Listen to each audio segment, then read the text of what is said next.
Alright, good evening everyone. I may or may not be on my third cup's worth of cold brew coffee that I just made the other day. Well, yeah. So, hope everyone's doing well tonight. The other day, I finally got my whole set of, my whole coffee set going of, doing pour over coffee and everything. And oh my god, it's actually pretty nice, not gonna lie. Like, after having so much instant, or at least like certain other kinds that are like pre-ground or whatever, like it actually is noticeably different having freshly ground coffee beans and then just making it straight away compared to like the pre-processed stuff, or even instant for that matter. I mean, of course instant, but yeah. But yeah, I kind of made like a liter of like cold brew, and I kind of had like 2/3 of it, the other third going to my family. But yeah, it's really nice. And like, I got like this hand grinder and everything because, you know, my family cannot be bothered doing anything that's not either automatic or instant, so I'm just like, you know, like I'm gonna be the main one using it, so fuck it, I'll do it. I'll put in my own elbow grease for this shit. You personally don't drink coffee? Yeah, I understand that. Like, normally I'm just like a milk tea or just straight up tea enjoyer. But, I thought for the heck of it, like, for a while, like, I'd start drinking coffee so I can, like, one, like, understand more about why people like it, and also, like, what was it? Like, try to find, because, like, or try to see, like, how good it can be. I was like, okay.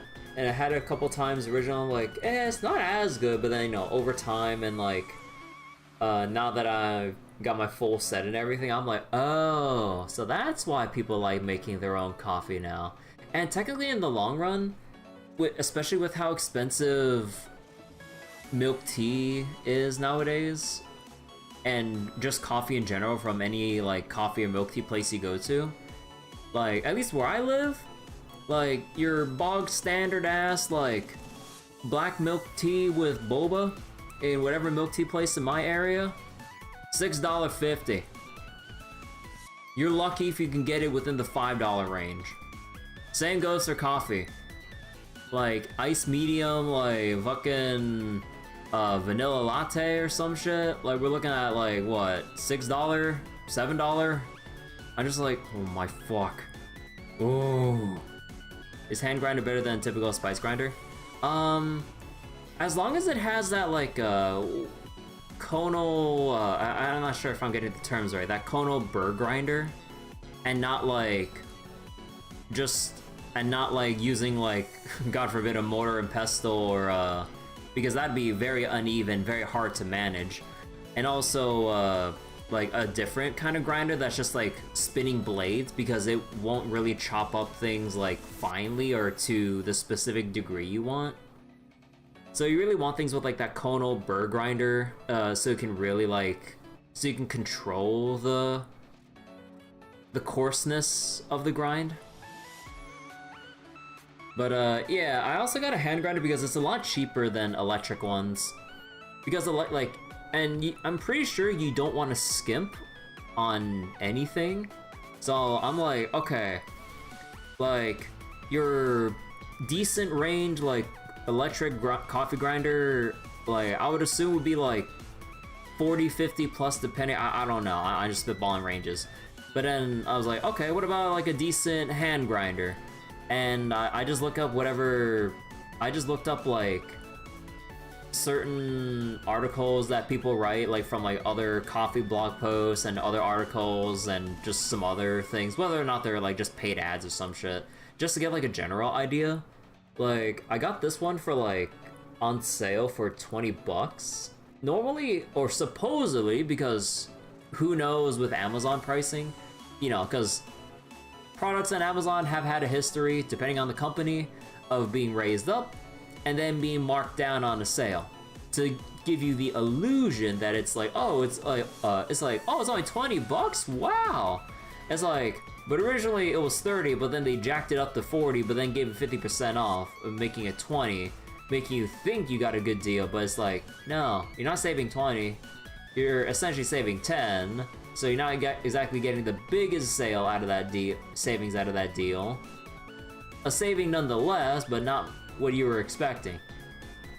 So, but yeah, like, I don't know, like, this grinder that I got, like, it grinds pretty damn well, and it's easy to take apart and clean up and everything, so I'm like, eh. It's like, yeah, like, it grinded everything that I wanted to, like, medium coarse or just straight up coarse for cold brewing pretty dang well. It's easy to kind of take apart, clean up, brush off excess, or all that stuff. I'm like, yeah, like, this is pretty good. Depends on what you get. You can get your toothpicks that you use for your floss the same you get from Walmart and stuff. Oh yeah, like, it all just depends, and sometimes you just gotta, like, bite the bullet and just figure it out for yourself on, like, what thing's good or, like, worth it or not, despite, like, what people might, like, review it as or whatever. But yeah, now that I have everything set up and brewed my own coffee, like, hot pour over and cold brew, like, yeah, like, the things that I got were pretty decent, and in the long run, like, it would really make things cheaper not spending $5+, $6+ for every medium-sized cup of coffee or milk tea or whatever. So yeah, that's pretty neat. Oh, but yeah, like, and also, like, it doesn't really take that long to hand grind. Like, unless you're hand grinding, like, an exorbitant amount of coffee beans for, like, 5+ people or some shit. Like, if you're just making it for yourself or maybe, like, one other person or maybe 3 people at most, then it's not really that bad. You just take a couple tablespoons worth of coffee beans, grind it up, then straight up put it in the filter, and then, you know, pour your hot water and stuff. Next up is drip coffee. I mean, yeah, like, that's what I've been doing. Or wait, is pour over different from drip, or is drip is pour over, right? Just to get the terminology correct. But yeah, like, what was I gonna say again? Oh yeah, like, also, like, within, like, the myriad of stuff that I was buying for all this coffee shit, like, I also got, like, a gooseneck kettle, because, like, normally, like, me and my family, we just have, like, a bog standard ass, like, electric kettle with, like, a very wide funnel or spout or whatever to, like, just dump water into, like, a pot or teapot or whatever the heck. But then, like, when I was looking at videos, it's like, oh, you know, you need, like, the gooseneck ones to, like, kind of slowly and controllably pour the hot water over the grounds and everything. Otherwise, like, you won't do it evenly, and it'll kind of mess up, like, the flavor extraction and whatever the heck else might go on. But yeah, and now that I've used the gooseneck kettle for my first time, I'm like, oh, now I see why people, like, really like these things. It's really handy. Oh, I was like, it's actually really nice. And also, it's like, it's an electric gooseneck kettle with, like, specific temperature controls or whatever. And also, the other day I learned that, like, you need, like, no more than 200 Fahrenheit or whatever it is in freedom units. Otherwise, boiling water any hotter and putting it into the coffee grounds, it kind of ruins the flavor or coffee grounds or whatever because it's just too hot.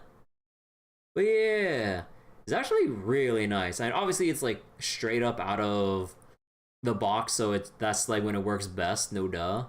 Kind of wonder how long it'll go in the long run, but I I would assume I'll be the only one using it sparingly instead of like having the constant wear and tear of daily use. Because our other electric kettle that's being used essentially daily, like the temperature sensor on that thing is fucking busted.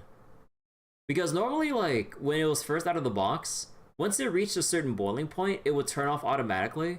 But I think over constant use, that temperature sensor has basically like gone to shit.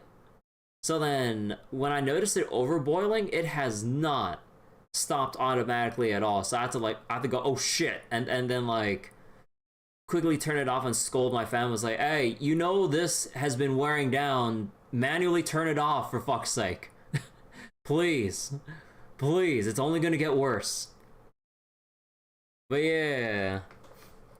Next thing I'm gonna say different roast level have their own ideal temperature. Look, I'm not that experienced in coffee yet. I don't want to go down that rabbit hole. Look, the fucking label says 200 Fahrenheit, and I'm gonna stop it there. Just kidding. No. Maybe I'll ask like a friend of mine, like if there's anything specific for any specifics about that, because like my friend and his family have their own like espresso machine and like all this fancy shit, and I'm like, okay. So I would assume he definitely knows a bit more about the specifics of like different roasts or whatever the fuck else, but yeah, he even has like like the espresso machine also has like a side to it for frothing milk and stuff, or just like steaming shit or whatever. It's actually really, really cool. And I also had like when I went to my friend's place for once with that thing, or like just to try that espresso machine or milk foamer thing out, like matcha latte with that thing is like really cool. I'm like, oh, definitely nothing like the kind I made for myself before. I'm like, oh, that kind of makes a little bit of a difference. Also, I wasn't exactly sure what kind of milk he was using compared to mine, because yeah, but yeah, stuff's cool. That's basically it. But yeah, I'll probably like make some more, like make another batch of like coffee grounds or whatever tomorrow or something, cause yeah, pretty neat. But yeah, okay.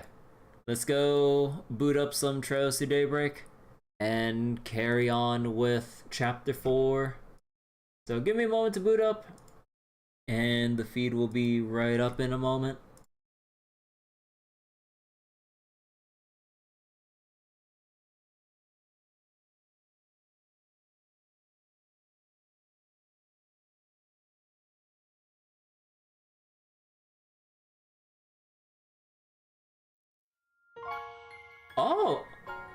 Oh, this is a new title screen. Oh shit. Wait, is that supposed to be Bermati? Oh shit. I hope my assumption's right, but I guess we'll see. Okay, well, I need to save this for thumbnail material. Oh shit. Because I booted this up earlier, doing like trying to see what I can do for what was it? Trying to do some off-stream stuff, but then I learned something. One second. But then I learned something. So I went and tried to do the combat sim off-stream.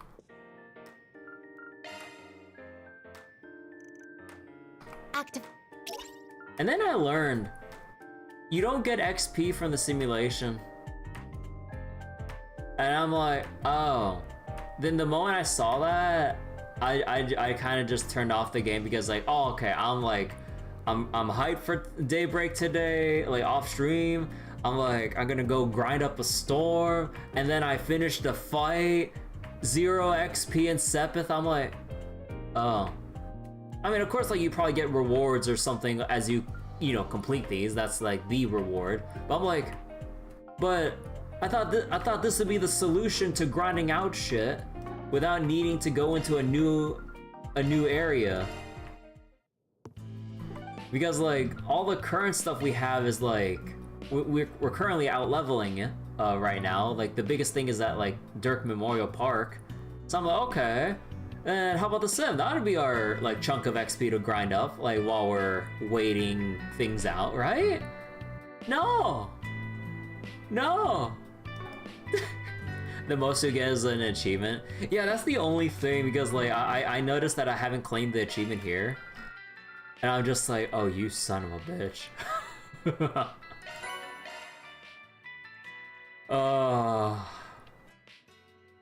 I appreciate the Sepith mask and everything, but god damn it.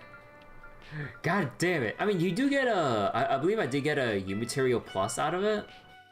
But like, in terms of any other tangible rewards in terms of XP or Sepith, whether it be just straight up mass or just elemental Sepith, I'm like, man, that bummed me out so much that I just quickly saved and closed the game and then just booted up Civ 5.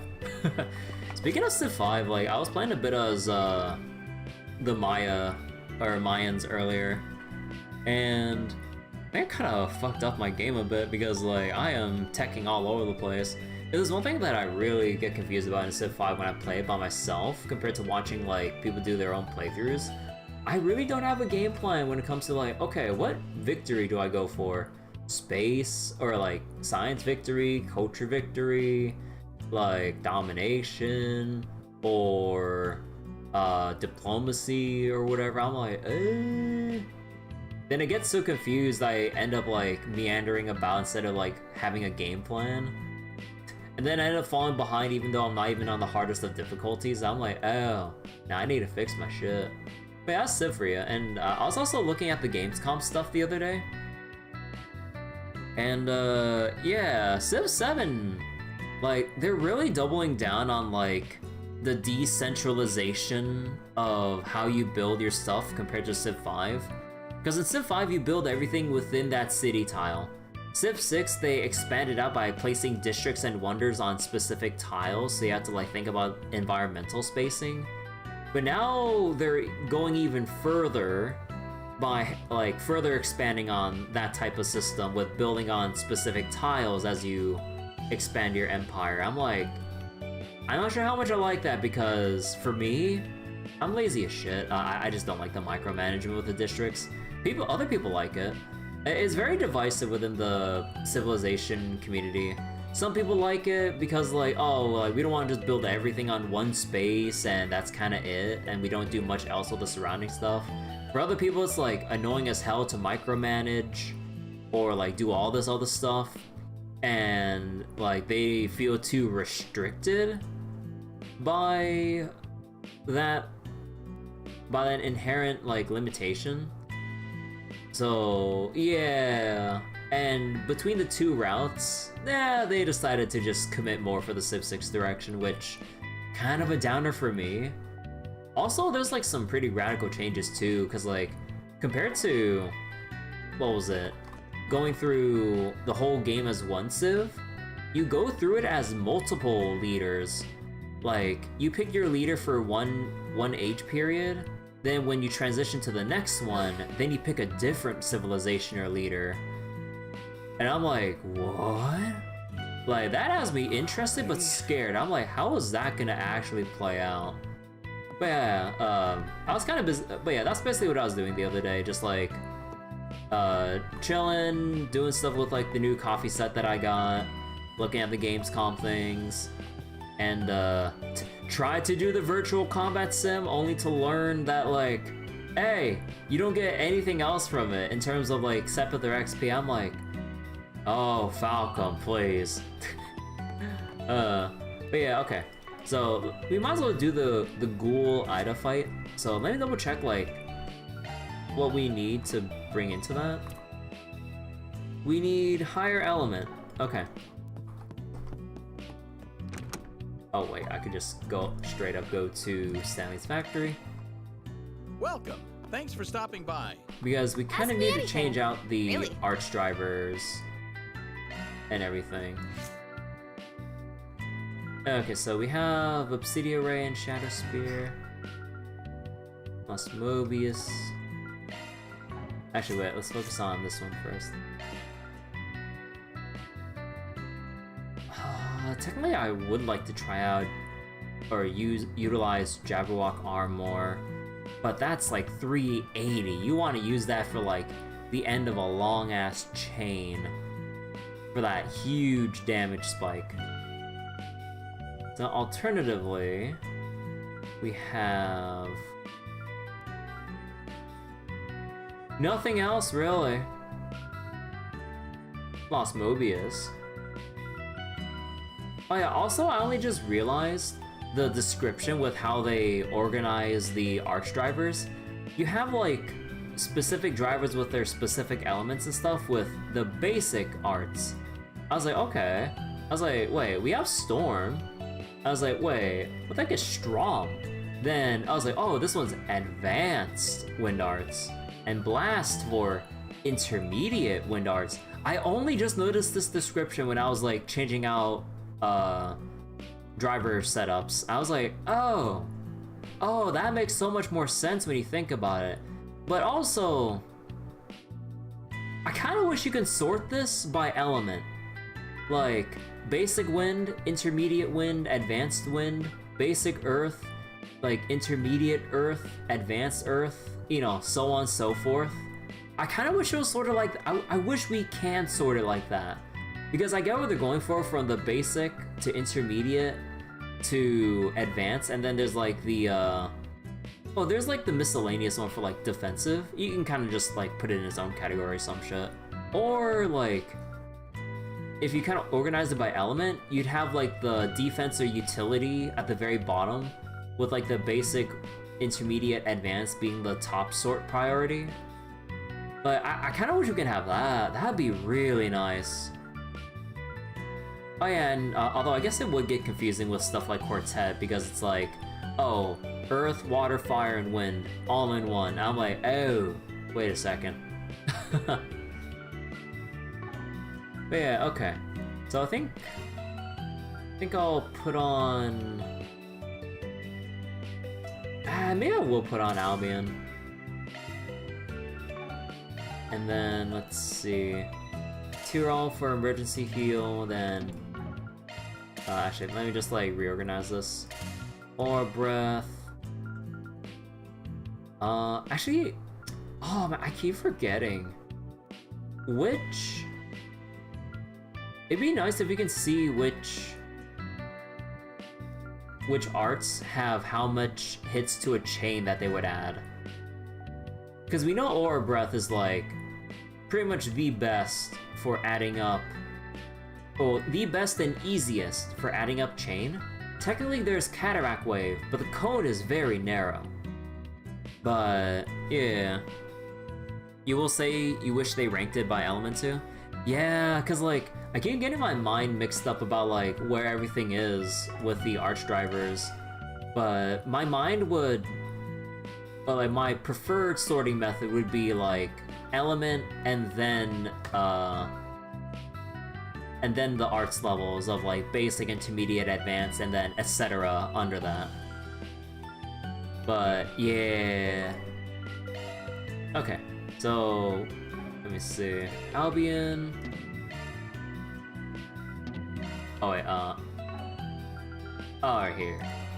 Let's see. Saint Arrow I think only hits like once or some shit. How about Shadow Spear?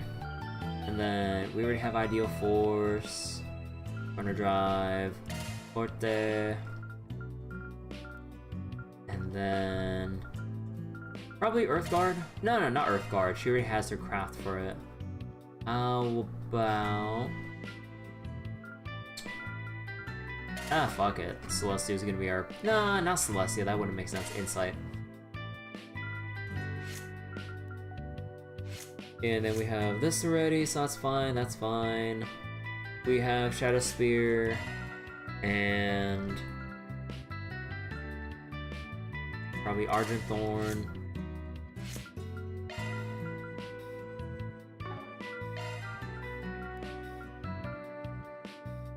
Basic Time Arts.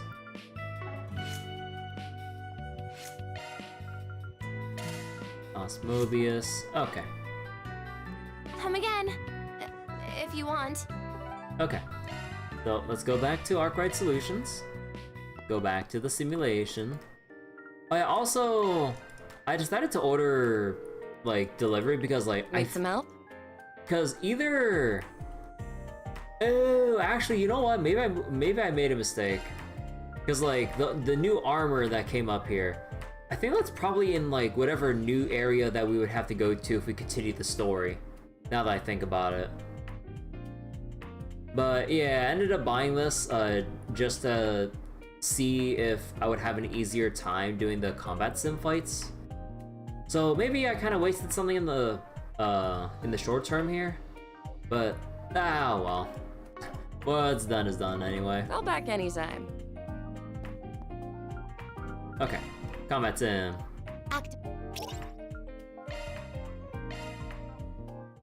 Deploying shards!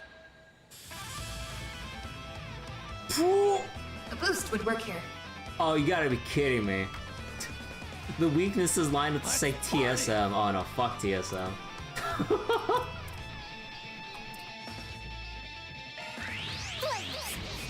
Breathe onto us! Aaron! Now's a good time to boost. Here it goes! Keep moving, Van! Activating drive! I'll take you on! Let's see, muted. Let's party!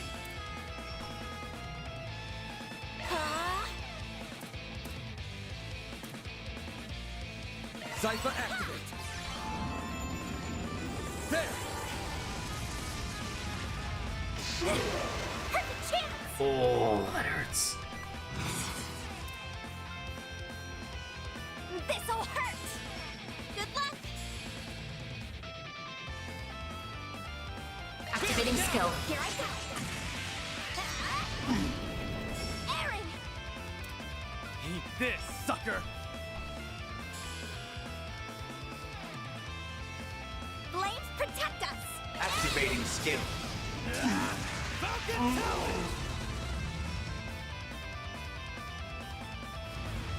A chance!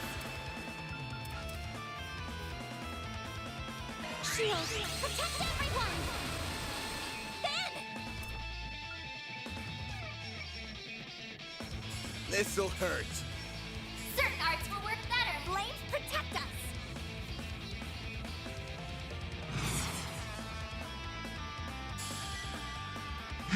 Keep moving, Van!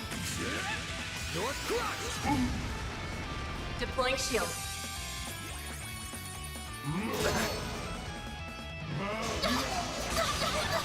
Do your Oh worst! god.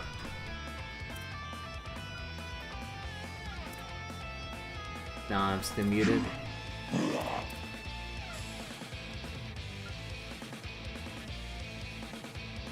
Good luck! Energy output at maximum. Pull out all the stops! Activating skill. Too late! You're toast! Activating skill. Go time!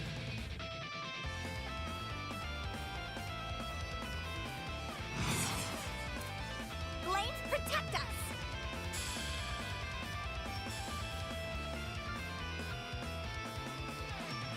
Pull out all the stops!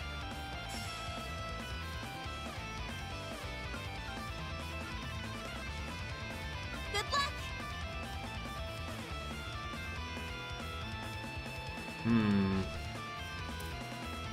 Flames protect us!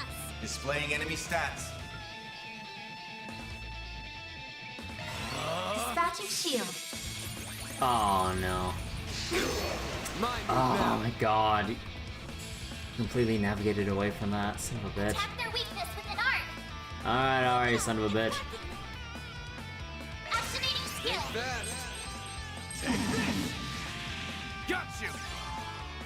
No, you don't! I'll take you on! Two.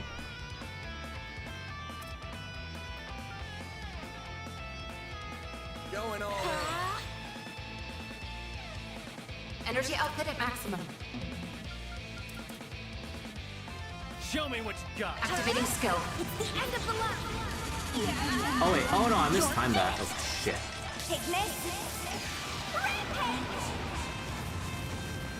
Activating skill. Boost gauge limit broken. You'll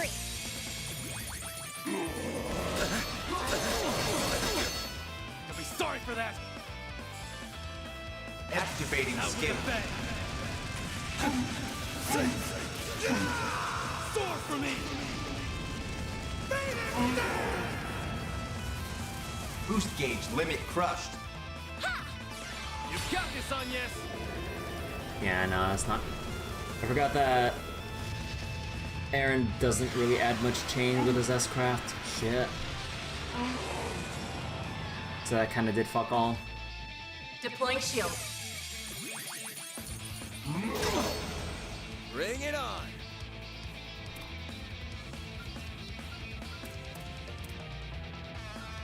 Good luck.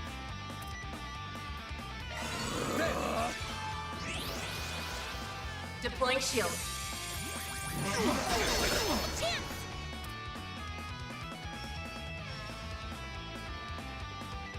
Activating drive.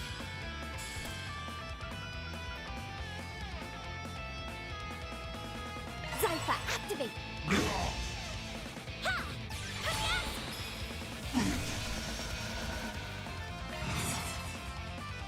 A chance. Oh, right, wait, no, it doesn't use it like that. Full boost. Go all out. For some reason, my mind went like, oh, Show me it'll what you use got. it when I. Oh my god, I'm so dumb. Time for the main event.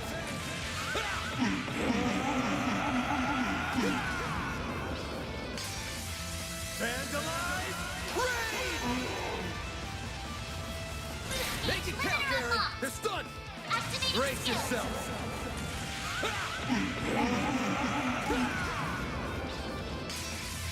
Vandalize! Raid! Boost Make gauge it count, limit Aaron. unlocked. There we go. Bigger damage. Going all in. I'm out. Leave this to me.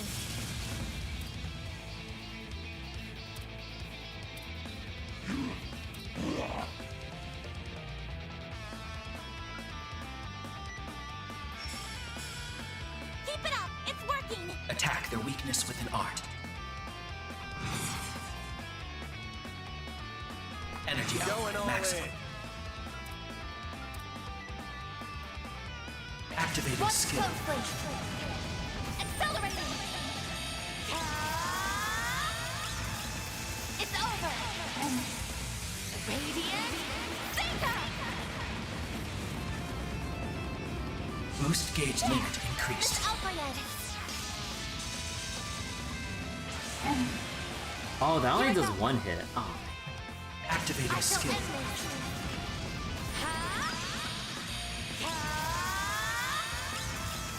It's over. Radiant Thinker. Boost gauge limit increased. Nah, no, I'll be able to. Nobody will be able to cast anything in time.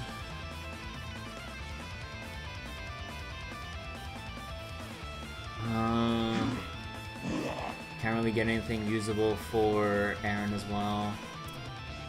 Maybe a Tall Ray is like my only Going other all in. option here.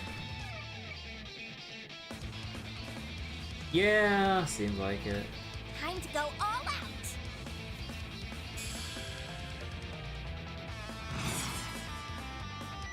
Activating skill.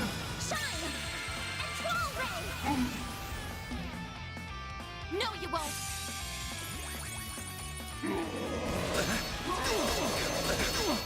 Do your worst. Ah, you can live. This'll hurt. Going all in. Blaze. Breathe on to us. There. Full boost. Go all out. Also, I think we might need a full heal here. I've got this. Great circle of light. Give unto us the breath of life. I owe you Here one. goes.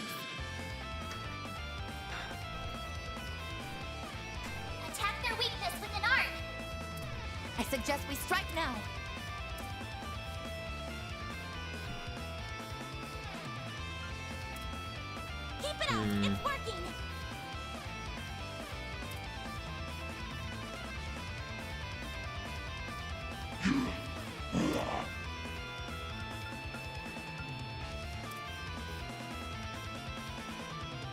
Time to go all Damage out. up.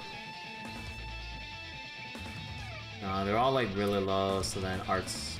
Keep it up! It's working! Yeah, arts would be more preferable. Activating drive!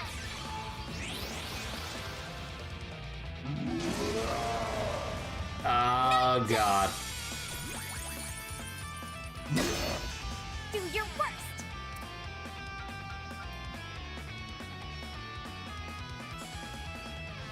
Keep it up! Cypher, activate! Energy output. God, part of me wants to see Crystal Eden, but like that ain't gonna work Time to well. go all out! Attack their weakness with an art. Keep it up! It's working! Dispatching shield. Don't tell me you're gonna dodge. No, okay, you just got the roll. Oh. Oh, the mutes. It's Oh. working!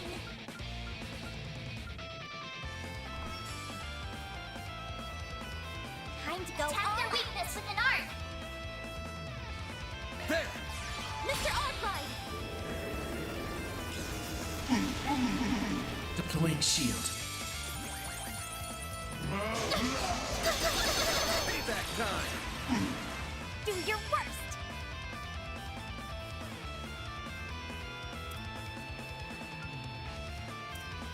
Keep it up! It's working! Activating skill. Too late! You're toast! There we go. Slow as well. We have a chance of not casting, but screw it, I'm gonna risk it anyways. Flames protect us! Activating drive.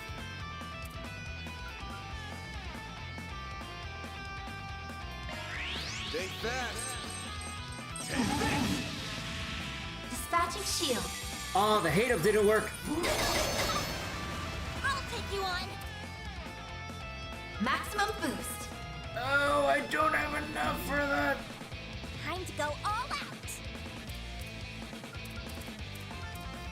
And I didn't bring I refreshing suggest we strike now! whatever that skill was. Ah, shit. I did not prepare adequately for this. There! My sincere thanks! Reset!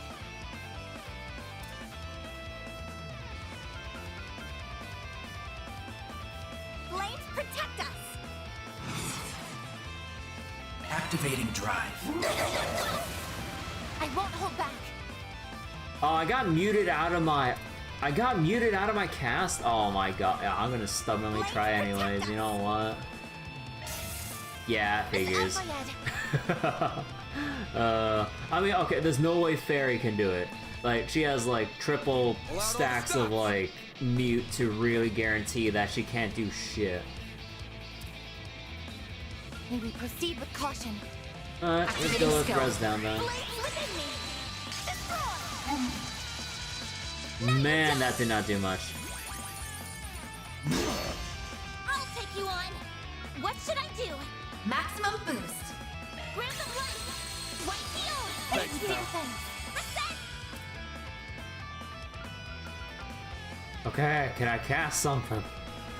Activating drive.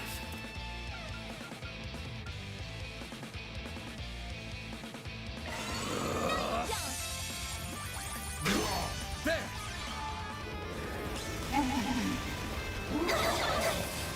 Oh I won't god. hold back! Fucking mute again. Fucking mute again, dude. Attack their weakness with an art.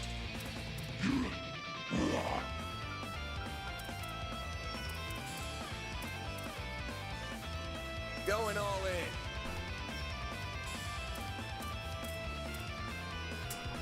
Nah, still prefer if we were Keep it here. up! It's working!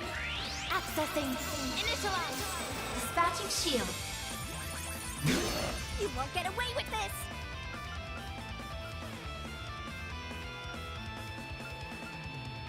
Going all in! Cypher, activate! Oh yeah, you're out.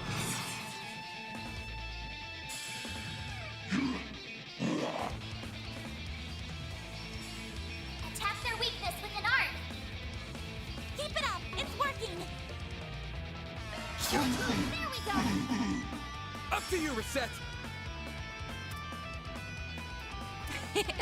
Don't mind me. Going all in. Don't mind me. Attack their weakness with an art. Activating skill. Target locked. Let's go down. What should I do? I suggest we strike now. That doesn't do anything. Here I come. Ha!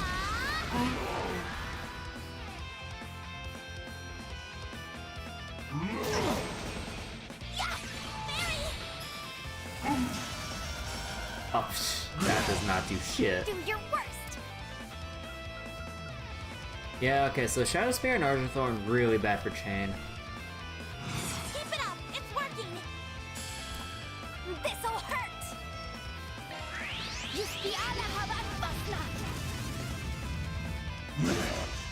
A chance. Do I just use this like?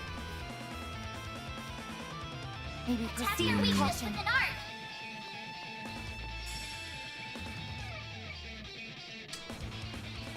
Blades protect us. Yeah, I should have timed this better. Time for the main event. Ha! It's done. Up to you, Reset.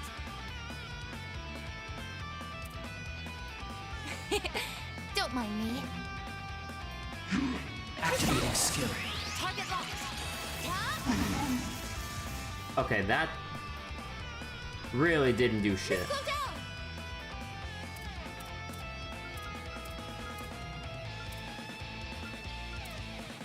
Time to go all out.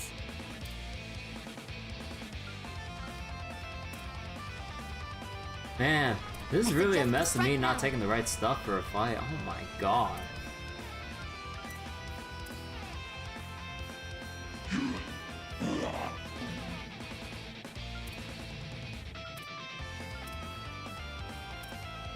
Going all in.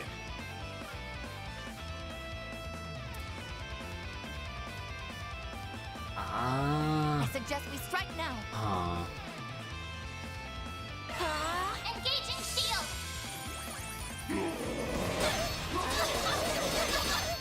Perfect chance.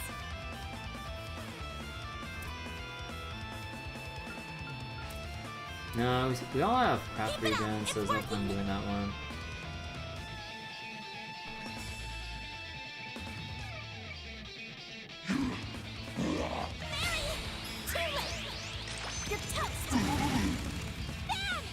This'll hurt. Full boost. Go all out. It's your own. Over here. All for you. There.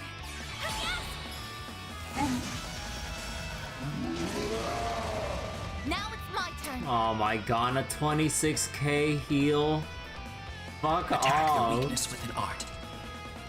Time to go all out. The rest is up to you. The star has arrived. Here goes. Oh, I forgot to. Whoops. Engaging shield. Payback time. What the fuck? All the way around for that.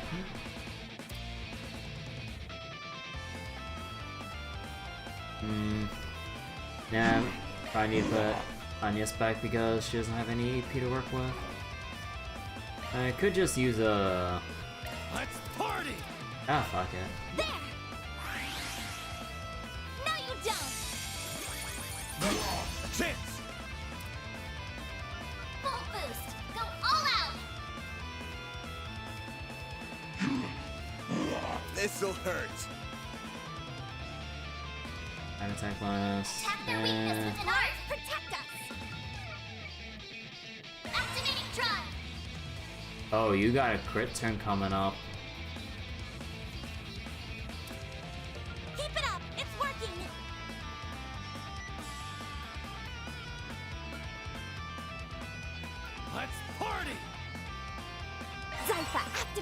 activate. It's go time! Yeah, the hate-up doesn't... You'd think that the messy shot would also try to hit Aaron as well. Yeah, no, Van and Aaron don't mesh together in combat. Which is kind of funny, but kind of makes it a pain in the ass for me. Especially with the boost that I have only working for physical stuff. Eat this! Keep moving, Van! Not getting free. I'll take you on. Really? Yeah, no, then Aaron just... Okay, yeah. Going all Really in. need to wonder how to... Actually, no. Oh, wait. No. The quartz that I have to redirect aggro away is on Fairy. So, that... yeah. Party!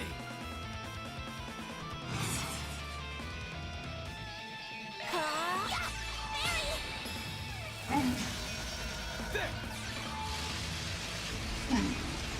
Engaging It shield. only does one. You didn't dodge it? Oh, it's probably magic. A chance! Ah, son of a bitch. This'll hurt. Certain arts will work better. You're up! Leave this to me. Let's party! Attack their weakness with an art. Time to go all out. Attack their weakness with an art. Nah. Get to it, May! Miss Clodell. Yeah, no, that is not worth the craft points at all. Holy shit. May we proceed with caution. Rampant light. White field. I'll take that. Yeah, maybe I should just spam aerial dust at this point because we might as well just rack up the chain effect because everything else we're doing is very ineffective. Zypha, activate. Oh yeah, no, I don't have it on. Oh shit. Time to go all out.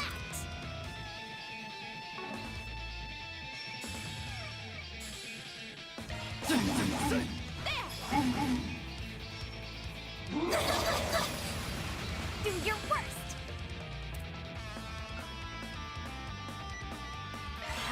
No, you won't.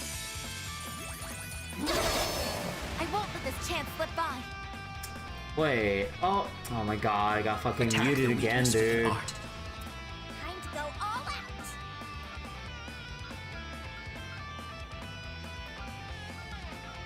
Keep it up. It's working. Attack their weakness with an art. Ascend. Miss Alfayed.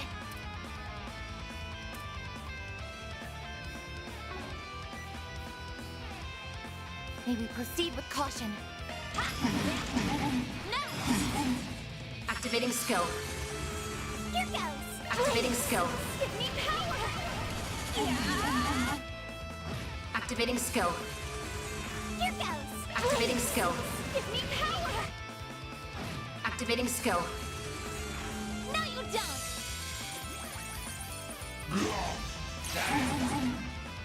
A chance! What should I do? Activating skill. Here I come! Ha! Aaron! Here it goes! Not getting free! I won't hold back!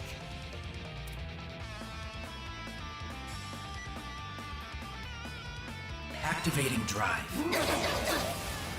I won't hold back! Son of a bitch.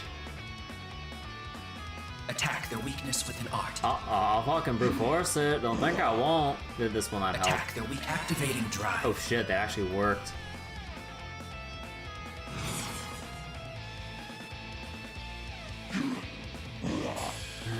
not gonna do much unless Van's here. I'm out. I'll take a chance. Attack their weakness with an art. Flames protect us. This'll hurt. Good luck.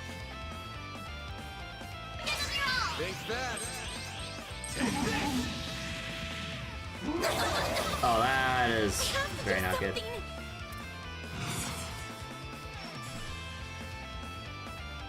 Random light. White heal. Thanks, Dear pal. things. Mary. Zypha, activate.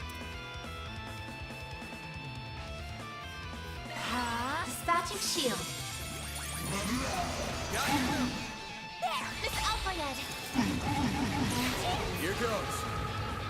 Oh my god. This'll hurt. Flames protect us. All out. Give them your all. You're crushed. Reset. Not getting free. You gotta recover so quickly, dude.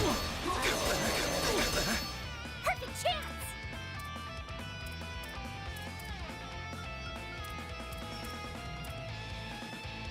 Good luck. Oh, I have my crit right here. Oh, fuck it. Flames.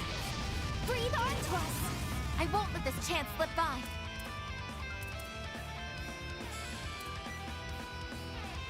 Activating drive. Engaging shield. Don't tell me that cancels the thing. Son of a bitch. I won't hold back. Fucking impede and mute, dude. Yeah, figures. We have to do something.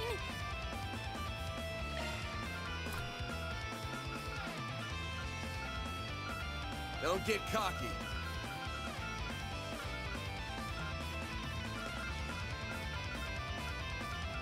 Don't push it too far.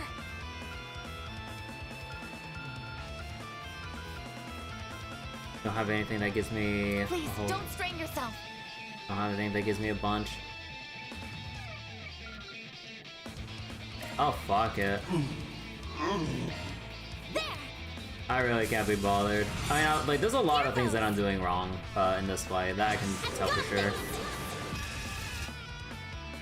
Mary.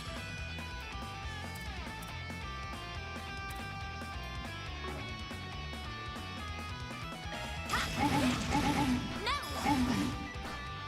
No, you don't. Chance. Full boost. Go all out. Oh, this is my last turn of full boost? Okay. Keep it up. It's working. Attack their weakness. Activating Time for the skill. main event.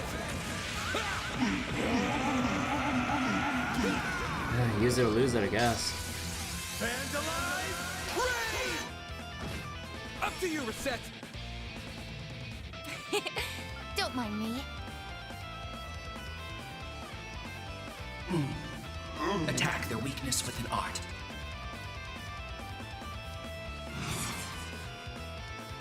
Time to go all out. Activating skill. This is it.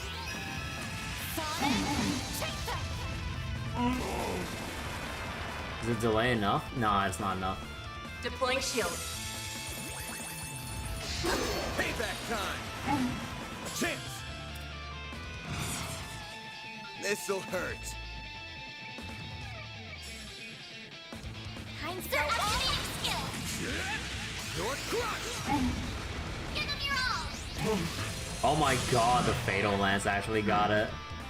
But yeah, you don't get shit from this in terms of XP or Sepith. You get a Utility Plus.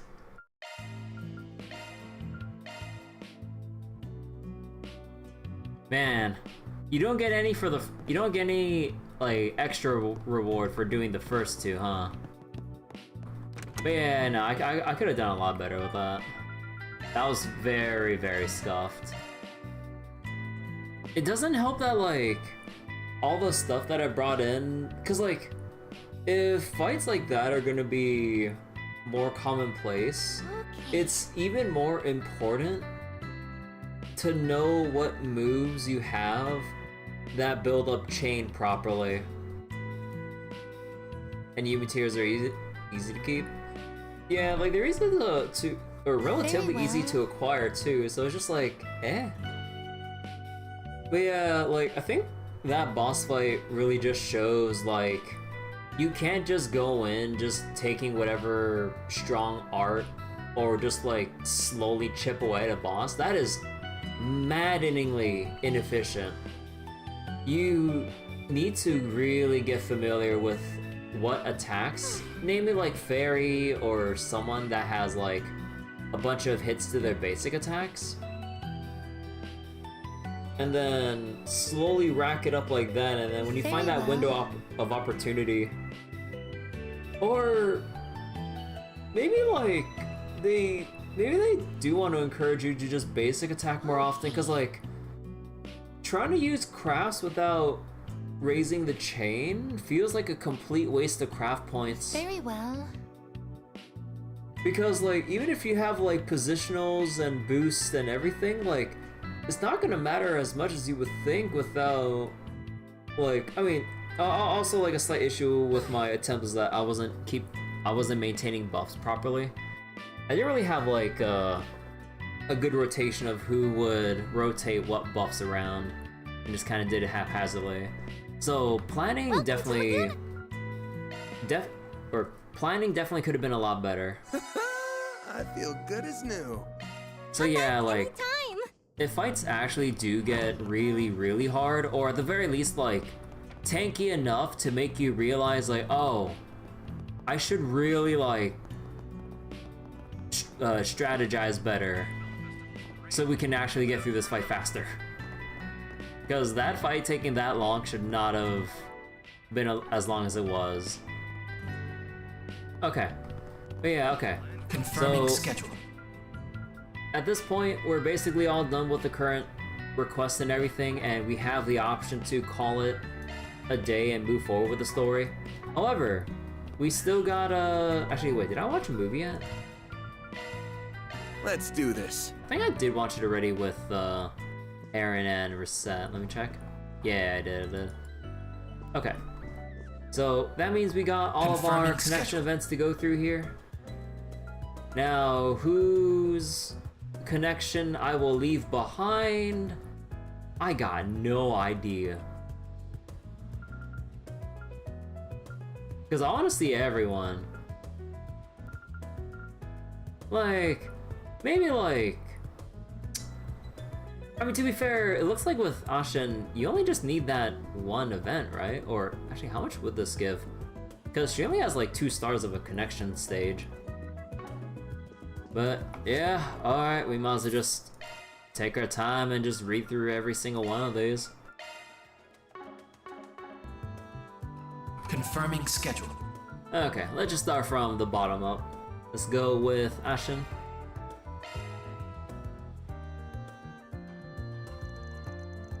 Fans group decided to take a short break. Everyone split up so they could spend their free time as they pleased.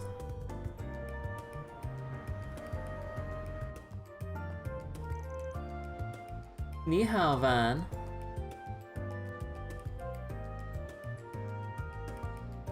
Is Nightmare different from base game? No, it's just the default, or not default. It's just the difficulty that you can access like from first playthrough. It's not really that hard at all. Like, in all honesty. Like, I haven't, like, despite the times I have grinded, I still feel like grinding is sorta kinda unnecessary with just progressing through the game in general. And if you make smart use of tactical bonuses to rack up your XP multipliers, you can really just catch up on levels while doing as few fights as possible. So honestly, it's like, it's not really that bad. Like, ever since Cold Steel 3, like, the game's Trails has been pretty easy to do on Nightmare. Especially with all the broken-ass systems they implement. Oh, wait, it was upsetting to find there's no post-game. Post-game's only in the sequel. I mean, not every RPG needs to have a post-game. For me, I just find it, I just kind of view it as a bonus or whatever. Like, if there is, cool, that's more to do. If not, then we're done and we can kind of like move on or whatever. But yeah.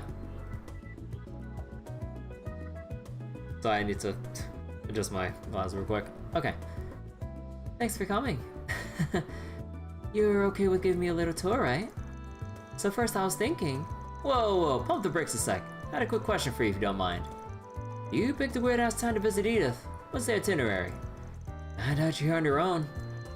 Yeah, but I was on a business trip here, so I decided to tag along. So wait. It's all good. Notice I'm past...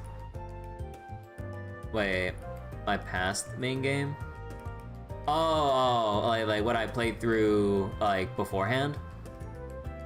But yeah, like, I went through Reverie on Abyss mode because, like, doing Coast 2, 3, and 4 on Nightmare, like, some encounters might have had, like, some challenges, but overall, it's really damn easy, especially if you know, like, the very strong strategies to do, if not just straight up cheese. So then Abyss mode. Oh. I was like, oh, you thought, like, enemies on Nightmare with, like, 120 speed to your 100 would be bad enough? Try your common enemies or bosses with 300 or 480. I'm like, huh? They're breaking 400, I think I even saw 500 if I remember correctly. I'm just like, oh my god. They are so speedy. They take 3 turns for your 1, even with buffs, and God forbid those bosses give themselves self buffs for every stat. Oh my god. It is miserable. With the series in general, you always have more fun in the story than you do when the main game is done. Wait, what do you mean exactly? Like, the fun is just going through the story and everything. That's kind of the whole point. I don't know. Though, I do have some business on my own, if I'm being honest. Right, a sketchy business if I had to guess. Natural man's negotiated bake sales. Well, you're not wrong. He's got a few of our companies together to figure out a plan for you-know-who. Sal came along as well, but he's... well, I'm not sure where he is exactly. Real shame, honestly. This was a wonderful chance for a date. White Orchid Dragon's up to something, huh? I don't like the smell of that. Well, anyway, I still have a while before the meeting, so I figured, why not take a walk around? Baba's busy usually getting everything ready with the attendees, so I have nothing else to worry about. You know Edith like the back of your hand, don't you? Well, I mean, yeah, but can Aaron do it? Might as well ask him. I did, but he canceled out of nowhere, the jerk! Aaron! They did something that really broke this game? You mean like the dungeon crawling building... dungeon crawling building your team instead of set teams that are part of the series in general? Changed a lot. Oh, yeah. I mean, honestly, I really like how the series is kind of like evolved and everything, especially with like Reverie, with like the 3 paths and like your overabundance of party members at times, especially when you get near the end of the game. I'm just like, oh my god. Oh man, it was... let's just say it was a lot of internal debating over whether or not, or over who I want to bring for like the next set of encounters. Oh my god, it's so crazy with like all the teams you can build. He didn't even call me, he texted. Can you believe that? Just texted me something came up, go ask the old man if he'll do it. Aaron, I swear to god. He hasn't changed a bit, I swear. That little shit!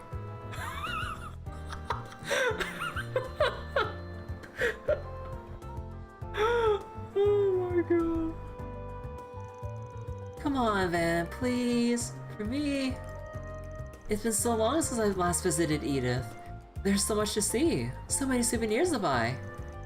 It'll be a favor Hayaway owes you for. Come on, please. Anyway, really isn't gonna care about.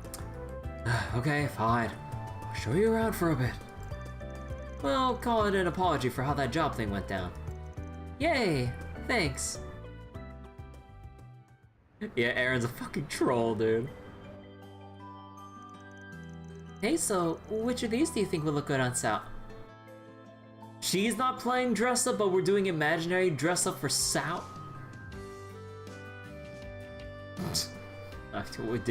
Should I really expect it any more? Or any less? You're really thinking about it instead. Thought this tour was for you.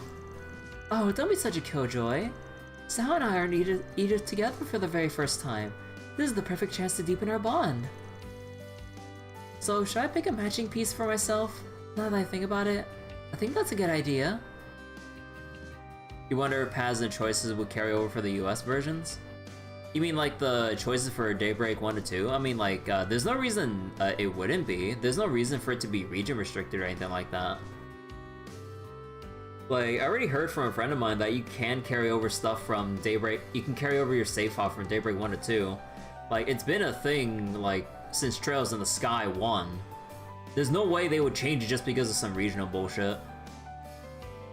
Kinda like how Mass Effect is. Yeah, I really wish, like, I really would like to see more games, even though it is kind of like maybe more daunting and more things to add to the development cycle, to like have carryover saves for series they intend to have sequels to it. It's really nice, like, you know, stuff with carryover stuff with like Mass Effect, or stuff like the Trails series, or I mean, technically there's a Telltale Walking Dead, I guess, if I remember correctly. Oh, yeah, there was. I'm not sure how many other games have, carryover saves going into sequels and shit. But I know it's not that common because, you know, 1, you would have to plan for more than one game. 2, you would have to design things to take into account, like, oh, we'll have the X, Y, or Z choices feeding into the next game as like a nod to their like achievements, encounters, experiences, or consequences, so on and so forth. But yeah. Anyways. Oh, I can just hear him now. Ah, we match, I see. Oh shit. And then he'll get all flustered and ooh. Lady, your mind works in strange ways.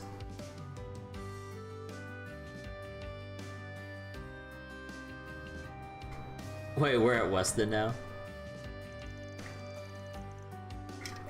Thank you for visiting the Weston department store. I wonder what kind of gift he like. Our stores have a Remiferia is cold around this time of year, so maybe I should give him a pair of gloves, or perhaps a scarf. Is this for your little brother? He's studying in Remiferia right now, ain't he? That's right. After all the trouble in Crossbow a year and a half ago, he decided to study abroad. Wait. Little brother? Well, I forgot, was Shin in the same family as Ashen? Or I forget how this whole like thing works. Or is this like a different, or is it Shin? I can't remember like the whole thing. Hey B Cruz, how you doing? A lot of games like Sky and Crossbow before it became Cold Steel, you had to play them in full Japanese. You think this is Shin from what they're referring to? I was like, yeah. I was like, this has to be Shin because I don't think we know any other like younger, at this point, like younger child or younger than Ashen within Heiwei, so that has to be Shin. So the little man's studying in Remiferia now, huh? I really wonder if and when I'll ever see him again. I mean, we've seen a fair amount of him in Crossbow and Cold Steel and everything, especially with his infatuation with like Ellie and shit. Oh my god, so fucking goofy, that kid. I'm going to broaden my horizons, were his words, as I recall. His experience over there must have been eye-opening. Oh yeah, for sure. Huh, seems like you're proud of the kid. I am, but he could stand to be less cheeky. And I wish he wouldn't fall head over heels for girl- Thank you for visiting the Western Department Store. Our stores have a variety of fine goods for Yep. If we didn't assume already that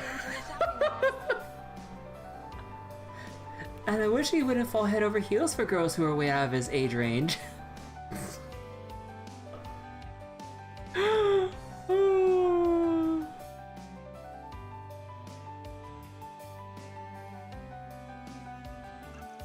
Oh god.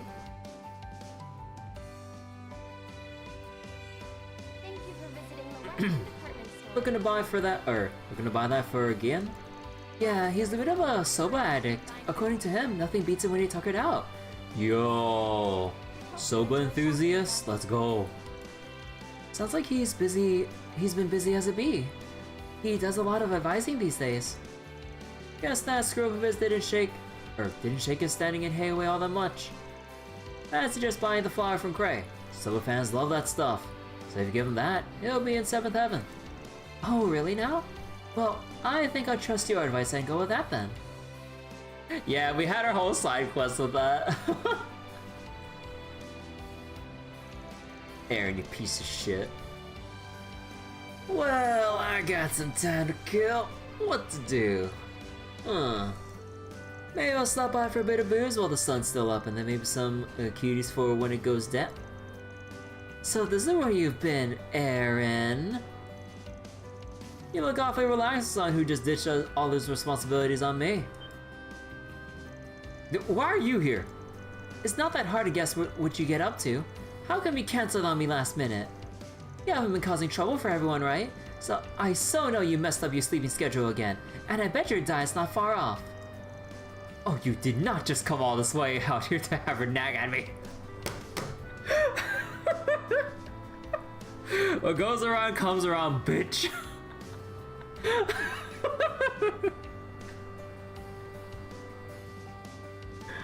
Oh my god. You were asking for it. Van and Ashton took Aaron around town, having him serve as her tour guide for the day. After ending their tour at Tree and Tower, they returned to the Sidon District. Aaron. Oh, that was fun. I gotta buy a ton of stuff, I gotta see all the sights and everything. It was really something seeing the tower up close. It really gives the Great Spire a run for its Mira. Not sure those are really in the same category, but fair enough. Huh. Hey. Oh, don't worry about them. I'm perfectly aware of them. Oh. I assume you're here on Liu family business. You're quite a ways from Longport, though. Seems everybody's traveling on business these days. Huh. I'd expect no less of you, Lady Ashen. Who is this? Oh, it's one of the, Chunk Show. Yeah. Chunk Show, huh? Not from the Liu family, are they? Fucking Secret Service ass. Indeed not. Though they seem awfully casual for Chunk Show. Normally they try to hide their presence. So, is the message being sent here that a Shangsho doesn't even need to try in order to keep tabs on little old me? I think you are mistaken, Lady Ashen. My master simply wishes to banish these clouds looming over Hayway, that we might shine brighter. It's really impressive how you can say that with a straight face. You really think your master's looking to resolve all this peacefully? That just doesn't sound right, does it? Now, obviously I'm not going to pick a fight with you. At least not in public. But if, that's a big if, your boss thinks he can get the better of us, then the Liu family will accept your challenge any time. I will let them know.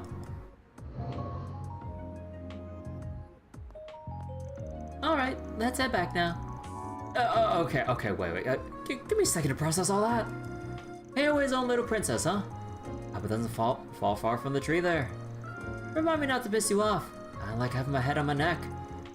Scared to think what would have happened if I turned you down. Oh, how rude! I wouldn't have done anything. Probably.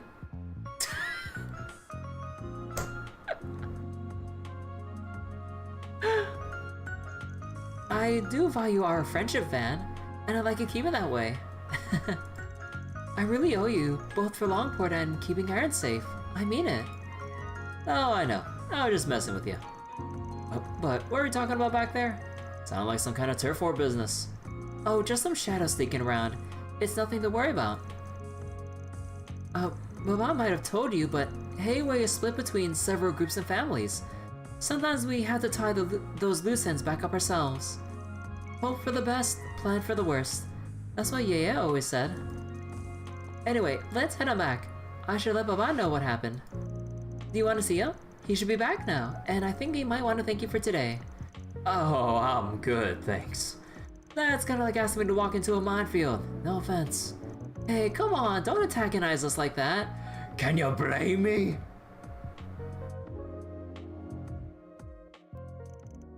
Ashton eventually got Van to reconsider, comply, and exchange pleasantries with her father.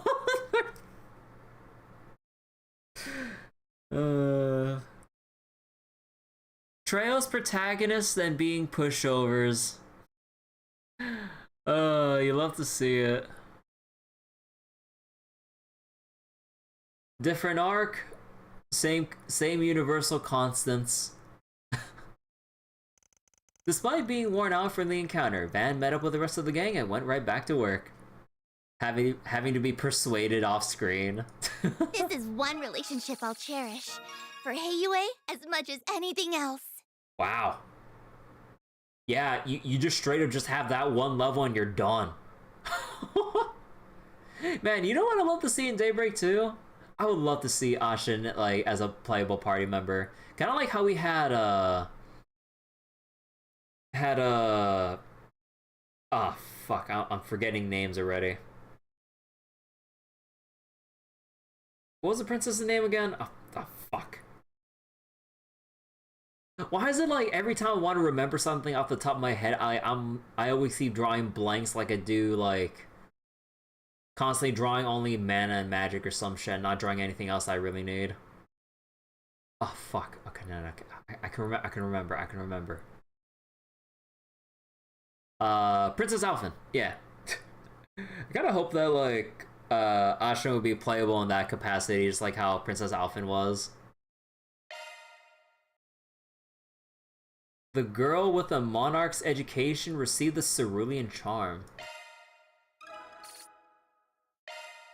Cerulean Charm? What was this shit?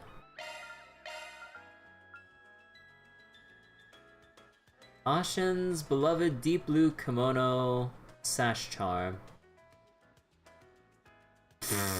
Oh my god. 150 arts defense? But then you get F all for EP. Why is it just 15?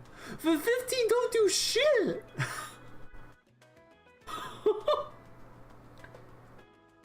15 don't do anything. Wait, is it part of a set?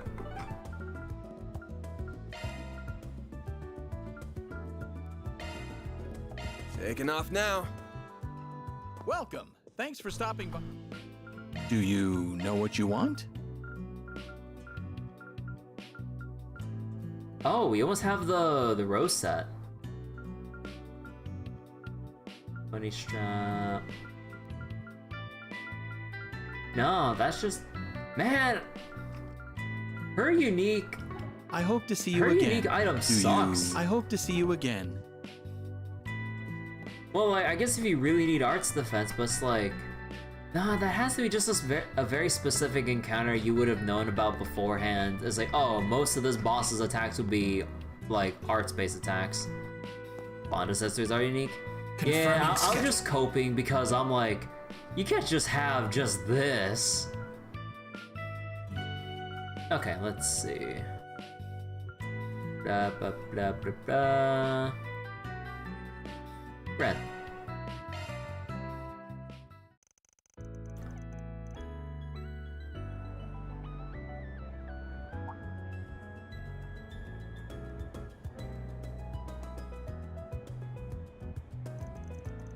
It's good to see you, Spriggan. Thanks for coming by. No problem. Didn't expect to get a request from you of all people, though. What gives? Why don't you want Anya's to know? Oh, I just don't want her to worry for no good reason. That's all. Sure, that's all. What's the real reason? Because it'll be more fun to take care of it. Wait.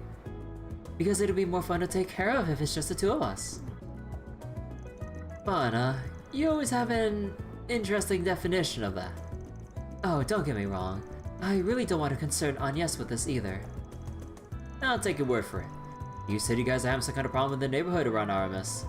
Right. In short, we seem to be having some people who are trying to spy on our students as of late. Not something you really want to hear. Have you talked to police or guild about it? No, not yet. My source for this information isn't the kind I'd rather share with the police in particular. I'm sure you understand. So, the source she doesn't want to tell the police about, but the source warned her about people spying on the school students? Huh. Fair enough. I won't stick my nose where it isn't wanted either. Or either then. If we're talking about kids being spied on here, then conventional wisdom would suggest these people are scoping them out to kidnap them later. Wouldn't be all that surprising considering how many kids from there come from money. Even so, with the sort of security the campus has got, they've got their work cut out for them. They do, but the signs are there nevertheless. Plus, these people don't have to strike on campus to cause trouble. Once the students leave campus, they're out of our security guard's orbit. Right. Which is exactly what they'll be doing sooner rather than later. I see where this is going. Exactly. Our big trip puts me in a real bind. With the students operating on their own outside the campus, it'll be impossible for me to be in all places at once to keep an eye on things. Which is why I prefer if we can get all of this sorted out or straightened out before we leave, so I can put this idiot's machinations to bed once and for all. Sounds like there's more to this than meets the eye. But even without me knowing, I understand where you're coming from. It sounds like we should put on the back burner, that's for sure. So does that mean you'll help me? Well, if I've come this far, might as well. Plus I'm curious what would make it so fun, as you would put it. Guessing you have some sort of reason you want me to help you specifically. Oh, I do. I have a good hunch as to who might be behind this. He is the kind of person who'd be best to handle with your help. Of course, I want to make it worth your time too, so I arranged a special award for you in addition to your usual commission. There's a famous ice cream maker in Libro who put out a brand new gelato flavor. Oh my god, you can't just bribe a grown man with just ice cream.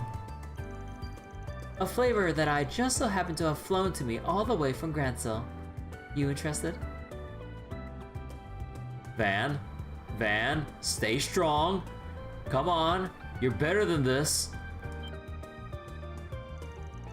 Interested? That flavor's the hottest topic right now in the Sweets magazine I read. I thought they had orders for that stuff backed up all the way to next year. What can I say? If I want your services, I've got to make sure I come prepared. It's the least I can do. Van.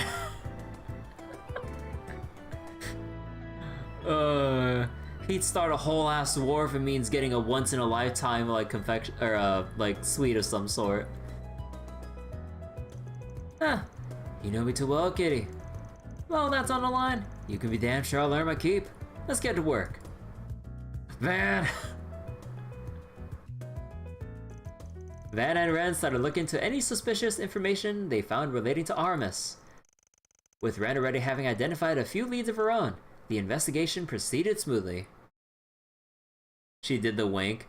Nah, the wink wasn't even necessary. Like, you just have any luxurious sweets or desserts, like Van's all over that. Like, it don't matter the job, the client. It's like, if it's that once in a lifetime sweet that no one else would ever see in their lifetime. Again, I'm being, I'm being really redundant when I say that. But like, it's like This is like the levels of like, what would you do for a Klondike bar? In this case, for like any unique dessert for Van. Oh my god. Soon they find out what group and who was behind everything. What mafiosos? Okay, now that the plan's settled, all that's left to do is take action during this school trip. Remember that we're only helping you because our boss trusts your plan of work. This better go off without a hitch. Well, of course it will. Just follow the plan and we'll be rolling in ransom dough. Van will like a Kit Kat? I'm pretty sure Van will like any and every kind of sweet. Am I not a part of the Dollar family? It's my responsibility to see things through. And that's not all. If students continue getting kidnapped, the student council president will have to involve herself soon enough. The situation will soon demolish her reputation, and as she lay in shambles, we can lure her in with the kidnapped students. Ah ha ha ha ha! I'll finally be able to exact revenge on that accursed Ren bro. This is the guy that got outed from the visual novel. He turned to the mafia to get his revenge. Bro, this guy has got such a grudge. He's trying to join the mafia. Dude, this is like... He's like the Gilbert for Ren. Oh no, don't tell me. He even has like the bluish hair and everything. Not as blue as Gilbert's, but that attitude, that like extremely narrow-minded fixation on like certain grudges or things he refuses to let go of. Bro, this is the Gilbert of Daybreak. Holy shit. I'm certain my father would be most pleased when he hears about this. Bye, Ronald. You're a devoted man, aren't you? I'm amazed you still remember me after all this time. I ain't so sure that a daddy's boy becomes the kind of fan club you want to have after you. Gilbert is better than this clown. Yeah, technically Gilbert is legitimately like better, depending on what aspects you think about, than fucking Ronald there. What in the world are you doing here? I had my suspicions that you would be the one pulling the strings here, Ronald Griffith. Did he not get the memo?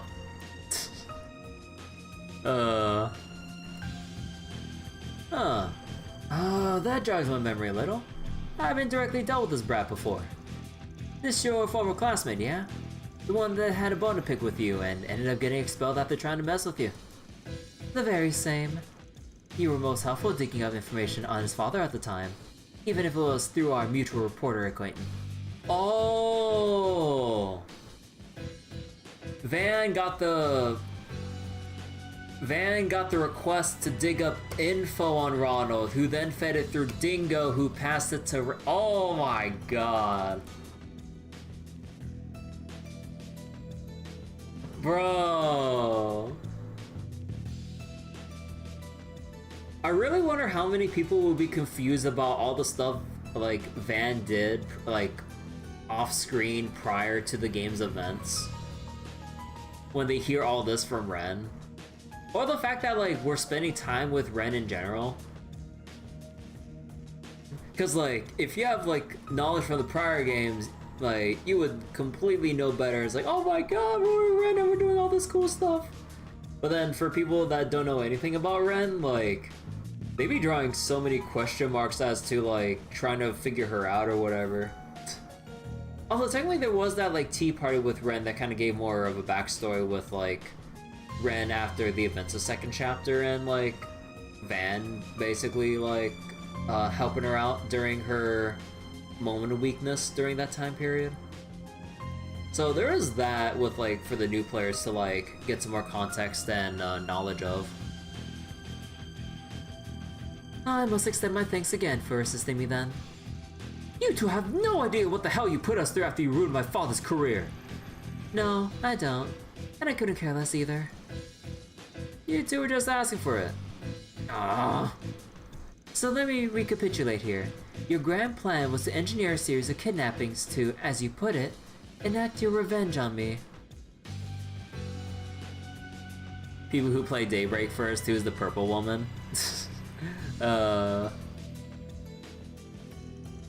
What a tedious and oblique way of going about things you have. Give him some credit. His brain might not be turning on right after what you did to him. Probably scared him shitless of a face-to-face confrontation. You strike a good point there. Don't make fun of me! Me joining the Dolo family was all so I could make you pay. We're a mafia with roots dating back to the very history of the Republic. We're not to be messed with. So don't you dare underestimate me.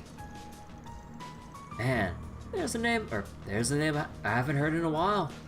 I would say the Dolo family figures in about at the third largest mafia in the Republic. They vied for the second spot years ago, just behind Heiwei. Back then, they held an immense amount of power. However, Amada's recent movements have managed to displace them from their zone of influence, and they haven't been as active as a result. He lacks critical information. He doesn't know. Shut up! I don't want to hear Amada's name anywhere in relation to us. Oh my, is Amada yet another sore spot for you? My apologies, that was so inconsiderate of me. You bitches are really asking for it now. I might have to fast track things now, but you falling straight into my hands must be a blessing from Edith herself. Thank you for saving me the trouble.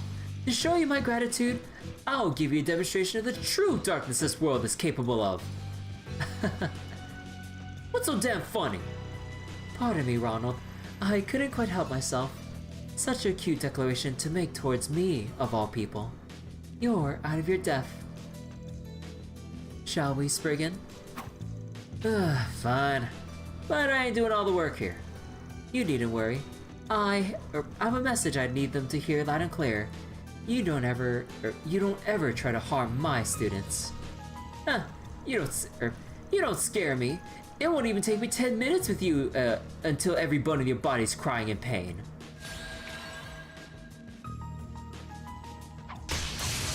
Man, I wish we had an optional fight, dude. Come on. You gotta be shitting me. We're real mafia.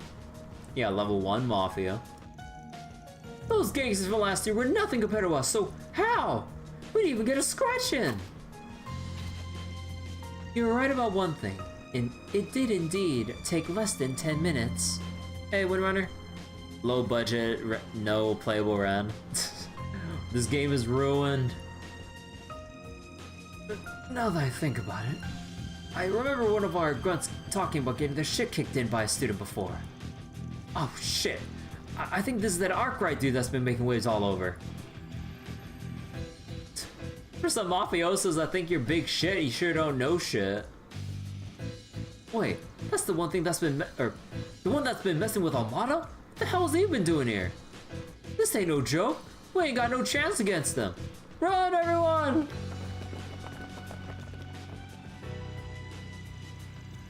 Gotta guess they were pretty low on the family's pecking order. But I still expected them to put up a better fight. Wait, please! What was it, Ronald, that you said before? Oh, I know. Something about demonstrating the true darkness this world is capable of. Oh! The sheer audacity to even dare utter that. You, who's never had the courage to truly gaze at the abyss and have it stare back at you. Maybe it's about time I show you the true despair of that darkness. Oh dear, we reached the same outcome as before. I expected all the bravado to take him further this time. Well, at least we managed to clean up last time's leftovers. So things should be spick and span from here on. That we have. I must thank you again for your help. That's one more time to add to the tally. You probably didn't even need me here. Let's be honest. You've come a long way from the kitty I first met. Good work today, Ren. Likewise. Oh shit, wait, hold on. There's a bot in Twitch chat. There we go. Having completed their objective, Van and company ran back to the surface for his promised gelato.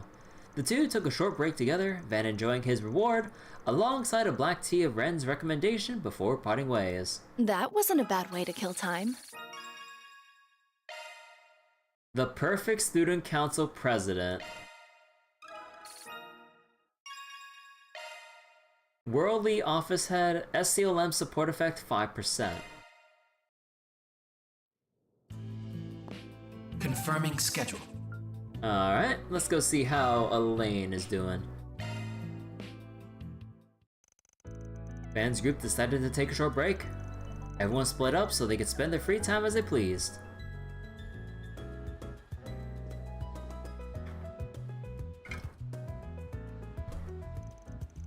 Hey there. Not used to seeing you here. Oh, it's you, Van. I'm not here to watch any movies. I was just passing through after receiving a nearby assignment. Ah, that explains it. For a second, I thought you were slacking off and sneaking in a showing. Just because you have that sort of time on your hands doesn't mean we all do. I happen to be as busy as ever. Hey, I'm plenty busy too, you know. I'm just taking a short break. Anyway, which movie caught your attention? Curious what Beauty's Blade is into these... I'm sorry, I can't talk anymore. I had to get back to work. Hey, I was just asking.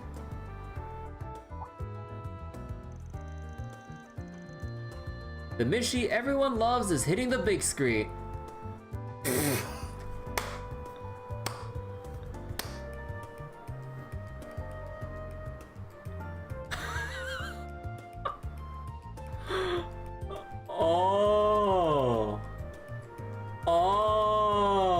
Okay.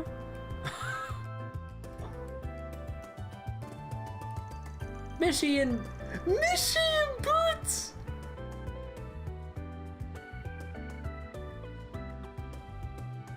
Mishi and Boots coming to theaters this November. Well, that explains it. Can't say I'm shocked she's a little bashful about it. Nothing wrong with liking Mishi though. Huh, I've got an idea. You gonna get her a Mishi plush? No, a Moshi plush. Sometime later. Hey again. Wow, we met twice in one day. What are the chances? You're playing it off like it's a coincidence, but I suspect this was very much deliberate. I could arrest you for stalking, you know. Ah, don't be like that. I just wanted to give you some, I just wanted to give something to you. Here you go. Is this a Mishi plush? Yep. This thing's merch for the Mishi and Boots movie that's coming next month. You can only get it in theaters for a limited time. You have no idea how long I had to wait in line for it. Why did you go out of your way to do that for me? Well, I figured you wanted one because you look like you were dying to see it. Now, I don't want to see it that much, but even if I did, that doesn't mean you had to get this for me. Man, I still want to see Tio go into Longport and then see the shocking terror that is the knockoff Moshi merch and go on a whole crusade to burn every knockoff of Mishi within the entirety of Calvard. I would love to see that. Well, that wasn't the only reason. I just happened to remember about that. Wait, about that promise I broke all those years ago. I know giving this thing won't fully make up for it. You aren't wrong. Also, did you just refer to Mishi as this thing? Rude.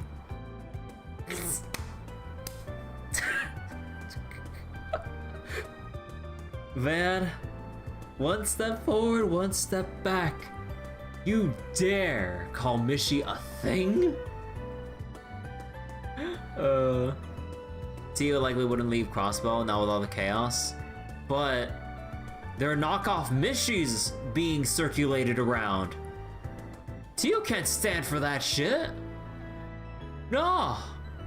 She would have to go to the Epstein Foundation going, I'm sorry, I need to take a month off. You gotta understand, something urgent has come up that came up in Calvard. Like, This is very serious business. You cannot have anything tarnishing or infringing the rights of Michelin Wonderland. He doesn't know, it doesn't exist. We know that Tio's all over the orbital net, especially with the Aeon system. I wouldn't be surprised if she could sift through all the possible results and then somehow come into contact with the knowledge of a knockoff Mishi. Like, I'm pretty sure she'd be on the up and up about that shit. She'd fly all the way to Calvin going, where's the knockoffs? I need to get rid of them. Let the people cover know this thing ain't Mishi. Watching an adult Tio burning knockoff Mishis sounds scary. I would love to see that. Oh, sorry about that. Anyway, catch you later.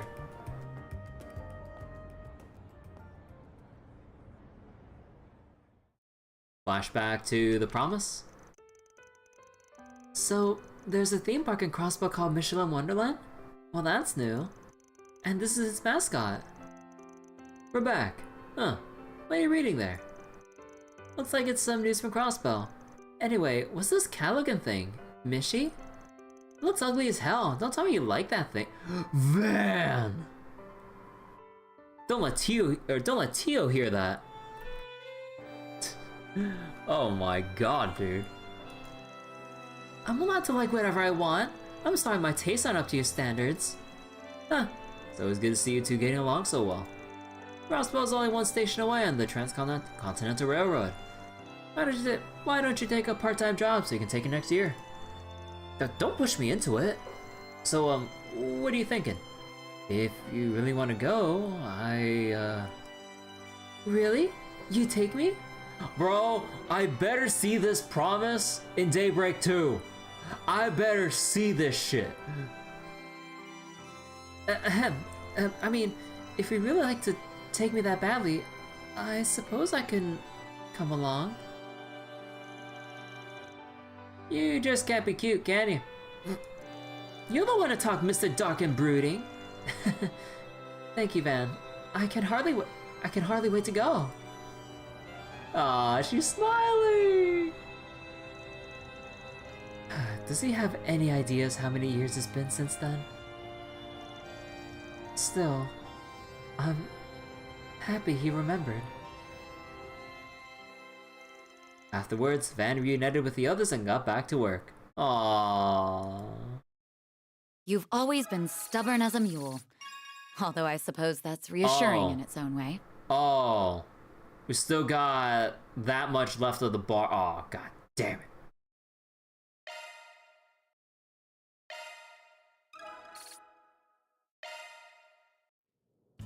Confirming that was sweet. Aw. We still gotta do Judith and Reset. Dude, trying to choose, like, which one to leave behind in terms of connection events. Dude, this hurts. 2 gifts worth? No, every gift, as far as I know, only gives 20. So I would imagine 1 more gift and 1 more connection event. Or something. That or maybe like you'd have to, no, I would imagine leave for New Game Plus. That'd be fucked. The game doesn't tend for you to play toys. I mean, that's basically been all the Trails games in general. Like, Trails from Zero with the post-game dungeon, Zero, technically not, or, well, actually Cold Steel, hell, even Cold Steel 1, because, like, you don't get all of the bonding event points until you New Game Plus, like, once for max points, and then New Game Plus a second time for every other carryover bonus and whatever achievements you have left. So you have to play through the game 3 times. Cold Steel 2 with the New Game Plus Black Records, that's fucked. And then Cold Steel 3... Well, mainly it was just the connection events from Cold Steel 3 and 4. And then... Actually, I don't think Reverie had anything for New Game Plus, technically. So there's that. As far as I know. Yeah, because you can, like, find out everything about everyone via the daydreams and all that stuff. The only thing New Game Plus to be good for is restarting the game on Abyss mode. That's it. Wherever you just one playthrough, added difficulty and like infinite stuff. Abyss and Abyss. Oh wait. Abyss Plus? Wait. Are you telling me there's a difficulty higher than Abyss? Or do you mean like Abyss included?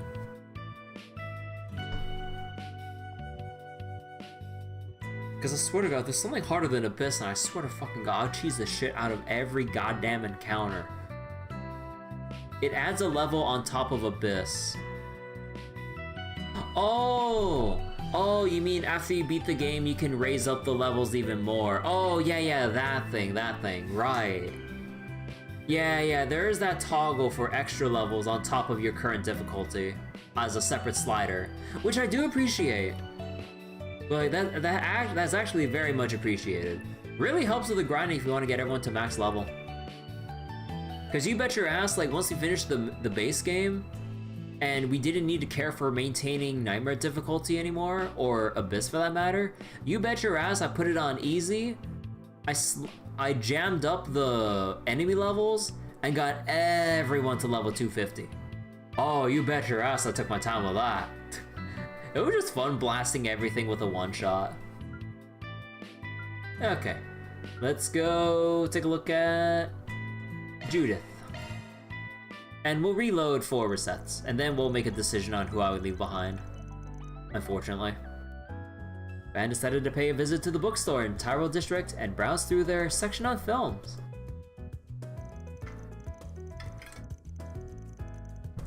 Huh, damn, this publisher works fast. I already got something about the Tharway Film Festival. Let's see what they say about it. Yep, they were definitely there watching the entrance.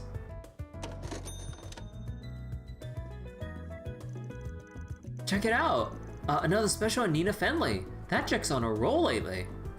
So wait, it was the crazy people who built for post-boss Abyss with plus 100 level clears? Yeah!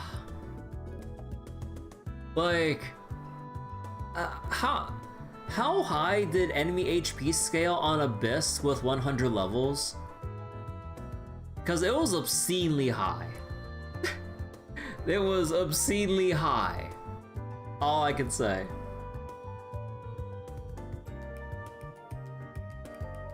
Insanely high? Okay. I mean, why wouldn't she be? She stole Judith Lance's crown as Best Actress at the festival. She's gotta be the hottest actress in Zemuria right now. Guess it's now Nina's time to be in the spotlight. Not that I'll stop liking Judith or anything, of course, but you know what I mean. Hell yeah, man, no one keeps the action sexy like her. Dodge tank green, etc. 25 minutes to do a fight.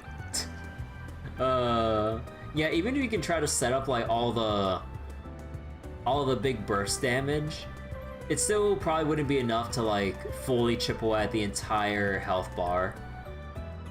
Hey, is that who I think it is? Oh my gosh, she has the shades on. Who does she think she is? Okay, no time to waste. Time to watch another. You're watching the same movie again? It's gotta be the 3rd time now. Huh? What the heck? What are you doing here? What am I doing here? What are you doing coming to this theater and watching your own movie over and over again? Don't you think that's kinda... Oh, shush. Don't you say don't you say another word? This isn't a good place to talk. Follow me. So it's a date? Alright. Coast is clear. Are you out of your mind? Do you know what would have happened if people in the theater knew I was there? It'd be chaos. Hey, you're the one who blurred your horn. I was trying to keep my voice down so only you could hear me. People are gonna notice you. Hey, it would have been because of me. Also, I gotta say, like, Judah's hair is just like ever so slight, or occasionally going all over the place, clipping through her arm like that. Oh, wait. Oh, yeah, there it goes. Wait, hold up. Is it one gonna pick up again? Oh, yeah, it's clipping through. Well, you still... Anyway, you didn't ask my question. Why are there repeat viewings of your own movies? You that much of a narcissist? Who said I was a narcissist? It's nothing like that. Look, I get it. We all go through that phase at some point in our lives. That's perfectly normal for you to get a kick of how hot you look in... It's perfectly normal for you to get a kick out of how hot you look in the mirror when you're going through puberty. What the fuck? Thought you were a little old for that, though. Now, I'm telling you, you've got it all wrong. And what do you mean old? I'm younger than you. I'll take your word for it then. So what is it you're doing? Some kind of weird hobby? It's not a hobby. I didn't come here to watch a movie. I came here to watch the audience. The audience? Like what? To bask in their adoration as they watch you stretch yourself? Well, damn, girl. You're an even bigger narcissist than I thought. Gotta hand it to you. Takes a special kind of person to go through that much trouble to have their ego massaged. Props. Bro. Oh my god. Now you're just trying to piss me off, aren't you? Figured it out already? And here I was hoping I'd get a couple more sound out of that. You could at least pretend to be a little sorry. I swear, talking to you is bad for my mental health. Okay, real talk. I'm guessing you're here to gauge the audience's reaction to your work? Yeah, more or less. Although, I'm mostly looking for some specific things. When I come on the screen, I pay attention to how the people around me are reacting. Where they laugh, where they cry, where they're let down, stuff like that. It gives me a good barometer of how well my acting is landing with people, so I can see where I maybe I need to improve going forward. Oh, you don't say. I didn't realize you did so much homework between the shoots. I didn't do it just to study the reactions either. I also do it to put other things into perspective for myself, I guess you put it. Huh. Not sure I follow.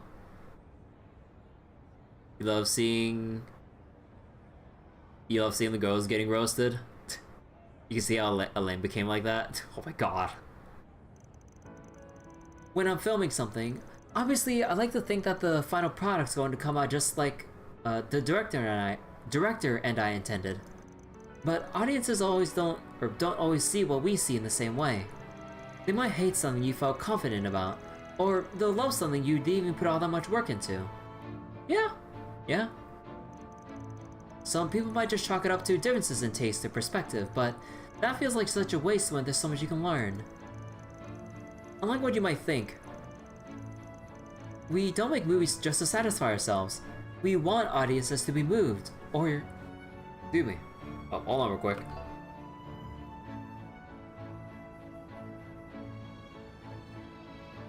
Excuse me. We want audiences to be moved, maybe even inspired by them. You can't just improve your... you can't improve your craft as an actor unless you take the time to sit down and figure out where you and your audience don't see eye to eye. At least, that's what I sincerely feel. Huh. You put more thought into your work than I expected. I was figuring you were just riding the wave of your success all the way to the bank. Oh, idiots, you just sound like my mom and Grammy. What else in Miriam makes you think I'm anything like that? Okay, it's one thing to vent things like that, but like, if your own mom and grandma think like that too, I think this, for someone who's trying to be so like, reflective, self-reflective, like, trying to read other people's reactions, you should not take the hint for your own goddamn family. Well, I was trying to give you a compliment, I swear. Interesting to know that your family gives you the same sort of grief, though. Pretend you didn't hear that. Also, I'm impressed you can discern people's faces so much inside a dark movie theater. Is that one of the perks from your side hustle? Gives you cat vision at night. No, it's not because of that. I mean, I have no idea what you're talking about. This is one thing she's fooling. The biggest open secret. Is this some sort of field research you've always been doing, or you've always done since becoming an actress? Well, I used to do it a lot back in the day, but the last 2 or 3 years, not so much. These days, as soon as I wrap up one film, it's immediately on to the next shoot. Between that and my other, occupation, I hardly have time for it now. But you had some free time for once and decided to do it for old time's sake? Had it? Well, I had to make it for myself. I had to turn down every other offer for shooting and interviews in order to make this happen. Oh, no kidding. That determined, huh? It's not just that. I missed it and wanted to do it. The festival made me realize I need to start upping my game. Because you had the award for Best Actress taken from under your nose. Pretty much. Nina has such incredible talent for an actress her age. I knew she might catch up to me sooner or later, but I didn't remotely expect it to happen this soon. I get how that might be a shock to you, but just one film festival. Do you really need to be hung up on the results? Her winning the award doesn't take away from the caliber of your own acting. Golden Blood and Wolves Requiem are both huge, incredibly entertaining films. You would laugh if Van gave a head pat to Judith. That would be peak. Most reviews had them neck and neck when it came to the quality of their acting and sheer level of polish. Well, I appreciate the pep talk, but I don't want to give myself excuses for what happened. At the end of the day, I lost out. Those are the facts, plain and simple.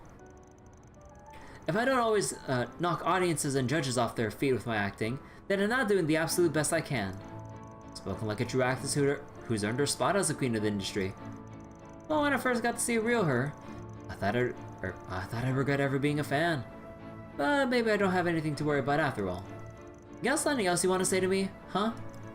Anyway, not to get off topic, but how did you see through my disguise in the theater? Oh, gee! I know it wasn't the most elaborate thing in the world, but I was pretty confident I wouldn't be caught.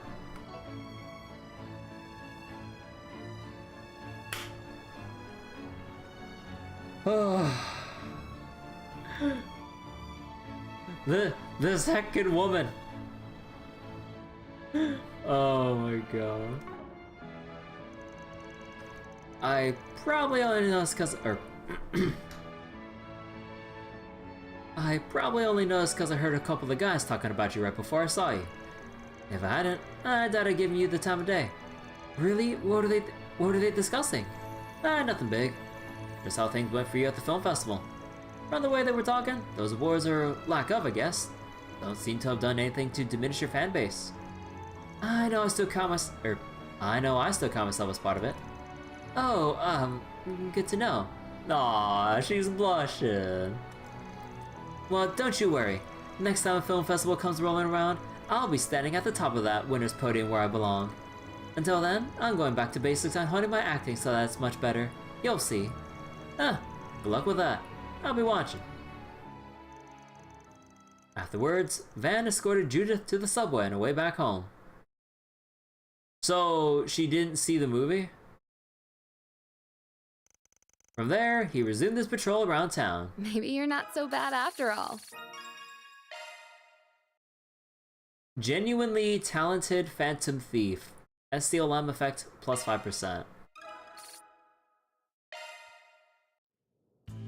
Alright, so now we gotta reload and see the confirming schedule.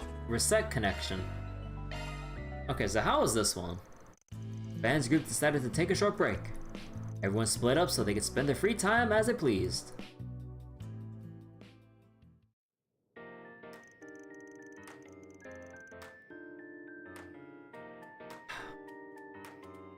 Hey, you said you wanted to talk about some office paperwork. Correct. In the course of organizing everything, I found some forms whose deadlines are quickly approaching.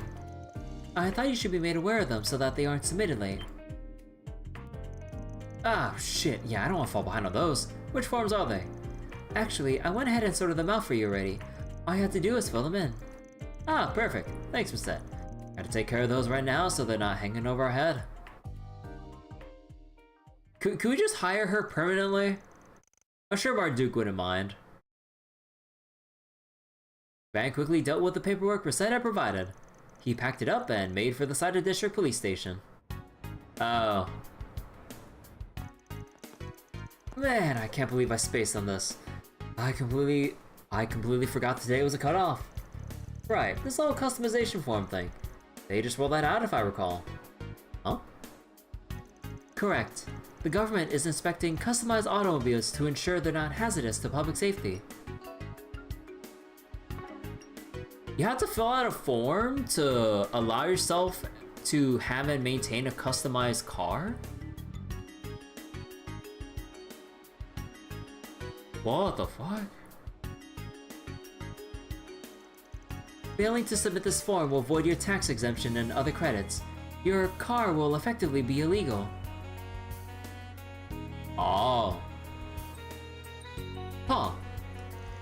Smaller customizations can use a separate form from this one. Oh yeah. This is probably the way of preparing for engine swaps and lift kits and that shit. What's a lift kit? I got the paperwork a while ago, but I kept putting it off. Looked like a pain in the ass. You really saved my bacon getting this stuff sorted for me. Of course. These clerical affairs are my forte. Shall we get this dealt with then? Ah, crap. Huh. Fancy meeting you here. And cause I want to be here, trust me. Oh ho, finally decided to come clean, huh? About damn time. Come clean for what, jackass? I'm just here to turn in some papers for my truck mods. Oh, I saw that young lady with you in Tharbath. Thank you for your help back then. My name is Reset Twinings. I'm a concierge for the Marduk Company. I'm currently assisting Mr. Arkwright on official business. Official? How do you keep fumbling your way into a harem, dick? Hey, try being the protagonist of your own Trails game. Then we'll talk. Marduk, huh? Hey, you mind if I pull you aside for some questions, miss? I'll take care of the paperwork for you.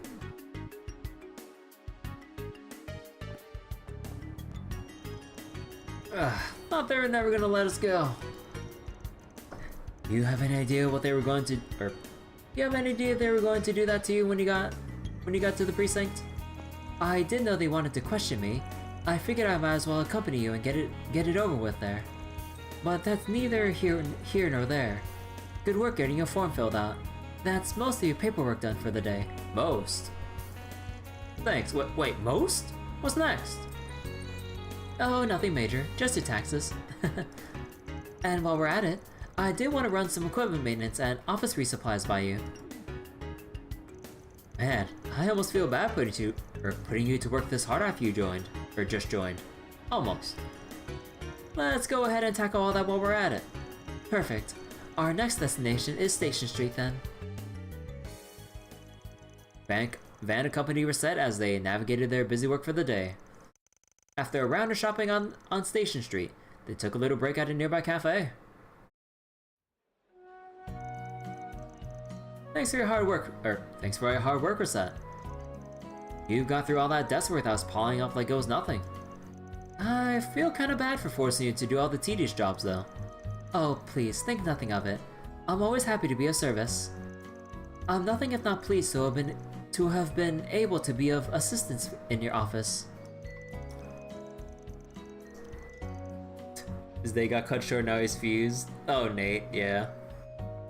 We've never been able to interact through anything other than a screen beforehand. But now I get to go out shopping and have a nice chat with you physically here. Weird way of putting it, but I see where you're coming from. Here's the coffee that you ordered. Oh, speaking of orders, I wasn't aware prior to me coming here and accompanying you on your travels just how bad your sweet tooth is. Oh, don't tell me she looked at the monthly expenses and how much of it was spent on sweets. Oh no, don't tell me she's gonna have to think about like cutting his budget at cutting the sweets budget. Yeah, I just want to make it clear that sweets aren't the only reason we've been going on so many business trips lately. More of a bonus, yeah? If you're rude going somewhere not sampling the local confectionery. If you say so. And you totally didn't buy that. Whatever. Let's drink. Huh. This is rather hotter than I was expecting. Holy shit! This is way too hot. Did a rookie screw up or something? Though yours doesn't look as hot as mine. We can't be so sure of that. Our difference in reaction should not be how you gauge it. I handle hot things better than most do. I still think it would be wise to get some milk to cool it down though. Excuse me. Wait. Van? Wait, Van gave the ... when Reset called for the milk. Don't tell me that Van is one of those guys that are black coffee only. You think he would be the kind of guy who put cream and sugar into his coffee, given his sweet tooth. Or maybe he enjoys black coffee to complement the sweets he has with the coffee's bitterness.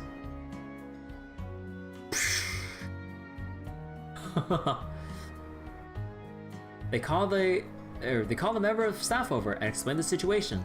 The staff member apologized profusely for the issue and added some milk as requested to cool the drinks down. We truly are sorry for the issue with your coffee. Here are the pancakes you ordered as well. Oh, I don't recall ordering any pancakes. Van. Bro, wait, time out. They up the quality. Well, actually, wait. I think I need a side-by-side comparison, but I'm pretty sure they upped the quality on these pancakes compared to before. At least I can make out like the different layers now, and like the little bits they got. You drink coffee with or without milk or whatever else. Nothing to snipe Van on. I mean, like, no, I was wondering if Van would actually be also picky about his coffee, given like his sweet tooth. Because I would imagine, with all the sweets he enjoys, he also knows what would really pair well, and gets really picky about like what to have with the sweet. So I was wondering what that ... Was it you who ordered them, Mr. Arkwright? If so, let me hand you the plate. Nope, it's right where it needs to be. Just think of them as a little bonus. Aww. Small thanks for all you've done for us, even in such a short time.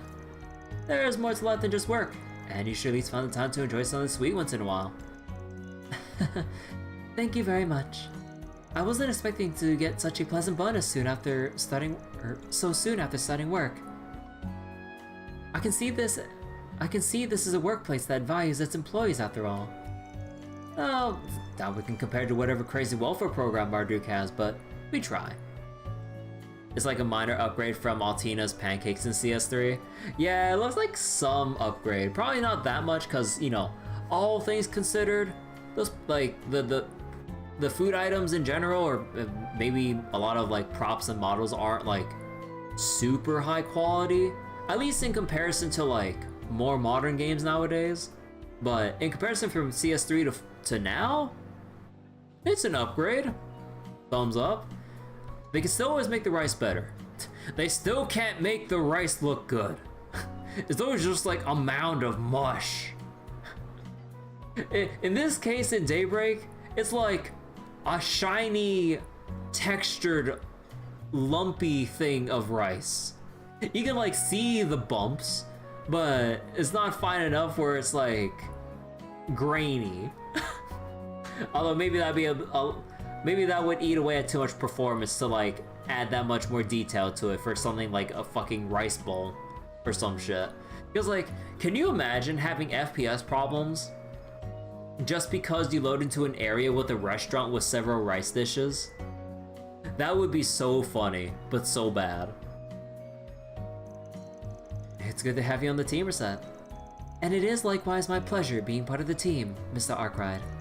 Though it feels awfully rude to sit and enjoy this plate of pancakes while you just sit and watch. You're the one with the sweet tooth after all. Why don't you have some too? I am kind of regretting not ordering any for myself, yeah. You know, I really wish that with this scene, we get a panning shot away from Van and Reset just to see like Elaine in the very corner just spying on their totally not a date and misunderstand the situation. I would love that. Alright, for sure. I wouldn't mind a few. Van and Reset enjoyed the remainder of their time together before resuming their patrol.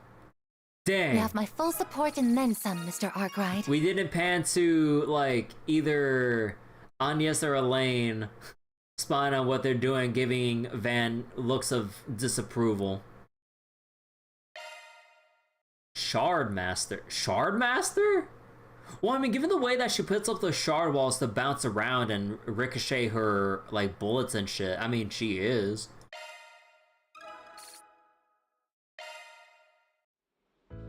Might as well say that Agnes has the most dates with Van. Confirming schedule. I'm probably considering how many, like, connection levels she has.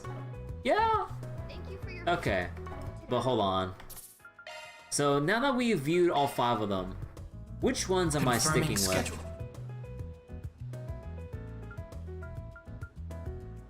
Part of me would assume that either the Ashen connection event, given that you only need 1 to max her out, either, like, this is the only time you can max her out, or whatever potential else.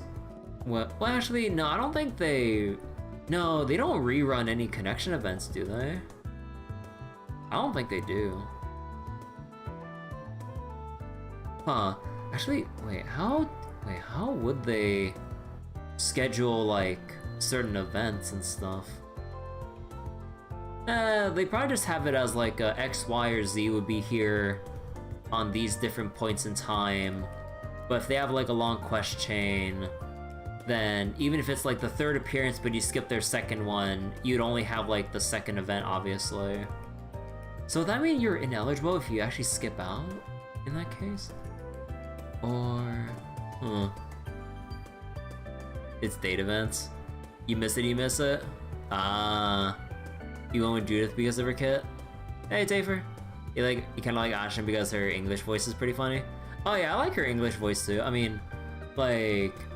ever since, like, Cold Steel 1 and stuff, or I mean technically Trails in the Sky if you count the combat voices, because it's only the combat voices that have voice lines. Everything else is voiceless unless you use a mod for the evolution voices in Japanese. But honestly, like, I've liked all the English voices since Trails in the Sky first chapter. But if we want to be a bit more picky about it, since it was only combat lines, I guess, like Cold Steel 1. Since Cold Steel 1, I mean. But yeah, like, Falcom's done a pretty nice job with, like, picking out the English cast for the Trails games and everything. Like, after being so used to Lloyd's, like, Japanese voice, given, you know, the Crossbow games, after getting used to him for, like, part of Cold Steel 2 and going more into Cold Steel 3 and onwards, like, I really like Lloyd's English voice and everything, as well as, like, Reen's and, like, everyone else. Like, to me, I guess with the exception of, like, Ren's voice actor changing from, was it CS3 to 4, or was it CS4 to Reverie? I think it was, like, rather jarring. But, like, honestly, like, seeing Ren as she is now, given how much older she is, within, like, Reverie, Daybreak, more leaning to Daybreak, yeah, she, like, I've gotten used to her, and she definitely fits more now. But, I mean, it's always jarring when you're used to a voice actor, and then you just have, like, a sudden change. It always has, like, initial negative impression, because it's like your brain having to readjust and reevaluate how you might or might not like a voice.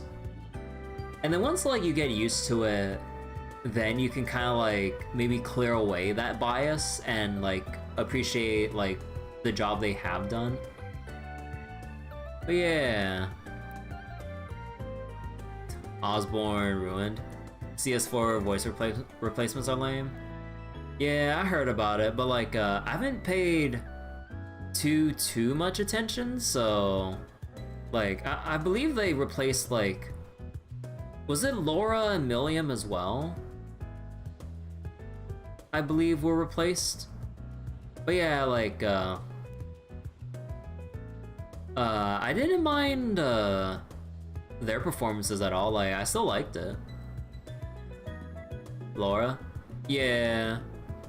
So wait, Laura, Milliam, and McBurn. Oh, McBurn too? Huh.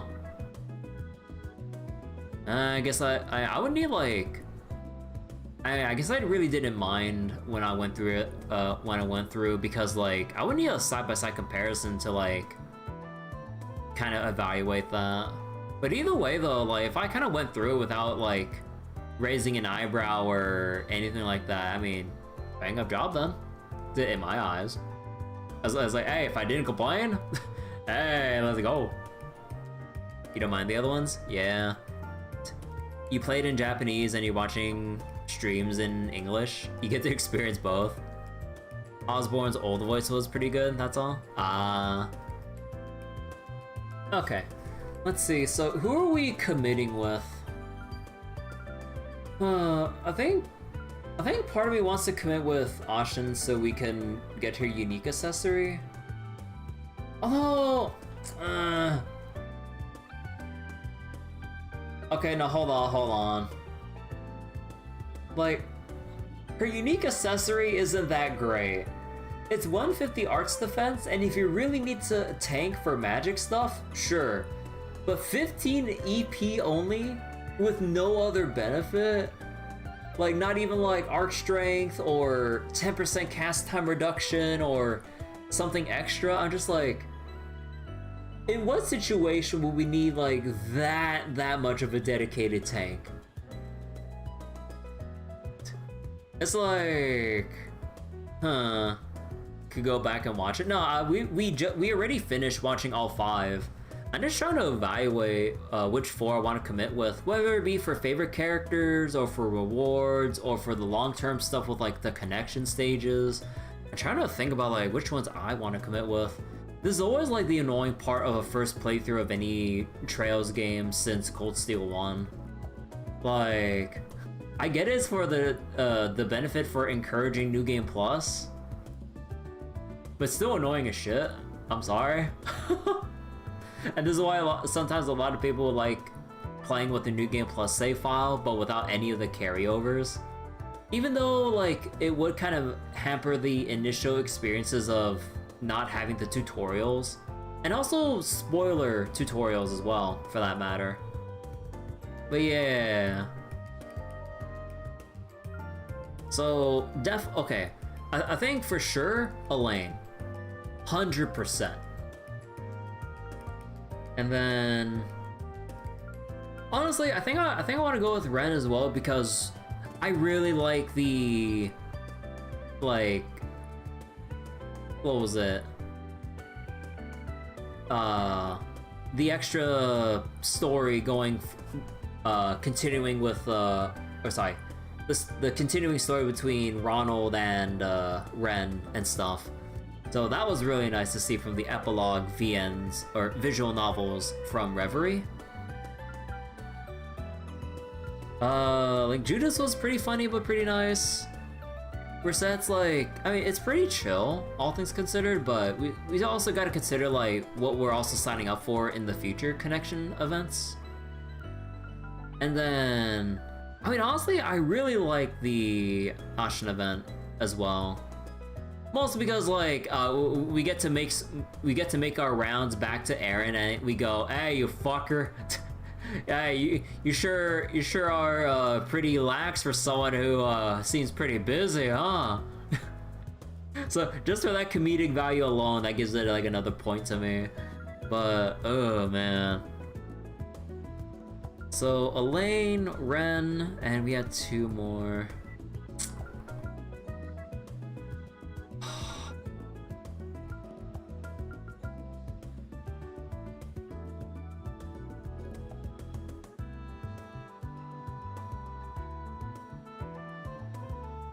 Although I guess I can take a point off for the really crappy Bond accessory.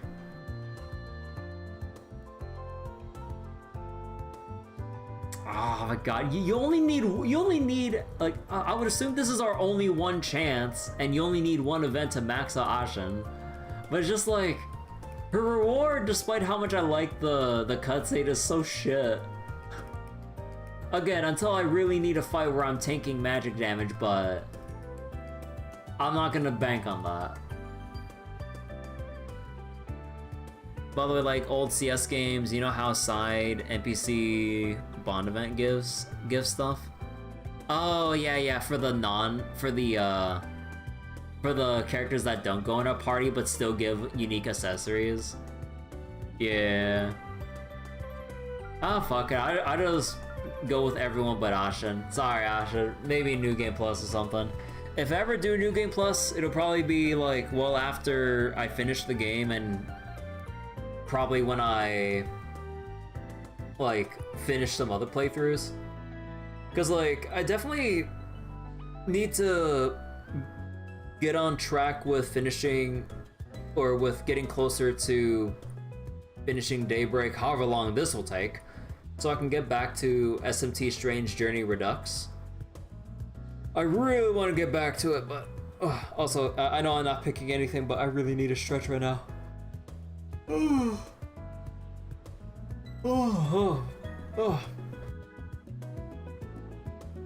But yeah, like probably after like Strange Journey Redux and maybe one or two other playthroughs, depending on whatever it is I can think of. Maybe we'll go back and do like a New Game Plus or Daybreak and see if we can 100% the game. But like, well, ideally be like speedrunning most things and like skipping scenes and like trying to breeze through everything as fast as we can to kind of like get through all that. But yeah.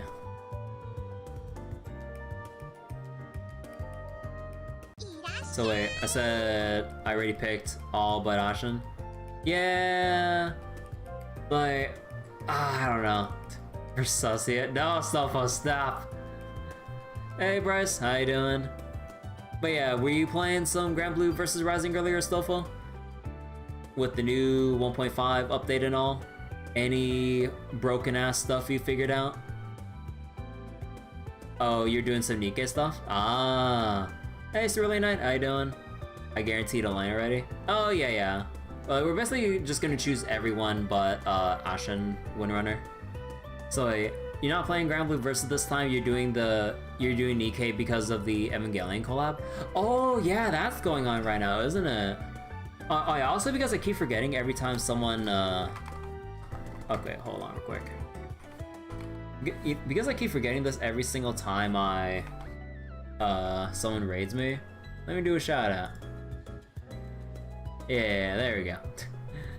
But yeah, for anyone watching who doesn't follow Stofo, go give a Stofo a follow. Does Nikke, does Grand Blue Versus, and probably a bunch of other stuff I'm forgetting off the top of my head, but yeah. You gave up on gachas? Fair enough, honestly. Okay. Let me just get through the connection events and kind of like skip out on it because we made our decision. You have my full support and then some, Mr. Arkwright. Okay, because after we do these connection events, I need to carry on with the main story. Cool for people who like gachas, but not for you? Oh yeah, like, with gachas, like, it really requires a lot of patience and depending tolerance from the players. And if you're kind of prone to spending money and being tempted to, yeah, no, definitely do not do gachas. Not at all. But depending on like what gachas you do end up playing, there are some that are actually worth like the investment time of just like playing and having fun with over time. You've always been stubborn as a mule. Although I suppose that's like, reassuring. I'm still getting a ton of fun playing like...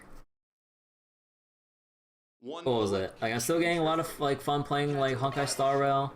Like, I still have a bunch of fun reading the story updates Confirming for Fate Grand Order when the updates come out.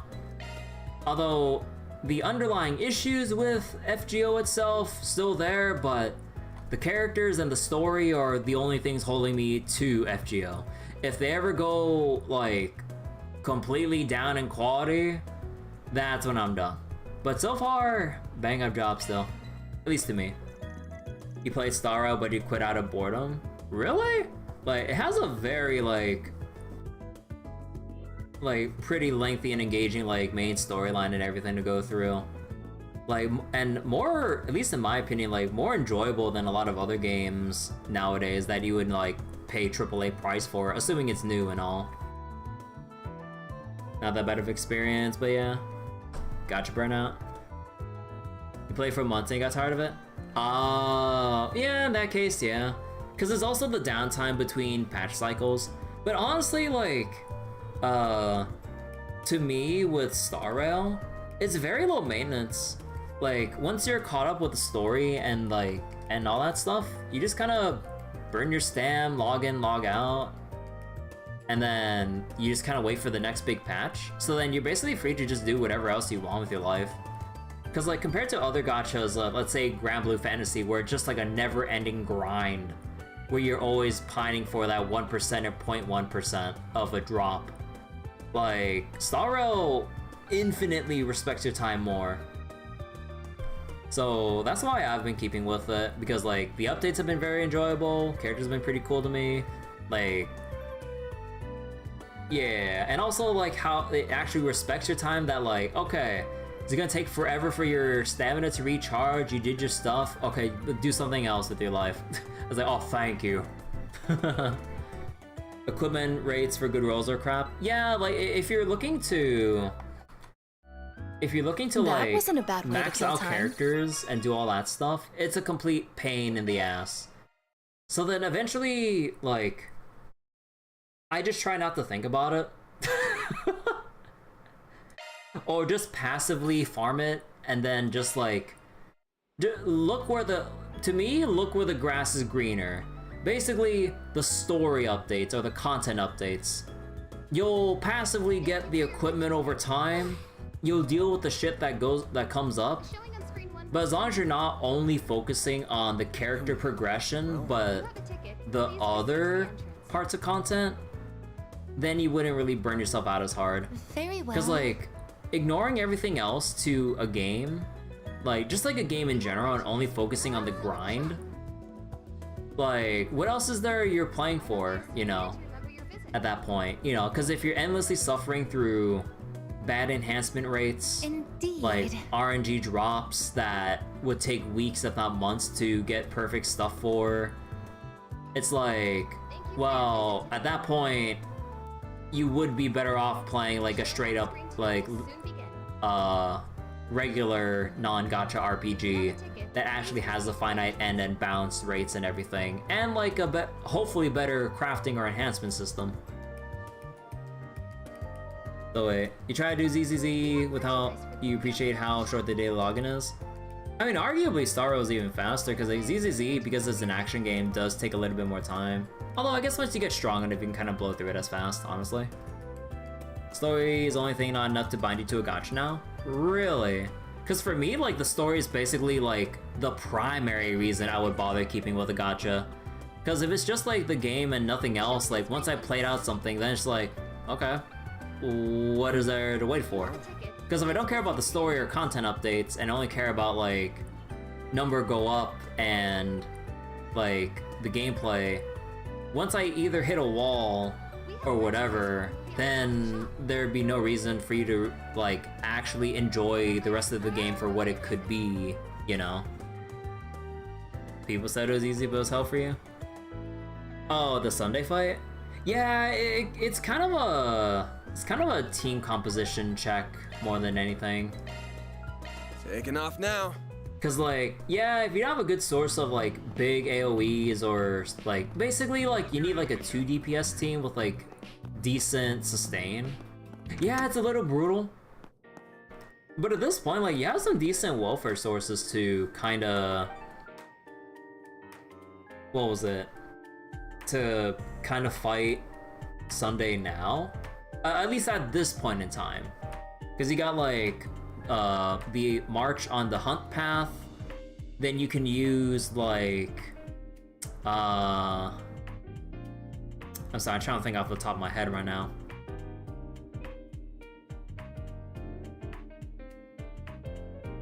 Like Gallagher, Harmony, Trailblazer, and who else would really complement that? Probably like another DPS of some sort. Or, let me see. I wouldn't use March. But like, March would be like perfect for fighting Sunday if you're lacking in like some kind of DPS. You had Acheron, but she's badly statted. Well, I mean, like, you just take your time, no matter how long it takes to, like, get Acheron up to speed, because if you have, if you have Acheron, you have no reason to not do that Sunday fight. Or to not have, you have no reason of having a hard time on that Sunday fight. She is that busted. I'm sorry, I know there's bad stat RNG and all that stuff, but as a character herself, she destroys that fight. So if there's any other problem, like probably getting some other supports or something to get her going would probably do it for you, and probably like get that fight done. If you have bad stats, crit damage wouldn't be able to kill it off. Eh, probably. But like,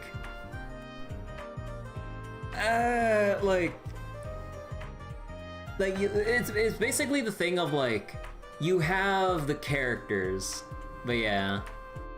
That's your main problem? Yeah, I mean, yeah, like, taking a couple steps back, yeah, like, like, I guess it doesn't matter what characters you have if the equipment just does not enhance your way.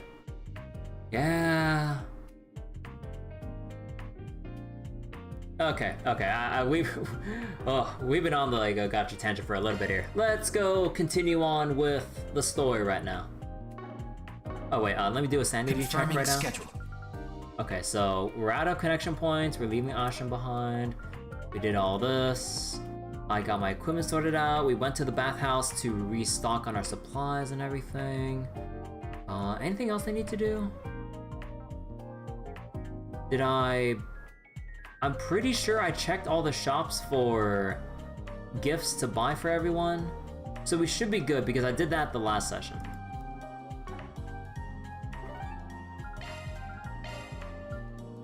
Sorry for the random HSR. Oh no, no problem. Like it's always fun. It's always nice having the chats and everything.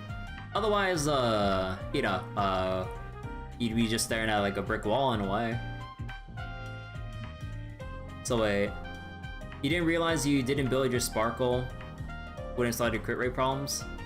Well, I mean, like, technically, like, in terms of just beating something, like, you could just use your resin just to solve the main stat issue. Like, substats be damned at that point. Because, like, the story should be balanced to the point where even if you're at max equilibrium, as long as you have the correct characters with the correct main stats and set bonuses, it probably shouldn't matter too much about the substats. We're not talking about, like, premium SSS quality of like god tier role equipment. It's just like at least one sub matches. We're not looking for like 3 or 4 perfect rolls or whatever, you know. But yeah, like, what RPG series have I played? Name whatever I want. Like, I played like Final Fantasy, the Shin Megami Tensei games, like Double Survivor 1, 2, Double Survivor 1 Overclocked, like SMT5, the base game for the Switch, not Vengeance, because I don't know why the hell I bought an SMT game early instead of waiting for a special edition. This part, oh yeah, the Neptunia series, like, probably a lot more off the top of my head, but yeah. Played a bunch of RPGs over the years. Trails Zero, absolute favorite series ever. Oh yeah, like, when my friend introduced me to the Trail series, like, I did not know what I was getting into And then as I went through Trails in the Sky first chapter, I was floored by all the little details that I saw Falcom put in that no other RPG or even game in general would ever bother putting the detail into. With all the NPCs shifting around with like new and unique dialogue and minor storylines. Because like other times, like, yeah, some NPCs might shift around, but they just have like really generic ass dialogue. But you'd have like named NPCs that would just go on about like their daily lives and have this whole like subplots about like their families, chores, or even foreshadowing or context or adding context to the world around them. A lot of other games, like RPGs or not, don't bother with that. And I'm like, okay, Falcom has now and forever gained my respect. Oh yeah, I have Fairy Fencer as well. Or yeah, I played Fairy Fencer as well, yeah. I pretty much got one of the worst endings in terms of like playing Fairy Fencer, in that everyone who I could have recruited died because I wasn't high enough level, apparently. When I read up on it, apparently you needed to be X level or higher, or else whoever you try to recruit will die. And I'm like, and I don't care if I'm spoiling this, but I'm like, what? I thought I missed the flag, or if it's like a New Game Plus thing where, oh, they die the first time, but on a New Game Plus, for whatever reason, a new path opens. No, I wasn't high enough level. I'm like, what? What do you mean? Did I play the updated version? I have Advent Dark Force for several years. I've never opened the game. I feel bad. I've never opened the game. But I have it. Okay, let's continue. I agreed to meet up with the Immovable once my other work was done. Should I head over there now? Let's call it a day. Yeah, some FPS issues when you played Advent Dark Force originally. I mean, I can see that. Especially since, like, at least in combat, you go from 3 party members to 6, I believe. So, and especially for way back when, I would assume things won't be as optimized and people wouldn't have had the crazy graphics cards that we would have nowadays. So, yeah, I can see that. Afterward, they went to Station Street to pick up some odds and ends. Then when it came time to return to the office... Bad optimization on your old PC? Only Final Fantasy played was 4, 6, and 10. Not bad picks, honestly. Like, for me, like, I really love Final Fantasy IX. Like, Final Fantasy IX, Final Fantasy 1, Dawn of Souls, like, and the 3D versions of Final Fantasy 3 and 4, because I've never got to play the classic versions of 3 and 4. But yeah. Also, playing Final Fantasy V for my first time on PlayStation 1, which is basically a port of the SNES one. Boy, those translations are so bad. The localization was jank as fuck. Oh my god. Instead of Wyvern, you get a creature that's spelled with the letter Y and the word burn. Y-burn. Oh my god, that was gloriously bad. Okay, it's a little early, but I think we should call it a day. You can head on back to the office. Agnes, feel free to go straight to the dorms if you want. Really? Does this have to do with your conversation with that bracer earlier? Nah, it's nothing that important. Oh, and your trial period's over, Reset. I don't know how long you were planning on hanging around, but we're happy to have you. Thank you. I'll bring the supplies we purchased back to our base. Appreciate it. Anyway, don't stay out too late now, guys. Why is he running off all on his own? Do you think we should track him? We shouldn't invade his privacy. But aren't you curious, Agnes? I mean, yes, but... Reset, aren't you against prying into Van's business too? On the contrary, I'm in full support.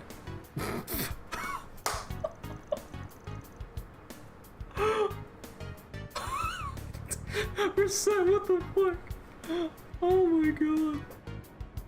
Your friend really likes Final Fantasy 2, but most people don't like it?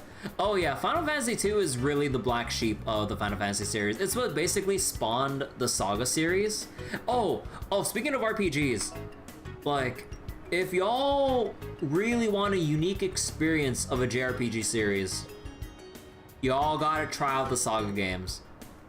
And I'm not sure where you want to start. Honestly, just pick one. Just pick any.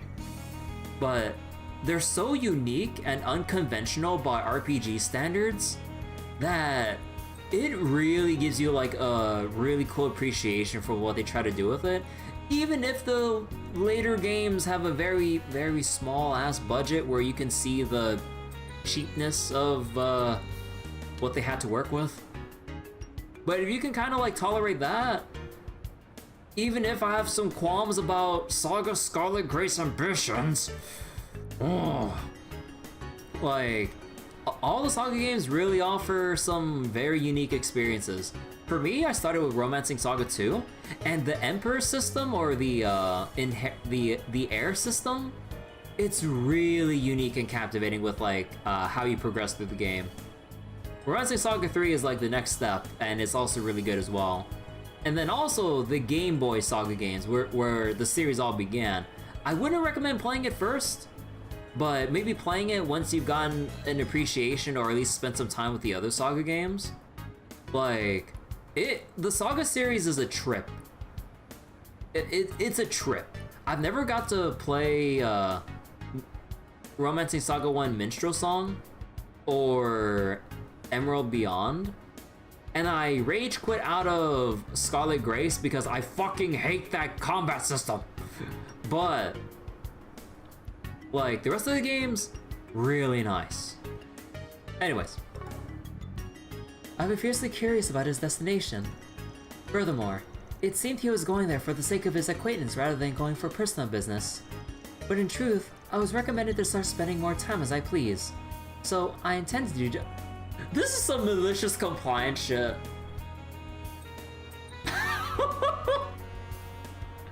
This is malicious compliance. Well, I was like, okay, y'all can do whatever you want now. I'm gonna go on my own. I was like, okay. Wait, why are you following him? Well, he said we can do whatever we want in our time, so I'm gonna follow him.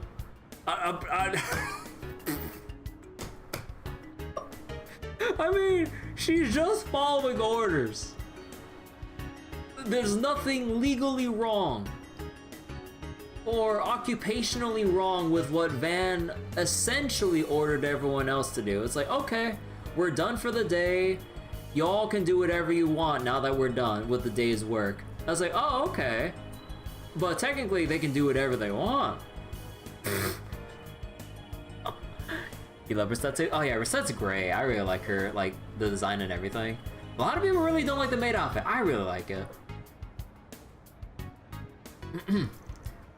What? All right. Then we shouldn't leave anyone out. Let's call Aaron. Aaron. Will you be coming along, Miss Claudel? Fine. I don't want to be the only one left out. Peer pressure. I really thought you were more mature than this. I apologize for my imperfect nature. I'm still only 20 after all. Look, we saw the resume. I don't believe you're fucking 20. With how you act and compose yourself, like, I would assume you're fucking 25. I don't care what anime years have to say. She's 25 to me, in a good way.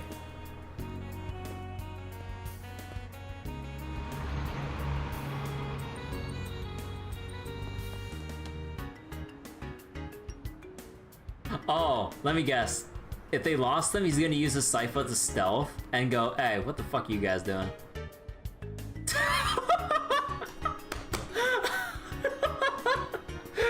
Get fucking played!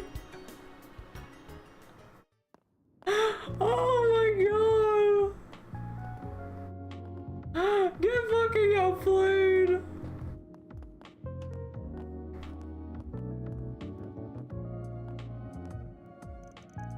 Man, big ass bracelet like you just can't stand around here and not expect to get stares. Hey there, sorry for calling you such short notice. I did manage to convince the others to let you go. Don't worry about it, I lost them anyways. But you can give me a bit more of a heads up next time. Those kids will poke their nose into anything once they catch a whiff. Sure thing, next time.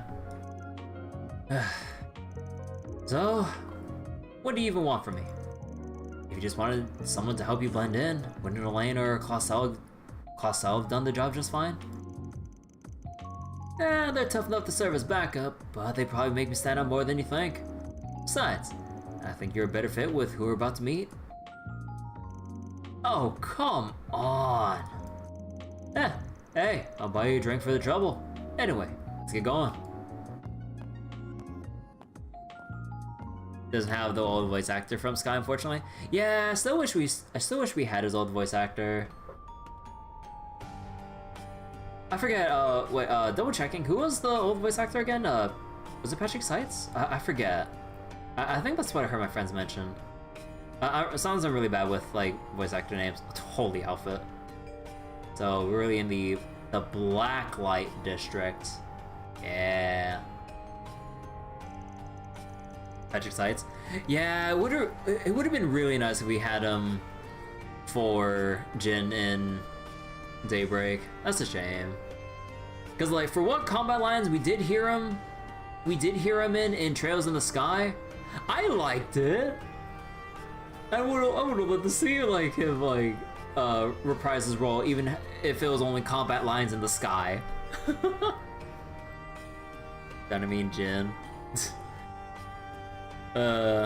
Reen, you love his character unconditionally because of Sean Chiplock.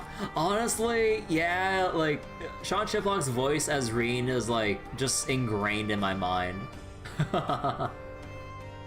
Anyways, well, here we are. The place the city's very worst call home.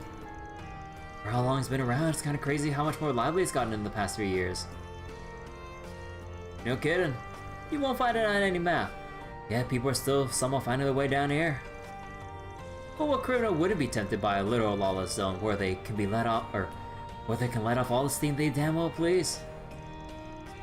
Might be a bit much for your little ones to handle right now, though. Yeah, hate to do it, but gotta introduce them to it eventually. Can't stay ignorant of its existence forever when you're in this line of work. Huh, true enough. So my impression of you being a mother hen looking after her chicks wasn't far off after all, huh? Oh, can it? So, where are we going? Sick OST? Yeah, like I really like the Daybreak OST. If there was a physical version of it, I would totally buy the CDs for it. Cause I think I know it's already out on like Spotify or some shit, right? I would assume. But I hate having my music online. I want to actually have the CD and files on my system. Because I don't want to rely on the fucking internet just to listen to some fucking music, dude. Yeah, it'd be nice if like I had the individual tracks to listen to in more detail and higher quality and everything. Well, let's peek in at the nearby bars for starters. Watch your back, alright? I know. Mind if I split? I've got a bad feeling about this. Come on, man. Where's your adventurous spirit? Gotta do the RP walk. Okay, it's too slow. What is this? Shutter. Wait. The area is sealed off by an enormous barrier. Oh. Okay.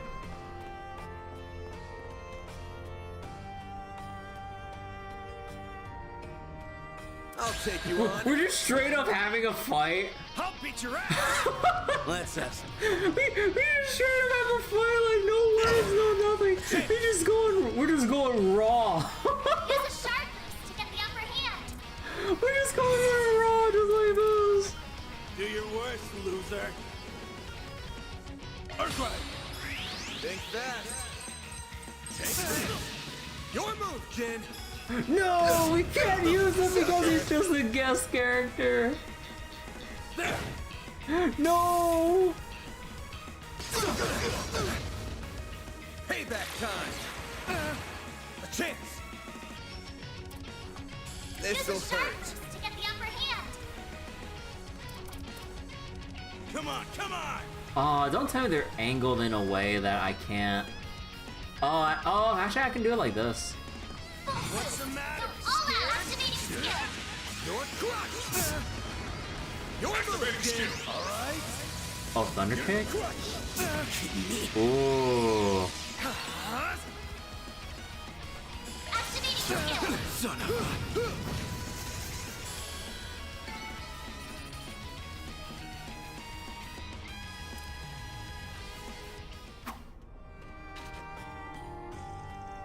a... And that's how it's done. Almost feel sorry for the bastards in hindsight. Almost. Gotta be pretty wet behind the ears to pick a fight with the immovable and not know what they're getting into. There's a show why the tactical school still got its rep. Yeah, it's lost some of its luster from back in the day, alas. The Central Dojo closed down 10 years ago after Master Ryuga passed. Now it hangs on by a thread, split between several disparate dojos. Speaking of those, huh, got something on your mind? I remember you like to go visit those rinky-dink dojos every now and then to train with the disciples. Why not take up the mantle and revive the title school outright? You ever think of doing that? Can't imagine anyone would have a problem with you taking the reins. I'd love to see that as much as anyone, believe me. But I don't think I'm cut out to lead the whole school like that. And I can't just shirk my duty as a bracelet to chase some pipe dream of mine. Maybe once I'm retired, I'll give it some thought. Man. The thought of Jin retiring to maybe revive the title school? Huh. Like, what are you guys talking about? Falcom OST sounds too OST enjoys sometimes too passionate about singers tracks. Some composers have their issues. So wait, guest characters are pretty pog in this game. Remember how we had a 5-person party when we got Cat? Oh yeah, I remember that. Jinjo and the others are great, but some of them have errors too sometimes. I mean, I haven't like, for me, I haven't really like sat down and picked out like, any particular tracks I might not have liked. Maybe like when you kind of listen to them in isolation or whatever, like maybe like you can see which songs you probably might not like in comparison to the rest of an OST. I don't know. But also like unless it's like really like egregious, like I'm usually not too critical of soundtracks. I don't know. I mean, there's like, I remember people raising some stinks about like certain songs and stuff, but I would probably need to go back and have a listen to it and like judge for myself again. Well, after I've played the game, when those moments have played out. I don't know. So wait, you hated Zero's guest characters? They came out like once or twice to provide support. CS2, decent highs but lowest lows with the OST for you. Anyways, True. Gil probably couldn't afford to lose somebody as high up as you. Given everything going on right now. Yeah. Oh, you flatter me. I can't take all the credit though. You really held your own in that fight back there. You got a lot of oddball moves in your arsenal. I can tell you trained in Kunlun, clear as day. Must have had a hell of a master to be able to fight like that. Hell of a master's right. He went and wasted his talent on a punk ass like me. Didn't even repay him for everything he did. Aw. You don't say. Could he mean... Anyway, let's keep moving. Our destination should be further in.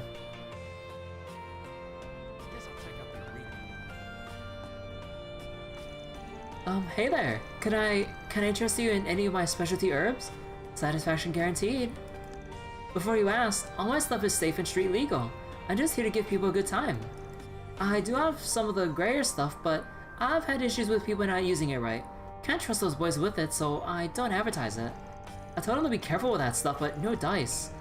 Well, that's what I get for dealing with those types. Never again. The way she talks, sounds like her stuff's on the up and up. You just gotta use it wisely and you'll be fine. Interesting. Maybe I'll take a look at her inventory. Probably because I'm curious and probably to make sure she's sticking to her word. Alrighty. What will it be? Yo! Lemon balm cookies.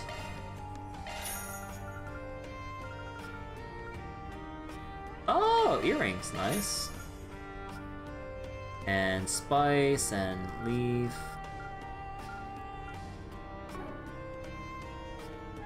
This lady sells weed. No, we don't do weed here. Not even once. We saw what happened in Tharbad. Never again. I'll be seeing you. Weed is evil. The devil's lettuce.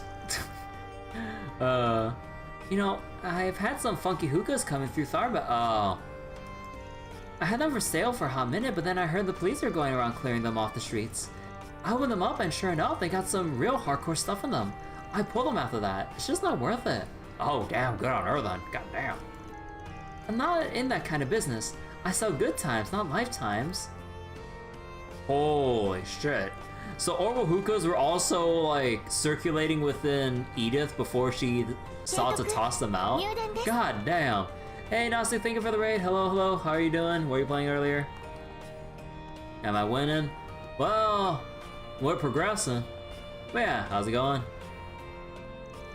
Hey there boys, you from out of town? Why don't you stay a while and I'll show you a good time, huh? Ooh, you're quite the stud, and your friend there, he's just enormous. In more ways than one. Oh my god, this lady. Huh, you make a tempting offer, miss. You're a real sight for sore eyes yourself. Not worth it, dude. Small ride, and you don't want to be on it.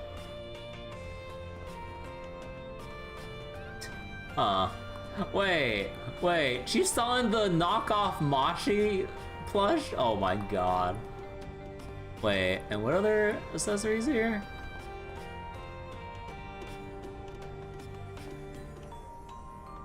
You had your anime night canceled, so you're just doing some Oblivion? Ah, okay. Ines is based. If this is in bro moment, don't worry about it. Ines would definitely... no, Anya's totally won't.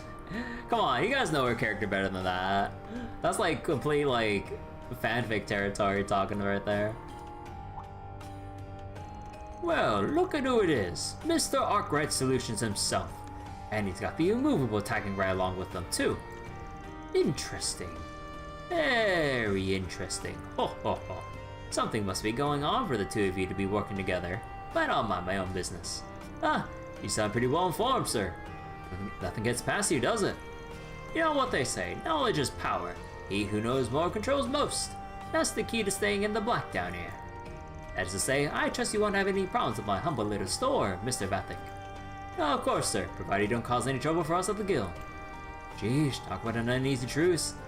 I ain't sticking my nose in their mind games, no siree. I shudder to imagine what necessitated that, but I know better than to stick my nose where it doesn't belong. Whatever's brought you two together, I appreciate your business all the same. You're just trolling.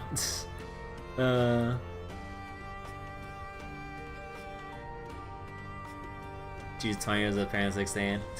Let's not keep going back to like the whole like anime age discussion. Like it always gets to very uncomfortable or ridiculous territory. I've got some. Okay, you don't got shit. I've got some fine wares for classic sale. coin. And I need to sell some shit.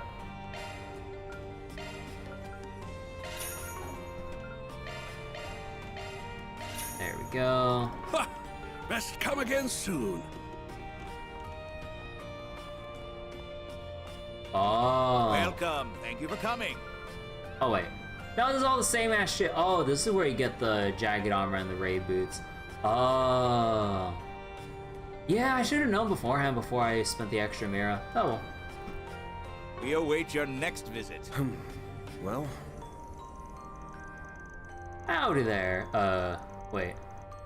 Spriggity doo? And is that the immovable Mr. Jin I see? Well, butter my butt and call me a biscuit. How have you been, big guy? Wait, you guys know each other?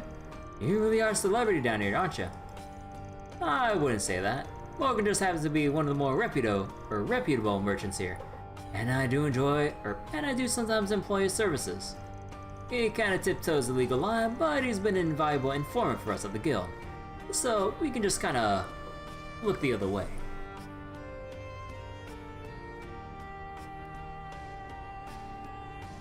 Oh, mercy, that's so nice of you, Mr. Jin. Too nice, in fact. I haven't done that much, really. I still feel terrible that I couldn't help you before.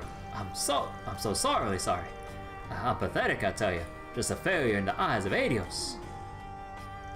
You know, it's weird as hell seeing a guy in a mask beating up on himself like that. It's giving me whiplash. Yeah, I get that. He's an eccentric fellow, but I take it to mean he's a good guy at heart. Well, shut my mouth. I'm surprised to see you two boys mingling together. I have a whole slew of outposts scattered around Calvert. I just happen to be staying around at the Blacklight district for the time being.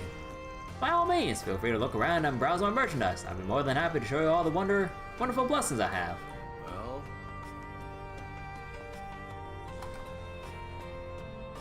Where the heck are we going? Oh, okay, so we have to go up there. Okay, so we can continue going down here then. Whoa, hey there, little guy. Didn't see you there. Whoa, you're so big, mister. You should have some of Mommy's drinks. They're delicious. I'm not allowed to have any because I'm too little, but you guys will love them. I know it.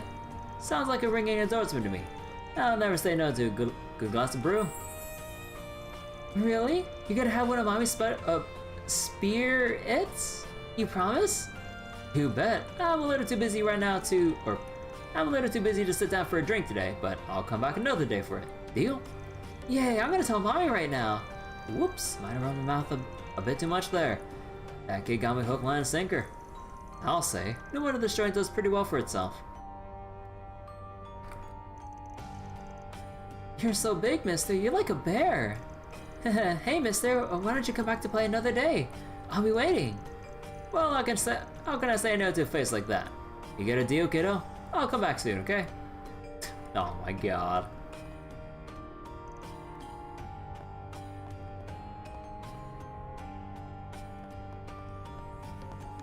Let's talk if you've got a minute.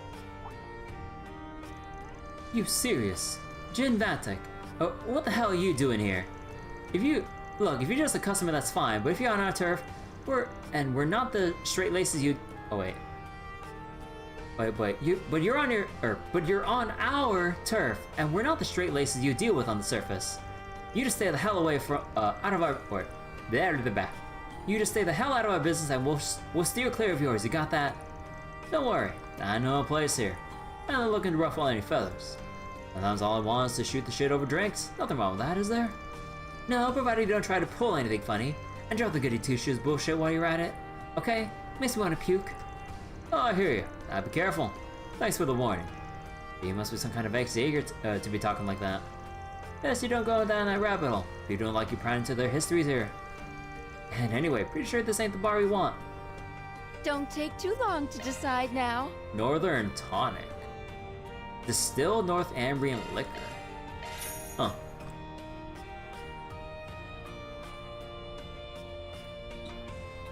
You don't like Risha's 3D model? I don't think there's anything wrong with the 3D model. Come back soon. Was there anything wrong, like, quality-wise, or just design-wise? Braces make me sick just looking at them. Always have. Sure as hell don't miss that part of the surface. Bunch of hypocrites who don't know jack about how the world works. They're not mafia bad, but that's not exactly a high bar. Just stay in your damn lane. This is our world. You want to be cops and your shiny badges don't mean shit down here. Get lost. So, and anybody who tries laying a finger on my Yoda, Yoda? Bracer or not, they'll have hell to pay. Real hell. Remember that if you want to live. Aw. not this one. I don't sense any chi. They must not be here. I can't buy anything there? Shit. Who in the hell are you talking about? Aw.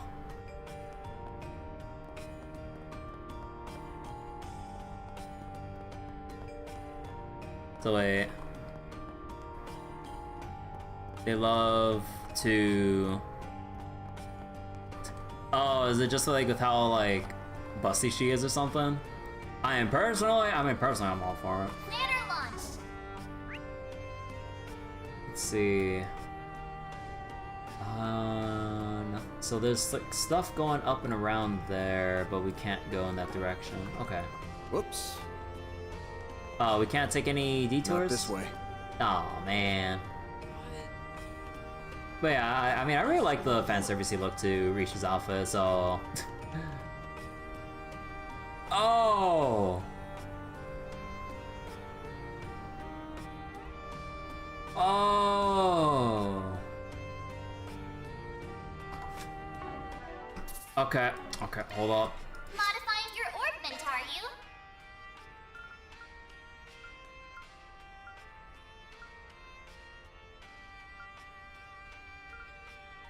I did not prep this beforehand. Well, shit.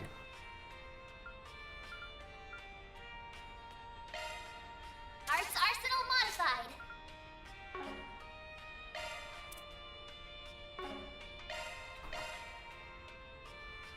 Now, you know, I'm not gonna use a Tyrell on that.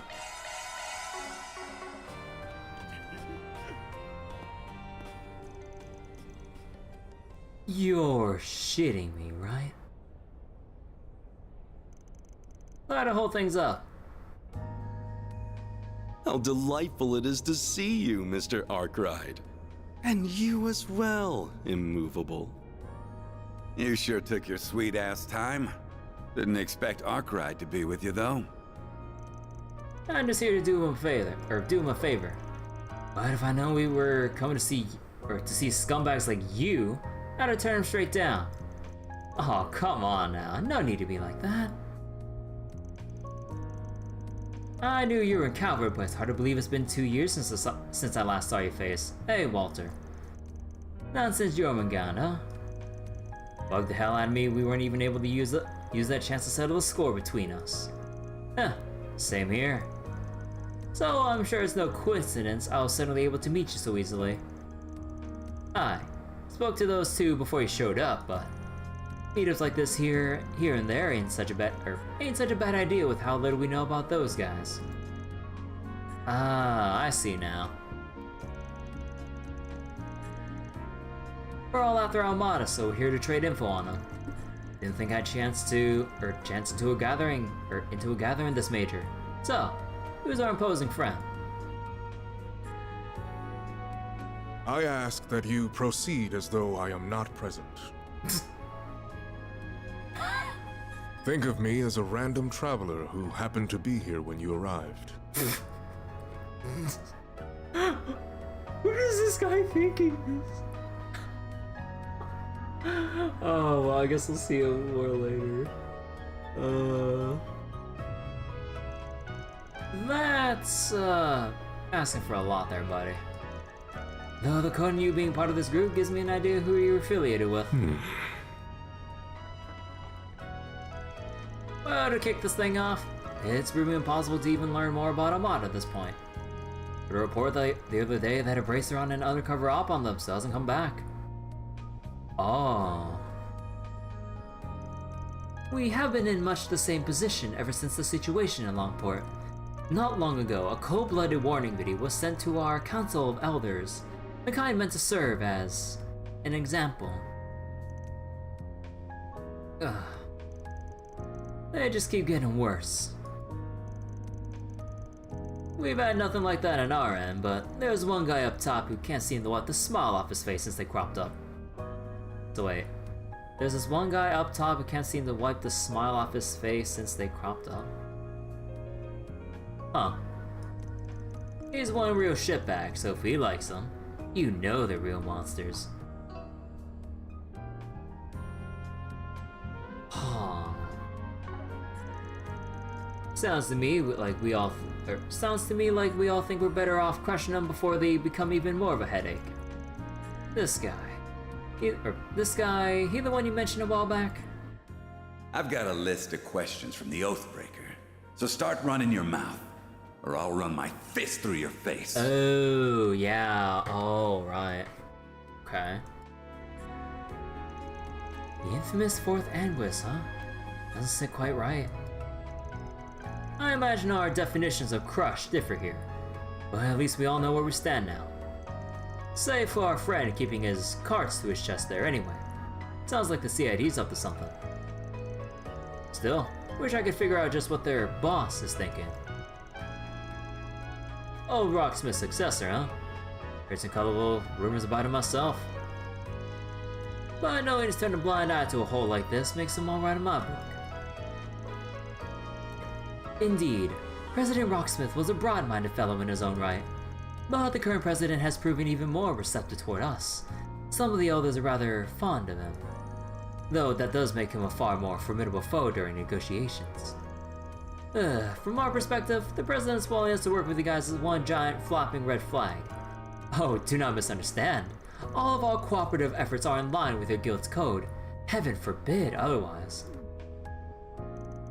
Can you guys not probe each other while I'm stuck right in the middle? I feel like I don't even need to be here anymore. Man's like, this could have been an email. Easy, Arkwright. Your part's just about to come up. Huh? Walter. It ain't often we get a chance like this, and you can't pick a better place. Oh, God. You weren't satisfied with how we ended 2 years ago either. So what say we pick it up where we left off? Right here, right now. Ha! Sounds like a plan. Wait, you saw this coming, didn't you? Oh, hell no! I ain't here to watch two monsters beating the crap out. Who said you'd watch? You and White Orchid Dragon are joining. Huh? Wait, is this a 2-on-2 or 3v1? Come on. Exchange info, exchange blows. Either way, we're getting to know each other. Oh, so this is the fan service you guys are talking about? I admit to some reluctance standing between combatants of your caliber. But I am also not one to pass up a chance to face Mr. Arkwright and the famed Jin the Immovable. Oh. 2-on-2. Well, you should be. Sorry, Arkwright, but this is just how it's gotta be. We'd lose sight of ourselves if it was just one-on-one. And who knows how much damage we'd cause then. You damn asshole.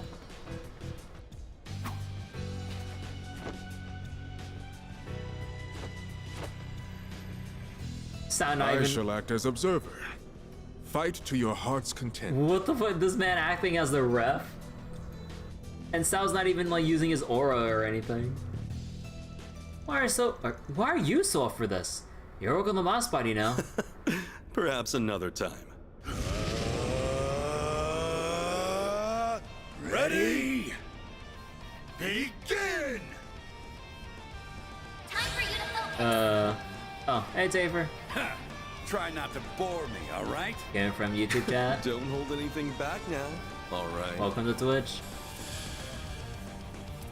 Oh, now I can play. Holy shit. Wait, oh, he has Aegis Guard? Oh, that eats up all my EP though. What's this thing? Wait, dude, I wish we can see the info for longer. Stun extension to stun enemies. Damage to stun enemies. Pull out all the stops. And then strength defense. Why can't this stick around for more than like 1 second? Why do I have to keep bringing this back up? I can see the info when I'm not in arts. All you've got? Just hold it. Pull out all the stops. Yeah, no. I mean, also I'm on keyboard. By the way, I'm not on controller. What's the matter, huh? Okay, let's see. Delay, back attack bonus, or seal? Oh, is that all you've got? This 10 heal and large damage and resistance up? Oh, I want to see the S crap, but we need to line that up. Oh. Sub info? Oh, sub info. Oh, thank you. Is that all you've got? You know, I haven't actually used Mini that much. Pull out all the stops. Okay, let's see. I would imagine Jin, just like in the Sky games, he would have F-all for actual, like, arts damage. So, we'll have to shield up. I don't have any stat buffs. Shit. It's gonna use up everything. Oh, we don't have aerial dust to build. Oh shit! I forgot to put back aerial dust to build up chain. The only thing I have at this point is cataract wave. Ha! No need to go easy on him. Try. Sealed blade. Boom! Eat this!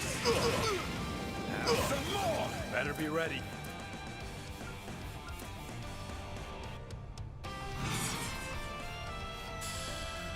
How's the matter? Yeah, and that was an MP2. Well, fuck.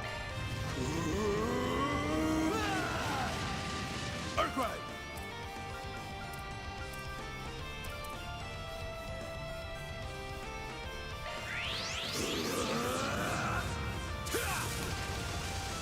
Here goes.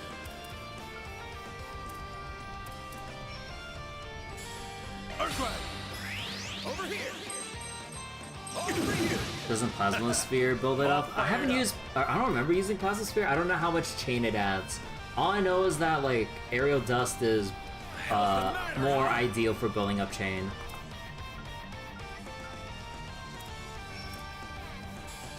Oh, is that all you got? Okay.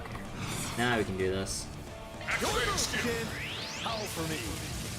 Thundering kick! Take this!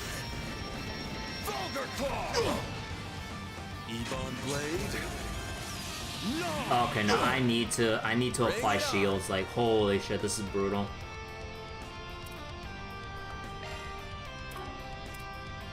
Yeah, I'm not gonna get the time to cast.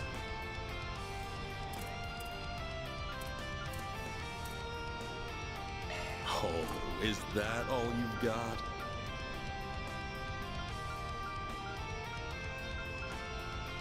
How's the matter, huh? So this is my res up. This is my 900 res up, and I'm Waka Bombs.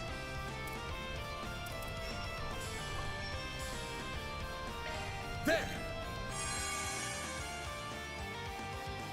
Eat this! Have some more! No use! Oh, thank God for the Guardian. Crimson blade? No, I have Obsidian Ray. It's just it's not in my current setup. Or no, I think I have it in my setup for Van. But I need to double check. Pull out all the stops! Hmm. Try this for size. Yeah, no, I can't kick the both of them together like this. Huh?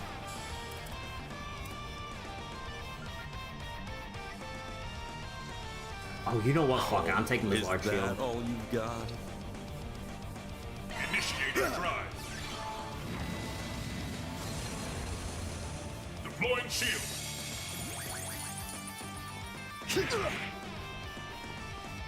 No counter. Line fight.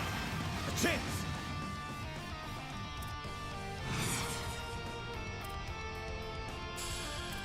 You've got this. This'll hurt. Can we... No, your back position is all the way... This'll hurt. Oh, because of the way you're facing, your back position is all the way here. Son of a bitch. This'll hurt. Oh, is that all you've got? Hmm... You've got this. Activating skill. You're crushed. You ain't seen nothing. Oh. You're making me get serious. Oh. No use. Take this. Vulgar claw. Guard, bitch. Line fight. Better be ready.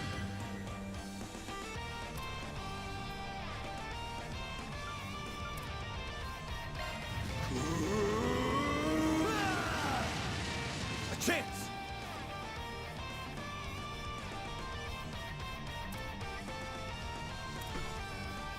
Oh, is that all you've got? Full boost. Go all out. Activating drive. I'm gonna die for this. Hurricane. You'll pay for that. Yeah, no, that... So he'll always impede. Yeah, so I can't cast shit. The hell's the matter, huh? Hmm... I know... Let's see. Is that all you've And got? Sal... Sal's crafts would probably have a lot of range to it, so it doesn't matter how far I walk back unless like he RNGs for like a different move. And if I regen, I'm not gonna regen that much. How's the matter, huh? And I'm on my last turn of my S boost right now, and it's gonna take a while to build up an S boost. Oh, is that all you've got?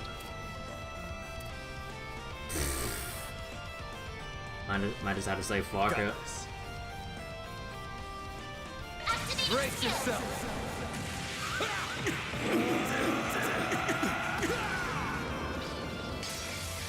Oh yeah, Cataract Wave has like a lot of hits to it, but the problem is the cone and the EP cost compared to Aerial Dust. Talking. Well done. Oh, we decided to get him that low? Okay. Hey, Gourmet Wrinkle.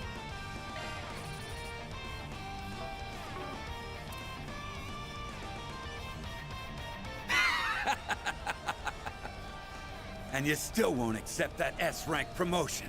Why the hell not? I'm just not ready for it. My Taito skills have nothing to do with it. Though it'll sure give me a boost in confidence if I can beat you here. Oh yeah? Will it now? But yeah, like, I kind of wish they... Whoa, the hell are you... hold on a second. This is looking real bad. I gotta scrap. Wait, I can't move. I feel there's no stopping this. I am honored to bear witness. Hey, thank you, Tabor, for the Twitch Prime subscription. Thank you, thank you. And... Is Lane gonna get it? enough.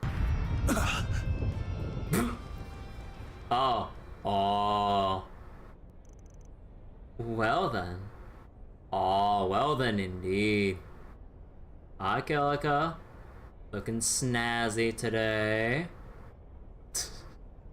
But yeah, like, I could have equipped better things for Van in that fight. Also, like, I really wonder why, if we have these fights, that they retreat at, like, a lower percentage of health.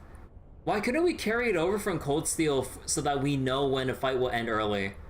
Because I totally would have used, like, Jin's S-Craft at some point to finish them off. So I kind of missed out on that opportunity, not realizing it. But I don't know why. Like, we had it in Reverie and Cold Steel 3 and 4. Why not in Daybreak anymore? Like, would it just did it psychologically disappoint people seeing that, like, you don't go all the way or some shit? Like, was it just like a emotional experience kind of thing, like, to the players, that they don't have this in Daybreak? I don't get it. It's annoying. You think people complain about it? Like, but this is way worse in your opinion? Like, I don't see what's wrong having, like, a visual indicator knowing that, like, this isn't the type of fight where you completely down someone.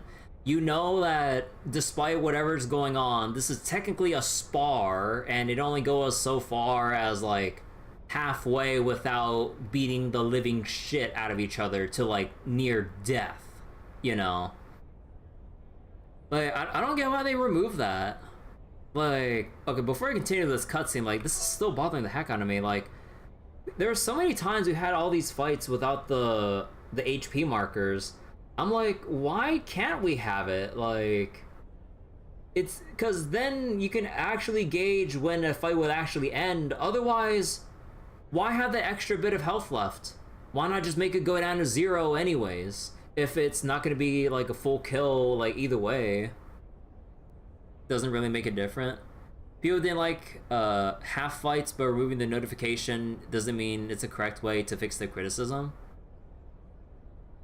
Like, no, I mean, like, it's not really, like, in essence, it's not really that different, but, like, it does indicate to you story-wise, like, oh, this is the kind of fight where, like, they're just, like, sizing each other up, you know, kind of building up for something, but it's not like the conclusive climactic fight between whatever it is you're fighting.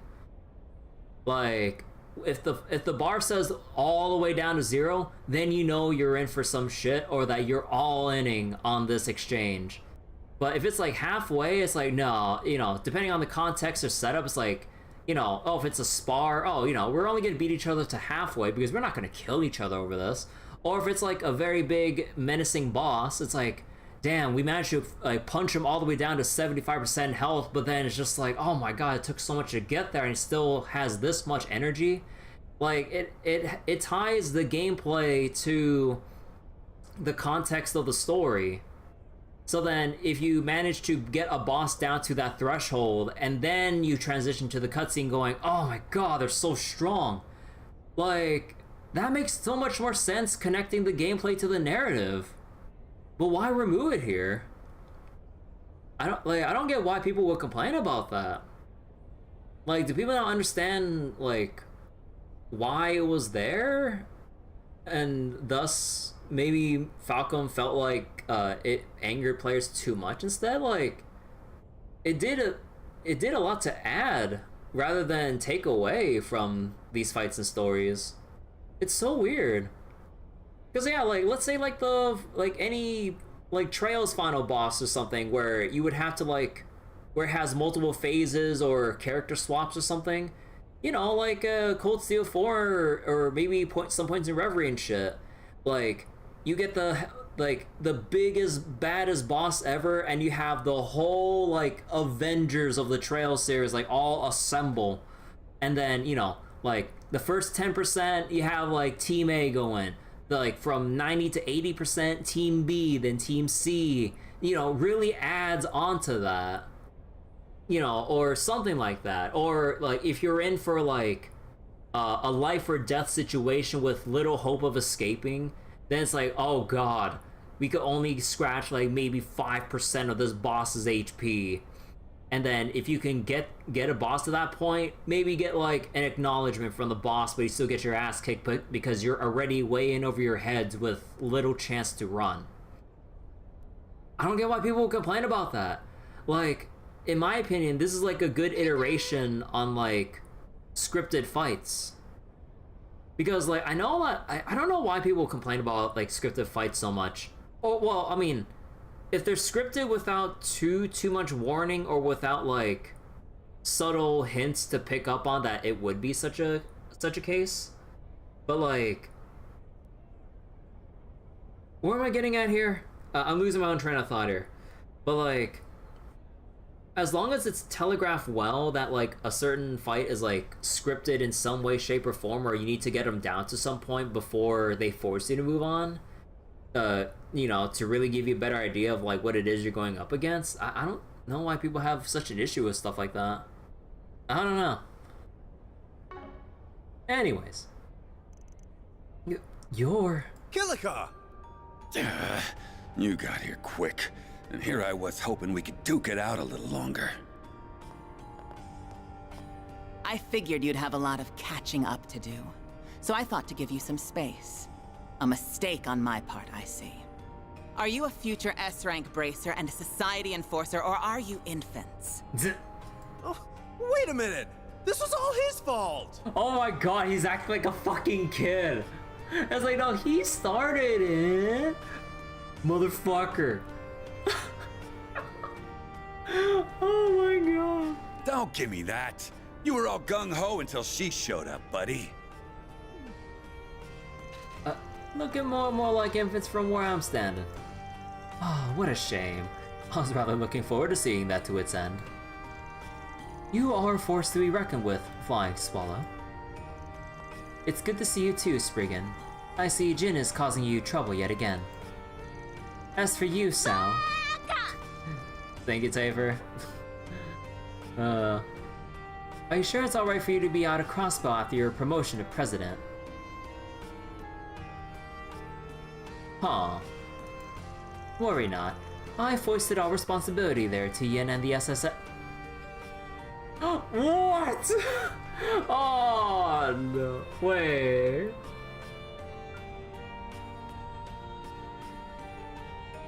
Promotion to president?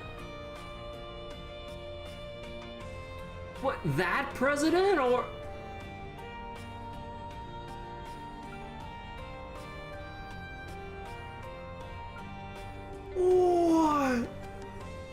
Wait, did they mention this before? Because I didn't catch it, because I knew he had some business in Crossbow.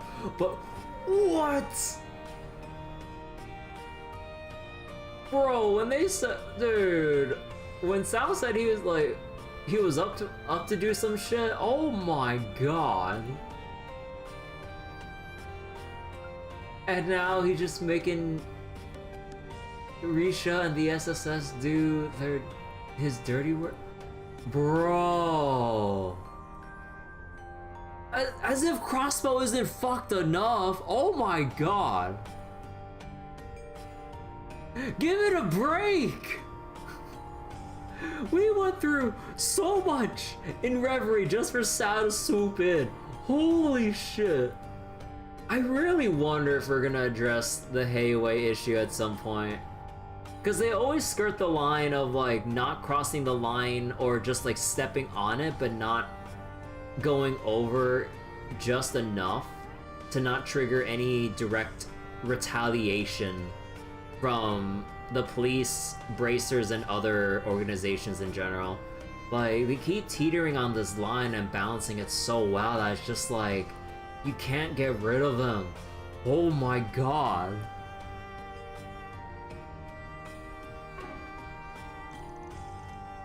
This guy has no shame. Looks like he brought more suspicious folks to the party.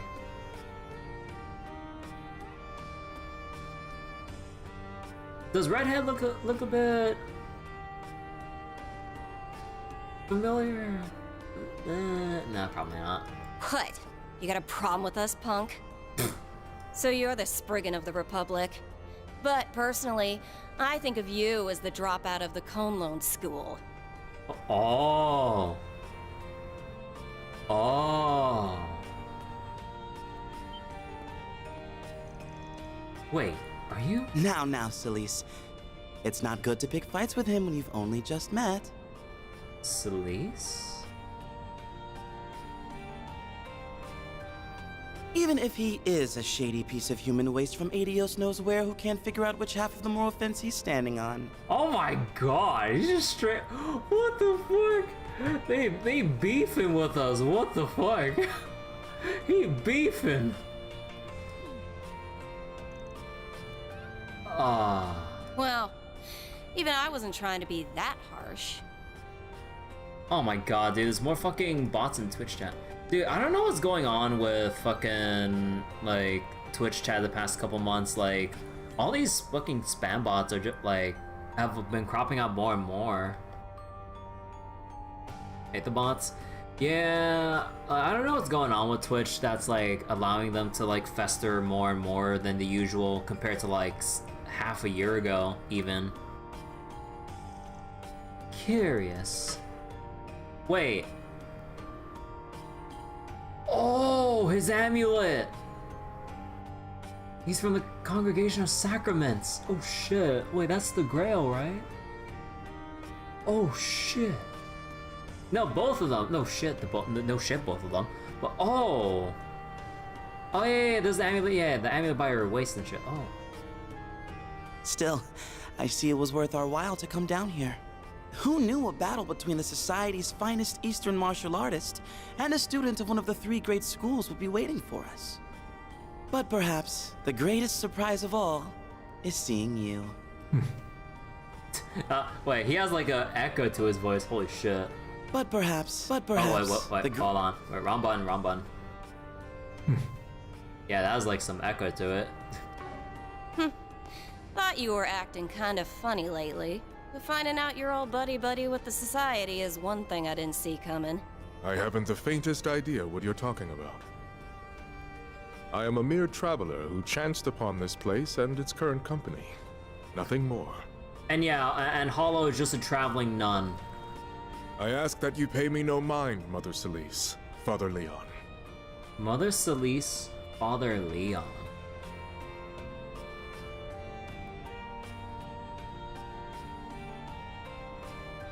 Dude, have I ever read those names before?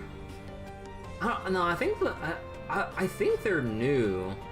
Cause like, I'm trying to like mull over in my head like at any point. I don't think I heard any mentions of these names. Unless I'm forgetting some very obscure reference or text or something. Well, okay, we'll find out more about them. You're not even trying to hide it. You are quite the interesting fellow, Vice Captain. Vice Captain? Must have been a hard job bringing a couple of runts like them down here. I thought they would make a fine match for you. We do have an agreement right now, after all. Who are you calling a couple of runts? You sure can run your mouth, dire whelp, but don't go getting cocky. Dire whelp? But oh my god. Is that like a fucking Templar greatsword for all we know? Because we see the different segments. Holy shit. How about I show you and that hardhead what I can really do? Is this like the Shirley equivalent from the church? Yeah? She ran for a fight. With what, Missy? That sword? Sure you're gonna be swinging it and not the other way around? How'd a teeny bopper like you even get that damn I'm 27.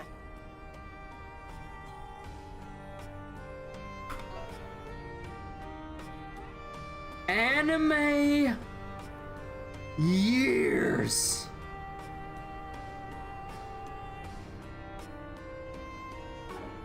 Huh?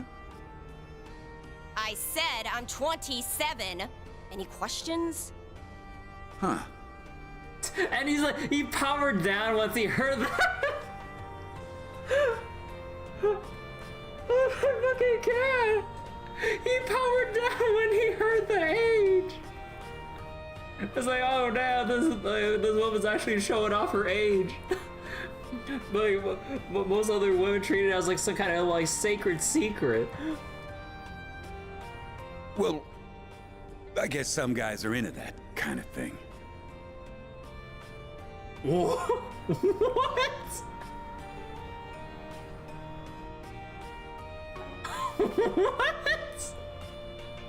You are so dead. What the fuck am I reading?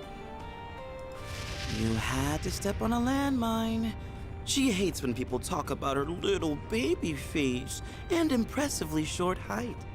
But that's great. Also dead. I'll leave this crap to you, Arkwright. Wait, what do we have to do with this shit? Why me? I have a feeling I know where these three are from. Oh, there he is.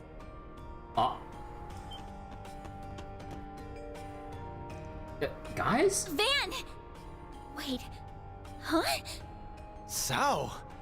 What kind of crazy party is this? Well, if it isn't Aaron. How'd you even find this place? Thought I threw you off my tail. This is what happens when you only keep people half in the loop.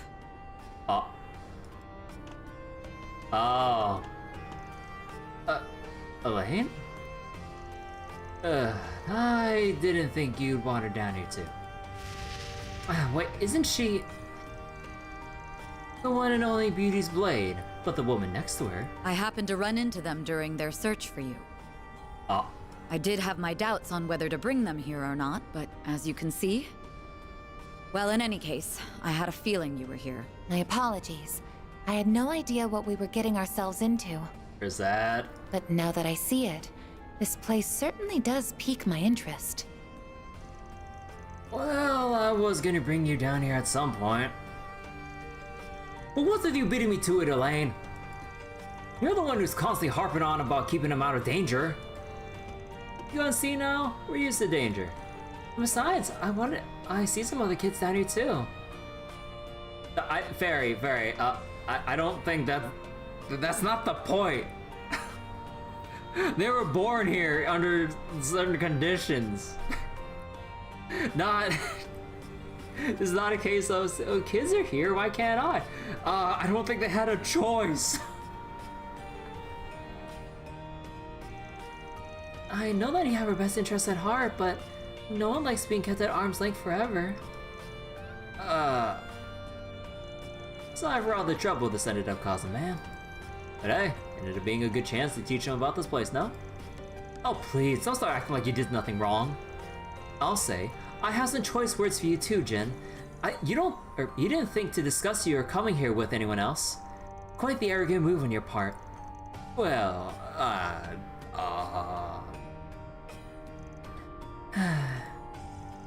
well, fun's over. I had enough of being here. Today was more about saying hi anyway. I've done what I came for. Walter. We will see each other again at some point. Even if the only other place you can imagine that happening is your prison cell. Heh. Well, kind strangers, if you would excuse me. Jin is S rank though? No, he's not S rank, not S rank. He never accepted the promotion. Yeah, that's enough hellos. Sorry for making you show us down here, Chief. We're out of here. See you all around sometime. I wouldn't be surprised if we met again, though that depends on what A does. Close enough to S rank. A does not round up to S. I think we learned from our alphabet. Perhaps those of us who remain might continue sharing information? So I'll go back to Crossbound Bother Lloyd. Man, you never change. Go keep Ash and company. Sounds like there's no room for doubt then. Amada's got some other organization working from. So it would appear. Their funding is at least partly coming from is at least partly coming from those who funded the racial terrorism of the past two. That's awful. Val was telling us about that not too long ago. Oh shit. Our company's risk assessment led us to the same conclusion. Up until a few years ago, racially motivated attacks on those of Eastern and Central Eastern descent were all too common. They were known to be orchestrated by white supremacist groups who traced their origins back to the Old Kingdom. But the situation changed significantly when a rather large group attacked the trade conference in Crossbow 4 years ago. Damn! We're still feeling the ripple effects of the attack on the trade conference all these years later. Wow! Huh. Fortunately, we were able to quell the situation thanks to an insurance policy we had in place. I'm not sure.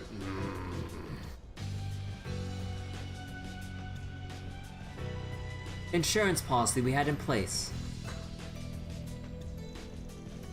And as soon as the crisis was put to rest, the former president started an aggressive crackdown on those groups. You didn't hear much from them after that. Then the post-war reparations put the entire issue on the back burner. That's not to say they've disbanded, however. If anything, the economic prosperity provided an ideal cover for them to continue in secret. All the names and event drops. Daybreak's a great first Trails game to play. Like, in terms of like the story at hand, like I guess you can argue it's like a decent like game to start off at. But yeah, I mean, like, it's not like they're not going to acknowledge whatever happened leading up to that point.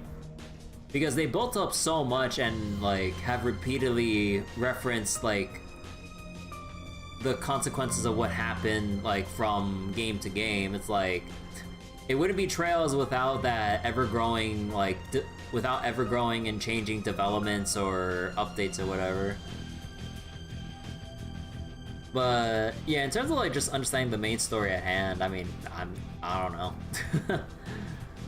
know. And now their cover is coming to an end, bringing the issue of them to the surface once again.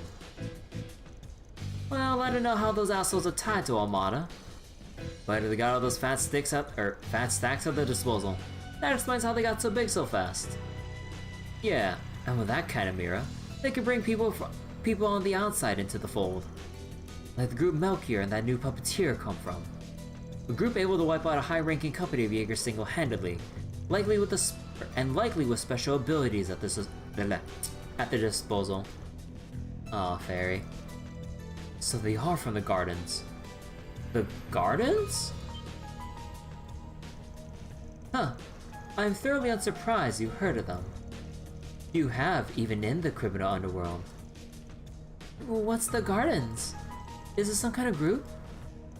They're a criminal organization that's of a different breed to mafias like Armada. They don't have much in common with the society either, mind.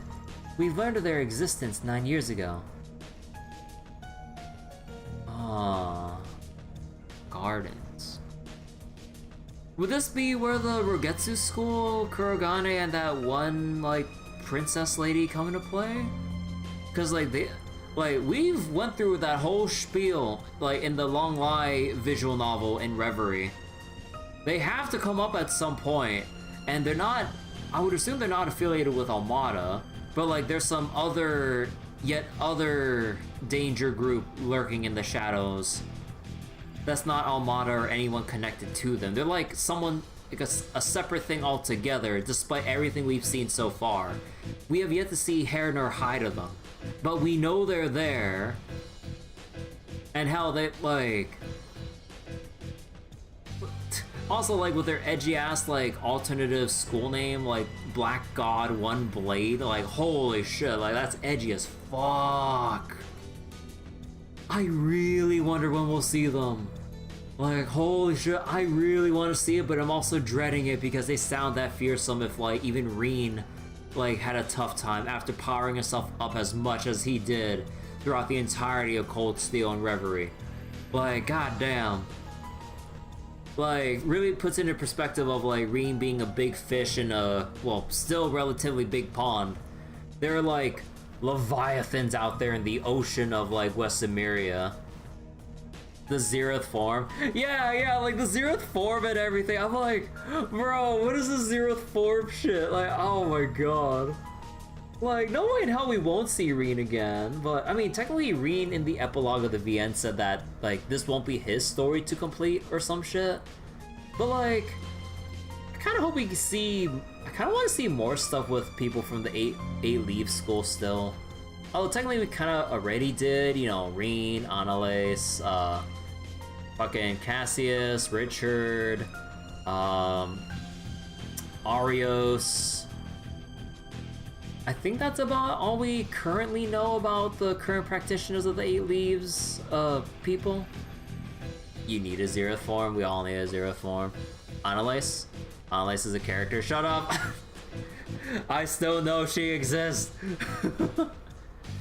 Anyways. Their modus operandi is gathering orphans and giving them... The organization! Oh, right. I mean, in the 3 and 9 novels, they're just called the organization, but no, okay, so now they're called, okay, so the real thing is called the Gardens. Oh, so that's how Swin and Nadia and potentially Rufus and Lapis will come back into play. Oh shit.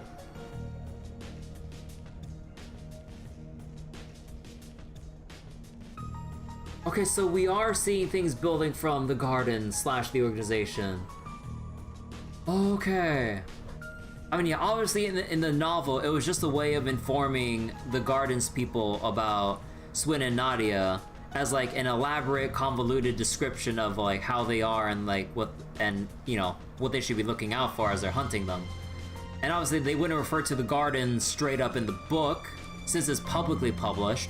So they replaced the name of the organization to hide that fact. The echoes of Reverie are being felt right now. Yeah. Okay. Damn. Didn't know stuff like that was even real. Unfortunately, it very much is. Their members are few in number, but they complete their missions with startling success. The organization is divided into several groups called Gardens. The Overseer. Imagine this as an entry title. Yeah, dude, there's so much to dissect from all this shit. Oh my god. So wait, call gardens with each being led by an overseer. We are aware of their presence on Marduk as well. Their threat level is considered to be S+. Internally, it was at one point believed that most unsolved assassinations were their handiwork. Yeah, you can imagine the headache when we had another group trying to mimic their playbook. Still, their name hasn't cropped up much over the past couple of years. Now, since the overseer of the garden was so... Bro! So wait, they even reference a single time, that's all you want to say? Reverie has the answer, and it's something you've been thinking about ever since you heard the line? Bro, the Garden of Swords was taken out by 2 members who fled the organization. Bro! Come on, and technically they gave it away in the status changes in the notebook when they said you can mark enemies. Only Swin can mark enemies. Bro! Bro, I was wondering if there's someone new, but like with all this, no. We're gonna find him, like, if anything, near the end of the game. But bro! Oh shit. Oh wow. I feel like I read that story somewhere before. And that's the cue to any readers or to any player who hasn't been on the up and up with the Trails like collectible books and just maybe overall Reverie story, or if they haven't played it at all. It's like, oh, this is a reference to something. Bruh. Huh. What is it, Van? Ah, nothing. Bro! Okay, I know it's like a common thing in literally every single piece of media, but like, I really wish we could stop doing this fucking trope of like, oh, what's in your mind? Ah, nothing. It's like, we're all having an info exchange here. Just put out your speculation. Like, we have all these different minds that can like, think about what you might have blurted out to do something. Fucking hell, dude. Again, it's not trail specific, it's just story specific in anything. Books, movies, like other games, like... Please! What's the point of having an info exchange if you thought of something, but it's like, nah.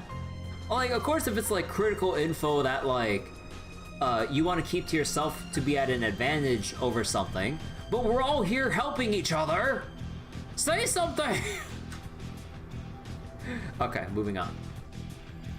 Nothing. Anyway, now we know that group of monsters working with Armada.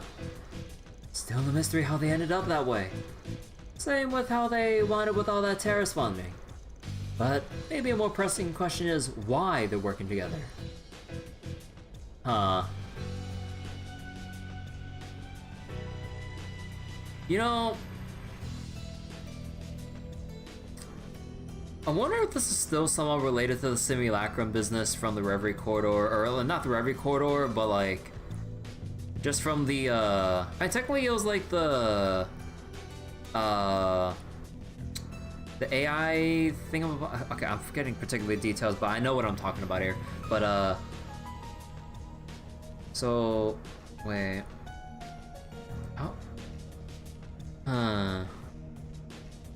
yeah, no, we don't know anything else about the gardens in general, so I don't have any right to speculate.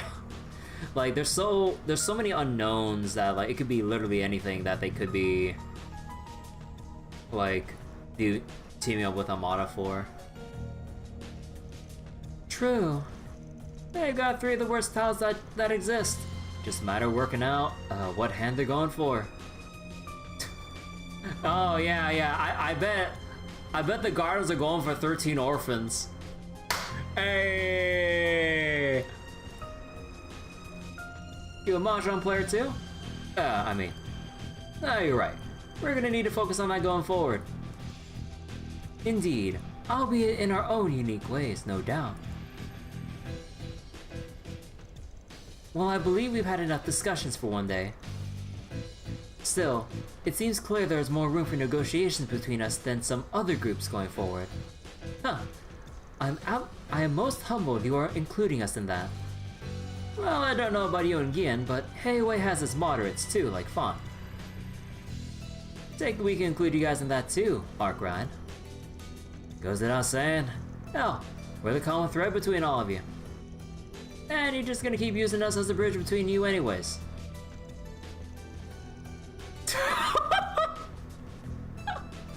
You got that right, so we could, or so we would, but of course.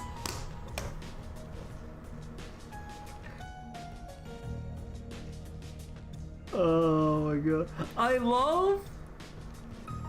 love the self-awareness in this writing. I love the self-awareness in that, like, you know, because of how these stories are made, you know, obviously the protagonists are generally the common thread linking everyone together. Now they're just making fun of it.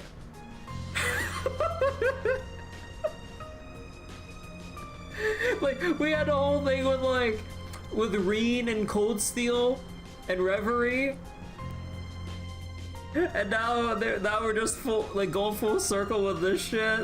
With Van acknowledging the existence of, like, what his purpose in life is.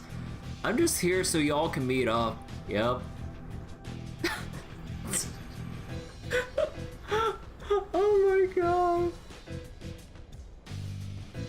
Oh, stop being so in sync.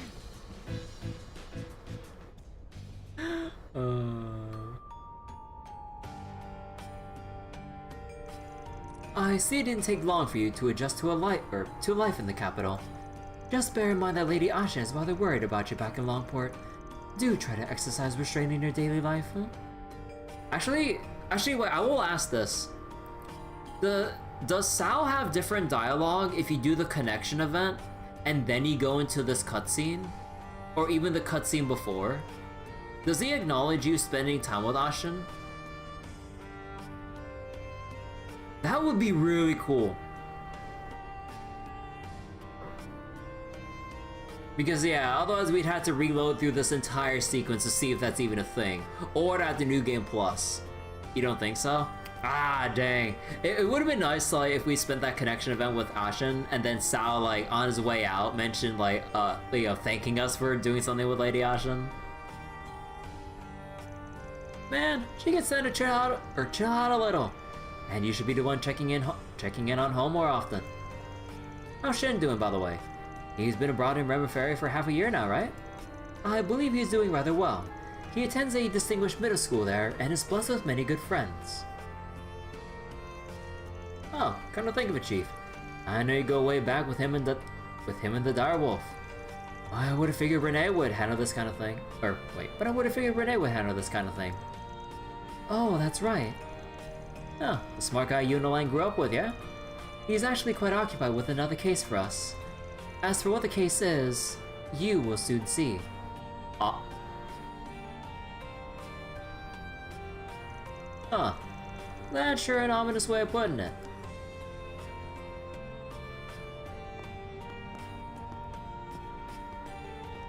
Dude, there was so much to take away from this cutscene, holy shit. So many, like, big references, like, all the funny shit, oh my god. You get to, like, even if it's a tease, that rematch between Jin and Walter. And now we have, like, oh my god, dude, there's so many things going on here. And then the mention about Garden / the organization from 3 and 9. Oh my god, dude. There's so many layers going on here. And she's one of the more reasonable ones too.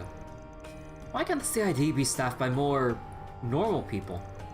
Forgive me for saying so, but you're a fine one to talk. Yeah, I can't believe you came to a place like this without us. Kinda pissed me off and let you shake me in the first place. But that's in the past now. So, just what is this place? It's called the Blacklight District. It's the city's unofficial 13th district. and its dark side. A lawless zone that changes location from time to time, and that few cops dare to tread. It's home to criminals of every kind. Good place for them to get together too. To think that all this time such a place was right under my nose. You know, I feel like Abby said something about it to me before. Oh, they have a combat arena too? Oh shit. Oh shit, wait, can we do fights here to get money and rewards? I was aware of its existence, but this is my first time seeing it in person. It looks to be a combination of multiple underground areas that went unused during the city's urban planning. Good spot to hang out. We had to walk through a whole damn maze just to get here. An underground coliseum and contraband as far as I could see. It's like it was made for me. Well, too late to do anything now that you're here. I'm gonna guess people stayed away because you had a lane. But people always get into scuffles around here. So let me teach you how to speak this district's language. We'll take it to what we do. But just keep your eyes peeled, alright? Right. Of course. I'm down. Oh.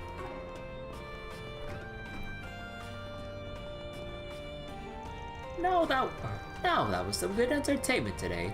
Sure made this old hag happy. They've got some pretty colorful youngins lined up. I can't wait to see what sort of havoc they end up wreaking. Not your average grandma, this one. She gives off a really sinister aura. I'm not sure why. It's the granny from Grand Blue! Blacklight ain't without its downsides, but when you're old and got more time than you know what to do with, it's the only place to be. Just don't call it my retirement, because I've still got plenty of fuel left in this tank. Ha ha. Hey there, come on and have some fun. Just don't get too naughty, alright? Okay. Well, look at what the cat dragged in. Thought you could start shit outside my restaurant, huh? I'll let you guys off once. Gotta make some money taking bets like that. But you damage this place and I'll collect on your head, got it? If you guys cause no trouble, alright? This here's a legit business I'm running with the boss's permission. You can't give me shit. Legitimate is stretching it a bit, with all those safety hazards he got in plain sight. Whatever's going on, he sounds serious. Better not get in his way or else. Well, it ain't my fault all the crap went down, but whatever. Let's take a look around and get the hell out of here. Relax, Chief. Why do we need a rush? The gambling den's open. We gotta grab a seat and throw down. We can leave once we make some dough. Alright, but just a little. And I only mean a little. We run a gambling den here, but that don't mean it's a free-for-all. Any bastards that step out of line get kicked out, literally. You wanna up the ante and put more money on the table? Be my guest. When you play at my house, you play by my rules. Sooner you get that through your thick skulls, the better we'll get along. Got it? What'll it be? Cocktail that turns one into a strong gambler for the day. Come again. I'm still in Blacklight? Oh yeah, I mean, there's a lot of things I was reacting to with the cutscene we've had recently. Like, there's a lot of references to Reverie. And even the ripple effects from Trails to Azure with the trade conference. Oh my god. Bro, Daybreak being the first game to start with in the series, my ass.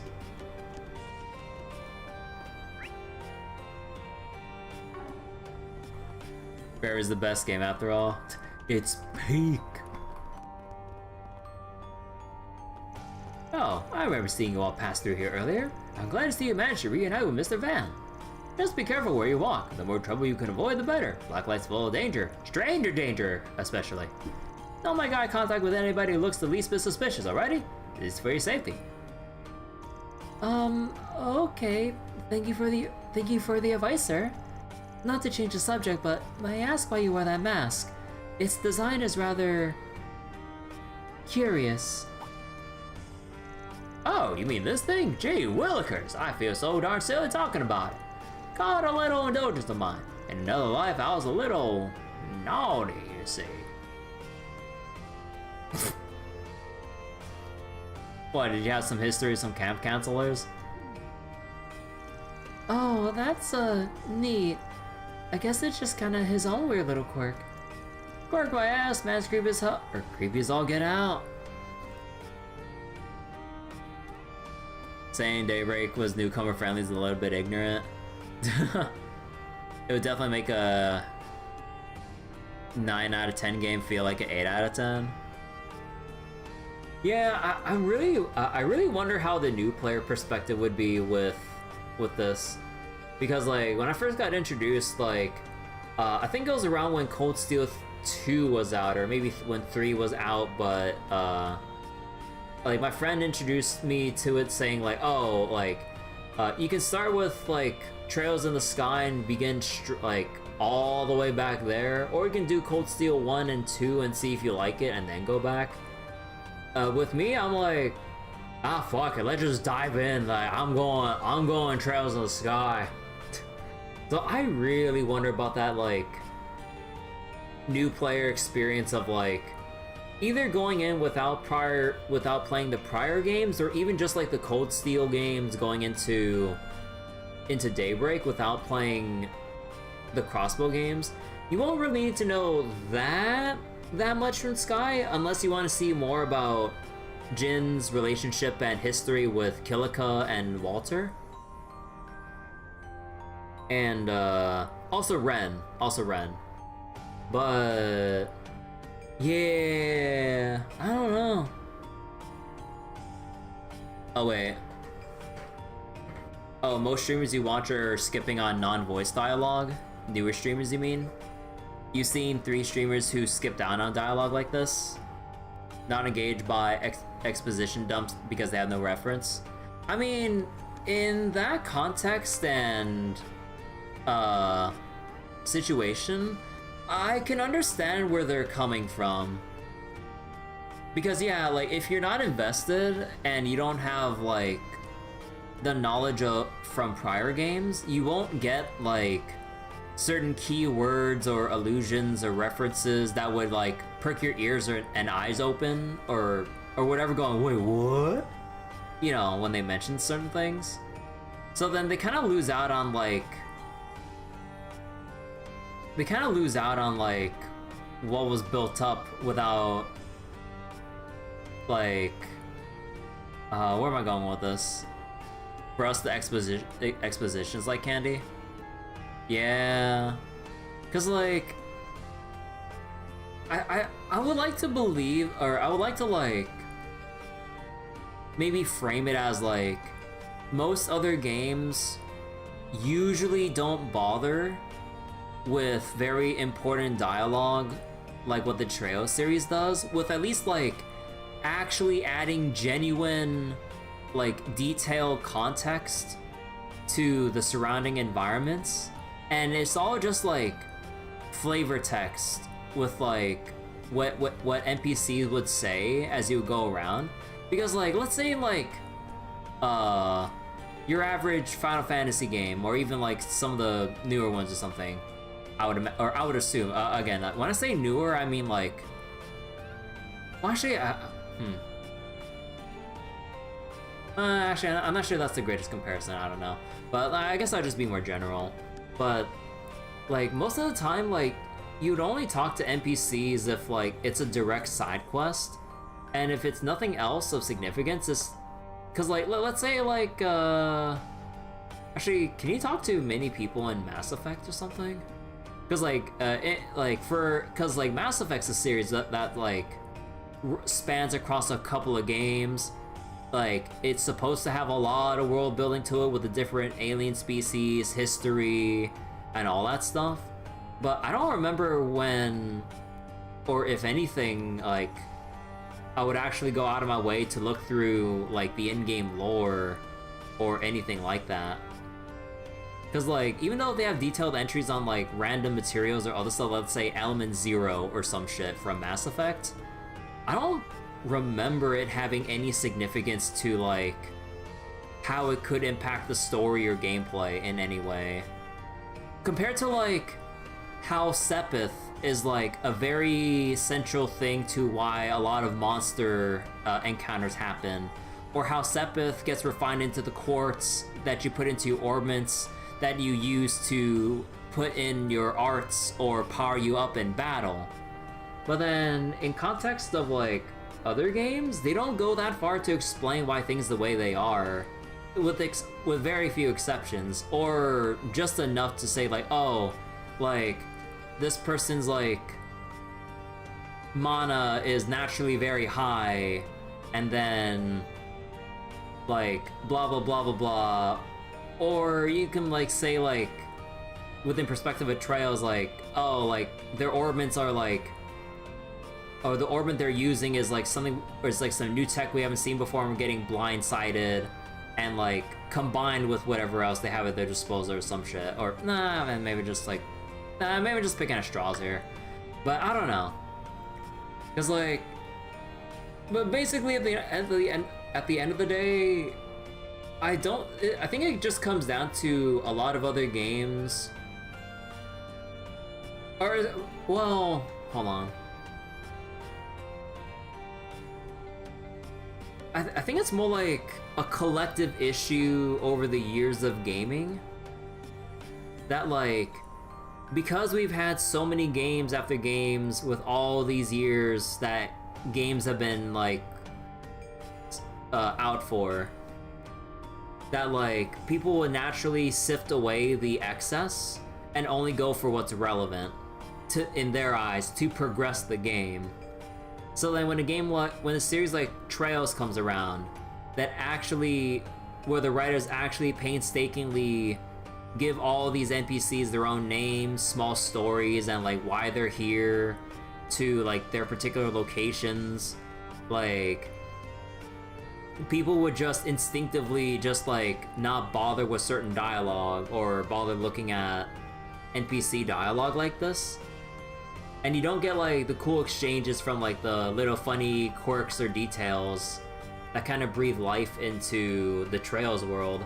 So then, by the time someone would finish, like, a Trails game, like, they'd say, oh, I was like, that, like, this is alright, but I don't see why the fans hype it up that much. It's like, you know, in their case, assuming they don't look at this dialogue or exhaust it out that much, then yeah, like, they're kind of missing a lot of what adds to the Trails world and story, or collective, like, story and lore. But yeah. So wait. So one thing you see with newer players is that they like Van a lot compared to other JRPG protagonists. Oh yeah, because, like, a lot of people will like to, and I quote, like, call out, like, a game or call out writing for quote-unquote anime-isms or whatever the fuck anime-isms even fucking means. And, like, people always, like, shrug off, like, what's kind of there for a story, and at least from what I would assume, like, what a writer wants to evoke with certain moments or developments, and they just kind of hand wave everything going, this is absolute shit. So that's why, like, at the very least with Cold Steel, it's like, it's kind of like one of the more, in some people's eyes, notorious examples. Because one, like, you start off in the school setting. Two, like, the harem aspect where all the girls are fawning over Reen and shit. Which, yeah, like, you can do with or without it. Like, personally, I had my fun with it, but I could see why people wouldn't like it. Compared to, let's say, like, how Estelle's story played out, where it's just straight up, like, her, like, you know, just her and her, like, coming to terms with the feelings about Joshua from the developments of first chapter in Sky to second chapter and all that stuff. But then, like, you have, like, the more, like, pick your own, like, best girl aspect in Cold Steel, which kind of muddies up the writing a bit, which kind of leads to certain, like, certain ways for writers to get pigeonholed into writing things out. So then I can see where some of the criticisms come from, because, like, instead of having that canonical clear cut as day, no mistake about it, like, okay, like, so-and-so is with so-and-so, and we can see a more fleshed out, like, story.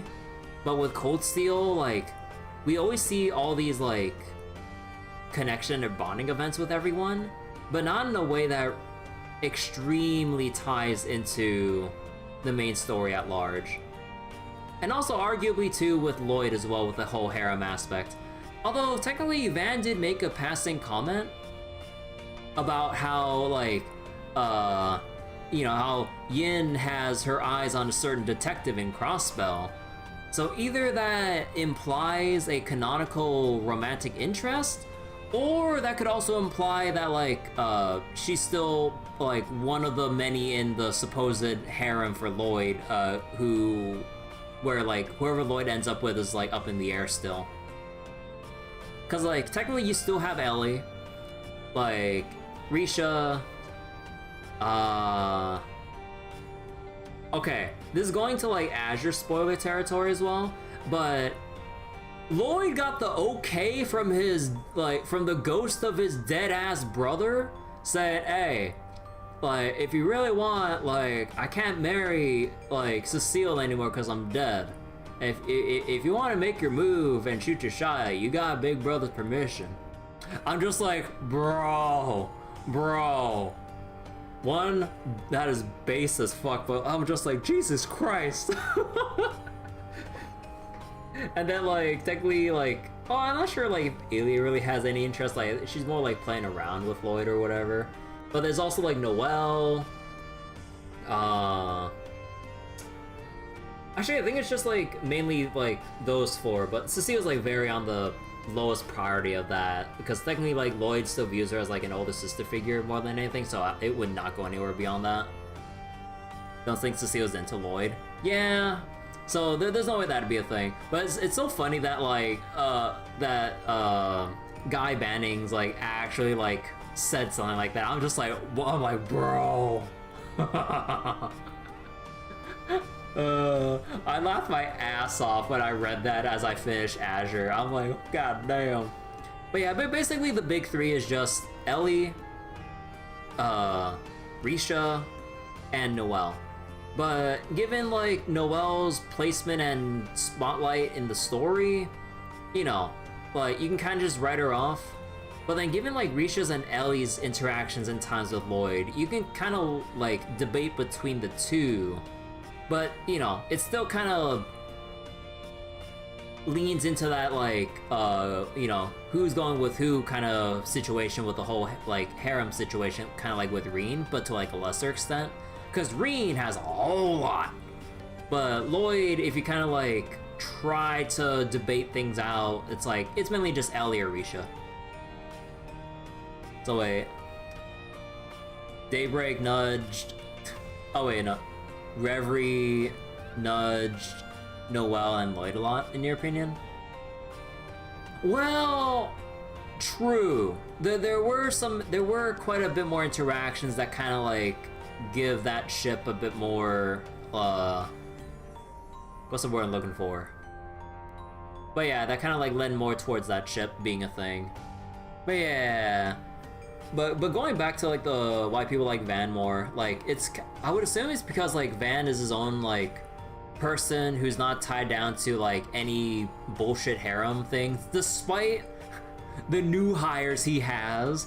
And at this point we're going back to the trope of like Van getting bullied, just like with every other Trails protagonist. Like, oh Van, you seem to be in a hiring spree for younger women, huh? I was like, no, it's not what you're thinking, is Elaine.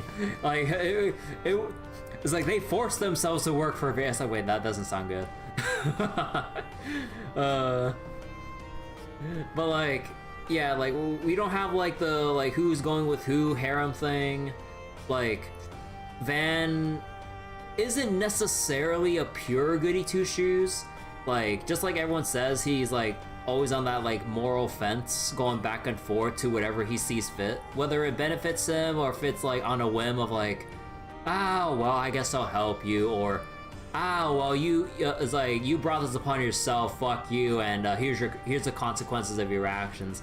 That's much more interesting than like the pretty much complete selflessness from Estelle, Lloyd, and Reen.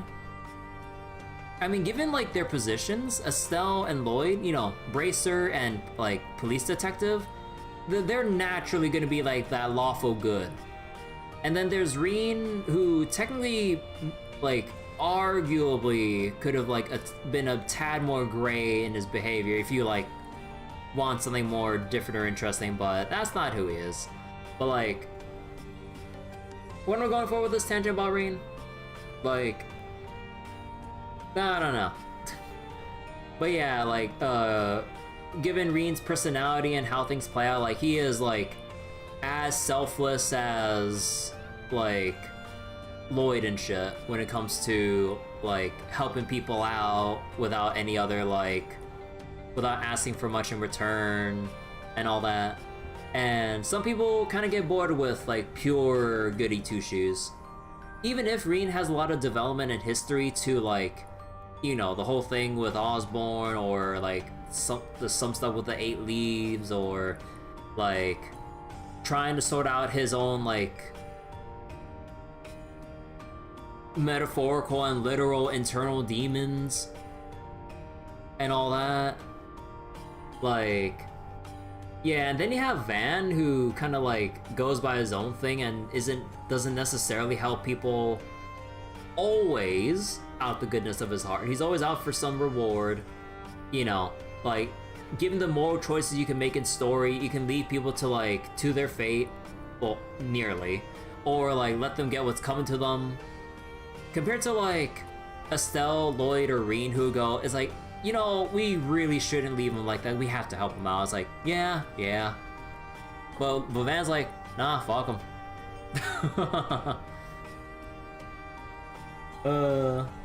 You find it funny? It's funny you find Reen refreshing after playing a lot of Western RPGs. Oh yeah, like other like maybe Western games. I'm not sure if that's too much of a blanket statement or whatever, but like, yeah, like other games with like I would say like, but yeah, like other kinds of games would try a lot with like being able to do. Okay, actually, like I know we've been on this tangent for a while, but like I know that some games like let you pick your moral choices to an extreme degree or a very ridiculous degree, because like there's like a spectrum or something, right? You got like the extremely goody two shoes of Estelle, Lloyd, and Reen. Then you have Van, who's like the actual moral gray on the spectrum.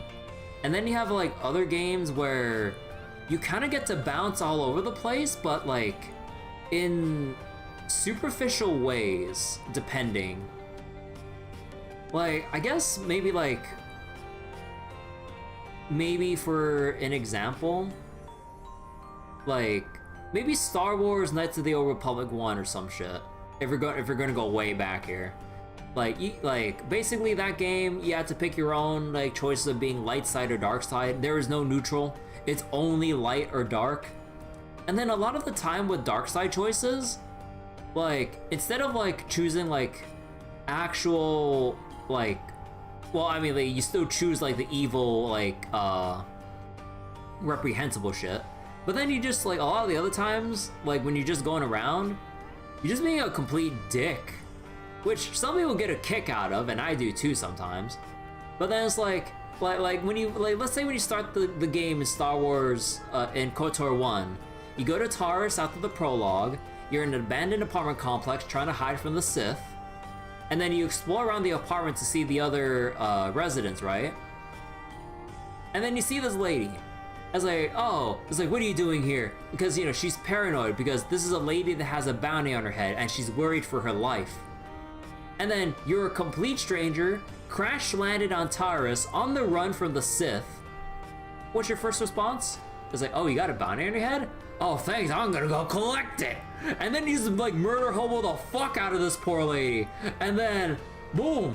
I'm just like, okay. I mean, to be fair, like with Star Wars, it's kind of like build your own, role play your own kind of character and all, compared to like Trails or some other games that are more narratively focused with like more fixed outcomes and like writing.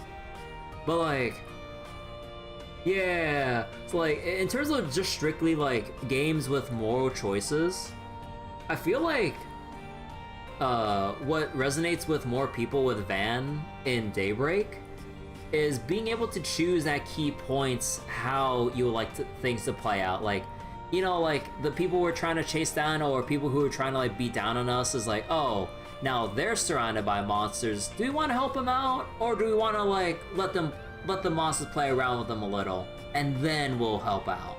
You know, choose chaos. Yeah. So then, like, it's basically like those moments that add a lot more to like the more meaningful choices that to how you would like to perceive and play out Van as a character, versus like a more choose your own kind of character or RPG of like Knights of the Old Republic 1 of like, okay, you could just be a dick to any and everyone and kill everyone you come across. You know, at that point it gets comically ridiculous without necessarily adding to the narrative. But then with Daybreak, then you have those moral choices of like, you know, how would you like your Van to play this out? You know, it's like, okay, we'll help, or it's like, nah, you brought this on yourself. Like, we'll help you out till you get your due punishment, and then we'll settle things. You know. So I think that's why like people resonate more with Van than like the other Trails protagonists, just because of that alone. You would say Van would be on the good alignment, but lawful, neutral, or chaotic good. Yeah, like he's basically good, but like he keeps flip-flopping between lawful to chaotic depending on the situation or his mood, basically. Or, you know, it just depends on like how he weighs the consequences or risks involved in what to do. So instead of like everyone else being lawful good, you can have your own lawful, neutral, chaotic Van, while still kind of maintaining that like, you know, heroic good protagonist or whatever. But yeah.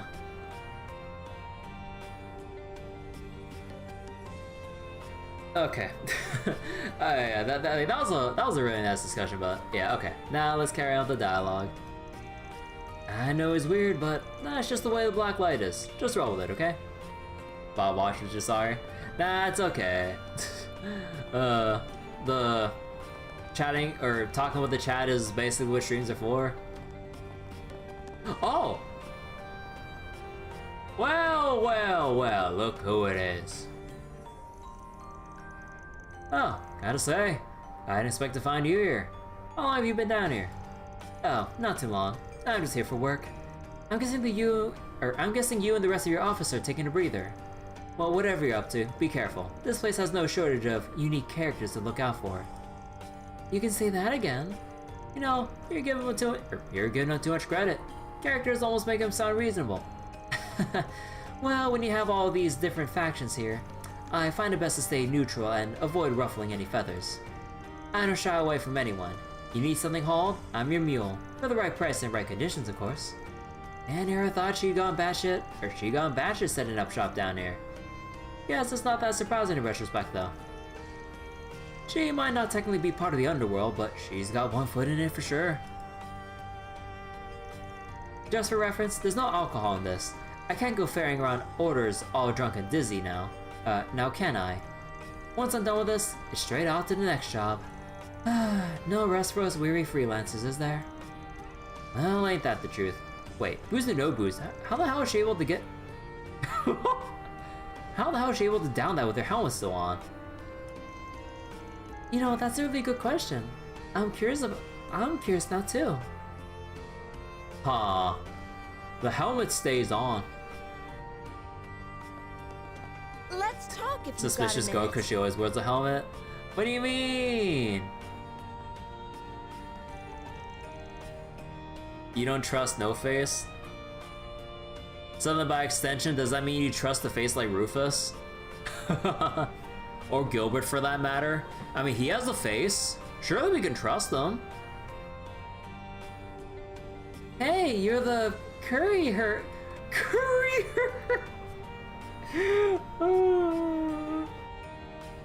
You're the courier lady.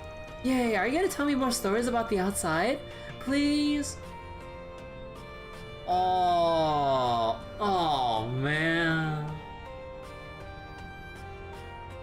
Man, that really makes it sad.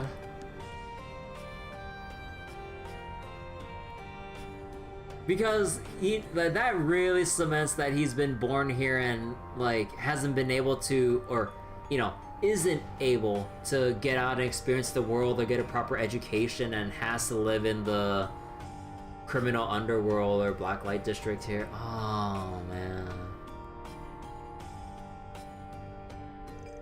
Of course. What are you curious about today, kiddo? I want to know where mommy came from. And can you give me a hug too? Just an irresistible little munchkin, aren't you? Oh, alright, come here. I'm all yours. Huh, even her mess is no match for the power of cuteness. I love the courier lady. Sometimes she comes to visit me. I wish she would come every day. Yoda, how are you always so cute? Despite being an ex-Jaeger, you really are like a doting mother. You're always such a considerate, sweet little angel.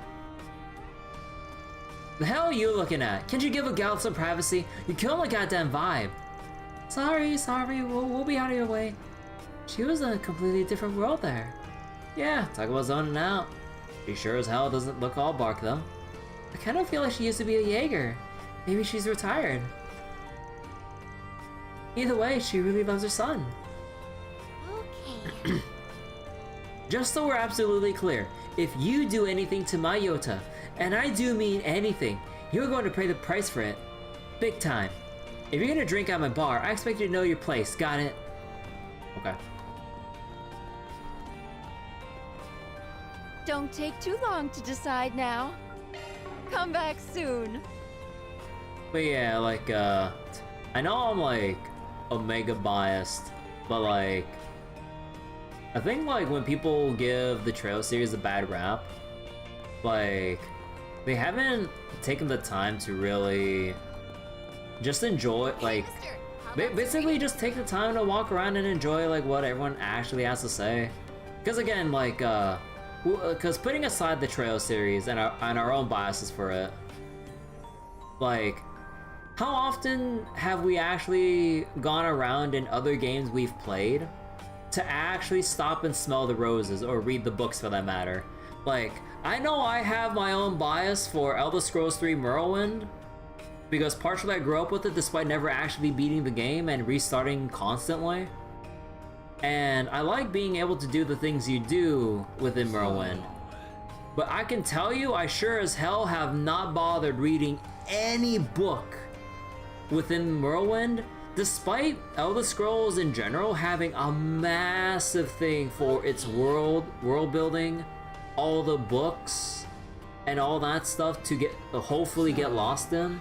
I've barely, if anything, if not at all, touched like the books in Morrowind compared to like the Trail series. Am I gonna play Black Myth Wukong? Not really. I just had too much on my backlog that I want to play. Like, I've seen gameplay of it and it looks neat, although I kind of hear things are rough with optimization, because like, even if like, because I was looking at the Digital Foundry video on it, like the graphical capabilities and the tech put into Black Myth Wukong are really cool. Hell if I know if I'm ever actually gonna run that shit that well, let alone stream it. Like, holy shit. It's been booming, it's really immense. Oh yeah, like I've heard, like, I remember seeing an article or something saying that over 80-90% of the players for Black Myth Wukong are from China or something, given, you know, a Journey of the West adaptation or inspired, basically. I mean, yeah, that tracks. But yeah, the numbers are huge. I'm like, god damn. But yeah, I mean, the game looks really neat enough from the gameplay I've seen. It's already being Power World stats. Yeah, it's crazy how like big the popularity is behind it. But what's also kind of souring a little bit. Have y'all heard about the streamer guidelines and reviewer guidelines for Black Myth Wukong? And also, can I get a confirmation? Have those been debunked or confirmed? Because I keep hearing so much back and forth about it. But allegedly, reviewers and certain content creators were given certain guidelines of what to say or not to bring up at all, which is very ridiculous. It's like, oh, do not bring up COVID, do not bring up China, do not bring up feminist propaganda. I'm like, what? I was like, you're better off just not saying anything. Just give the review codes out, and that's it. All they had to do, if these guidelines were a thing, or are a thing, all they had to do is nothing. And there wouldn't be any extra drama, and people would just like be amazed about the game. So imagine getting paid to play for a normal company. You wouldn't put it past them. US generalism is kind of weird. Yeah, there's also that too. Because like there's a lot of like, I know we're kind of getting into IRL politic kind of stuff, but yeah, depending on what parts of the world or US you dig into or whatever, or internet for that matter, there's kind of like a lot of anti-China sentiment, like, and all that stuff depending on where you look at. But yeah, like the whole streamer guidelines thing, that with that whole thing situation blowing up, it's like I'm hearing so many different things of like people confirming it, people debunking it. I'm just like, what's actually right here? And I kind of feel bad because like the game itself like looks neat, looks like it plays neat, but I mean, it's not like the drama has been hampering it at all, given the Steam player numbers. Because I think people know how to discern, you know, whether or not like a drama would be enough to drop attention for a game. There's no confirmation. Yeah, still all up in the air, but like, yeah, like a lot of people just kind of like parrot stuff, or it's like, I mean, I wouldn't blame people if it gives them like any uncertain feelings, but yeah, it's like the whole situation is very strange. I think I'll just leave it at that, because like as far as I know, there's like the allegations that the streamer guidelines were a thing, and then shortly after it's like no, it's not a thing, and then apparently like some reviewer on Twitter, whatever mountain of salt you would take that with, said like no, these guidelines are real here. And I'm just like, is it, or is the idea just fuel to the fire, or is like, because you know how easy it is to spread misinformation, but now there's more confusion than there is lies or truth. So then it's just like, what do we take away from this? But at the end of the day, just ignore it. It's like, if we're not gonna play, if we're not like a journalist investigating this shit, or if we're like just here to play some games, I don't think it would do anyone any good digging this far into this rabbit hole. But it is interesting to see whether or not it's true or not, but whether it's not worth our time or to investigate, I ain't being paid for this shit.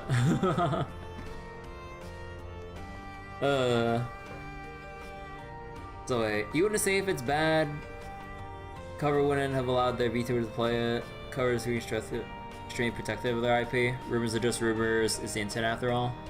Yeah, like, there's so much back and forth about like confirmations or debunking or denials that it's like, you know what? Like, if the actual truth comes up, sure.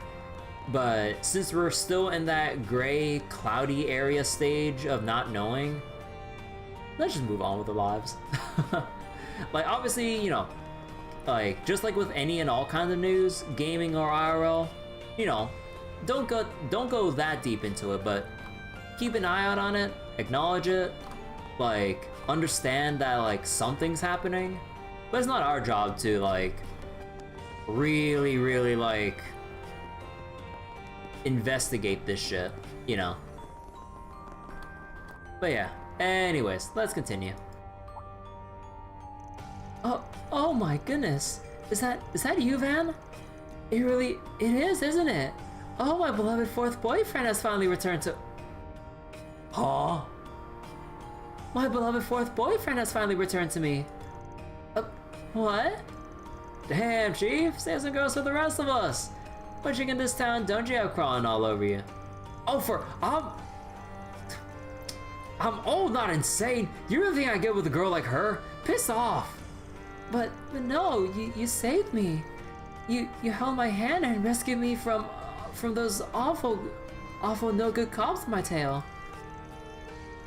You were my knight in shining armor. Saved me from those false charges. Just remembering it gives me butterflies.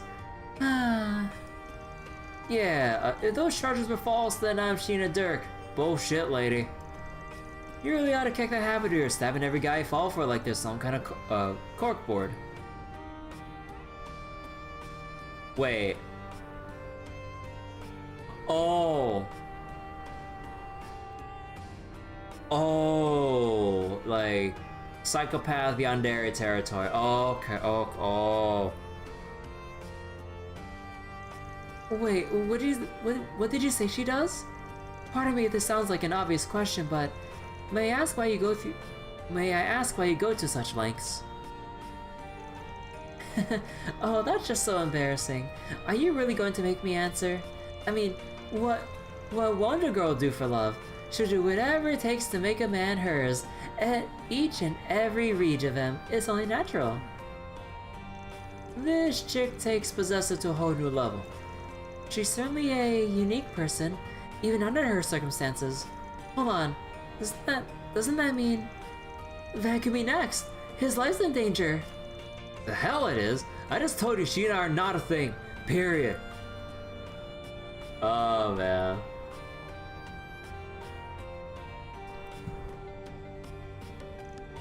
It's only normal for a girl in love to be a little possessive.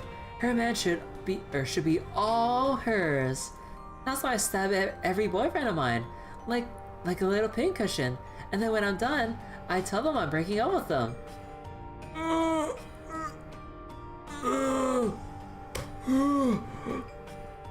Okay.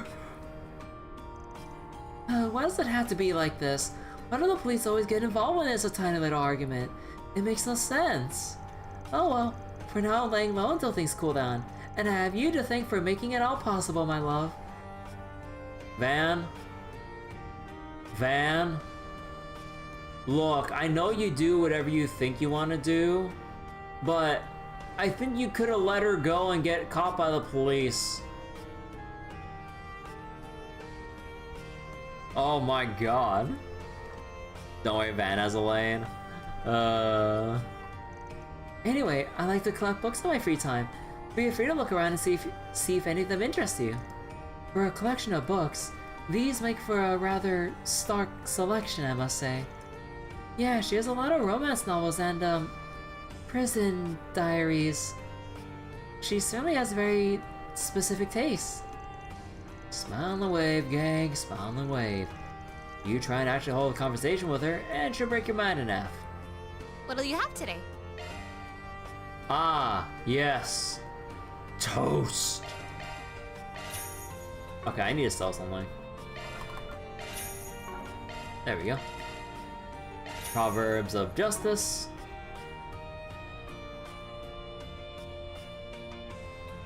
Smile and wave. You remember in a previous entry, Reen saying the exact same line? I mean, it's not exactly an uncommon line.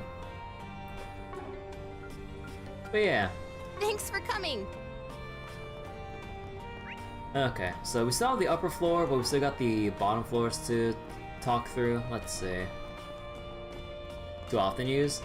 Yeah, but I mean, kinda gets the general idea and vibe and all that. So, I mean, it's not a bad line.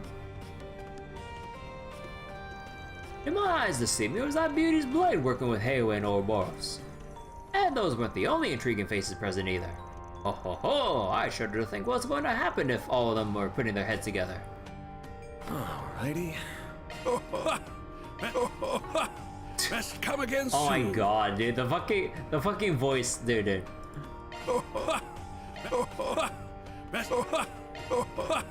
Best come again soon. Oh my god, so dumb.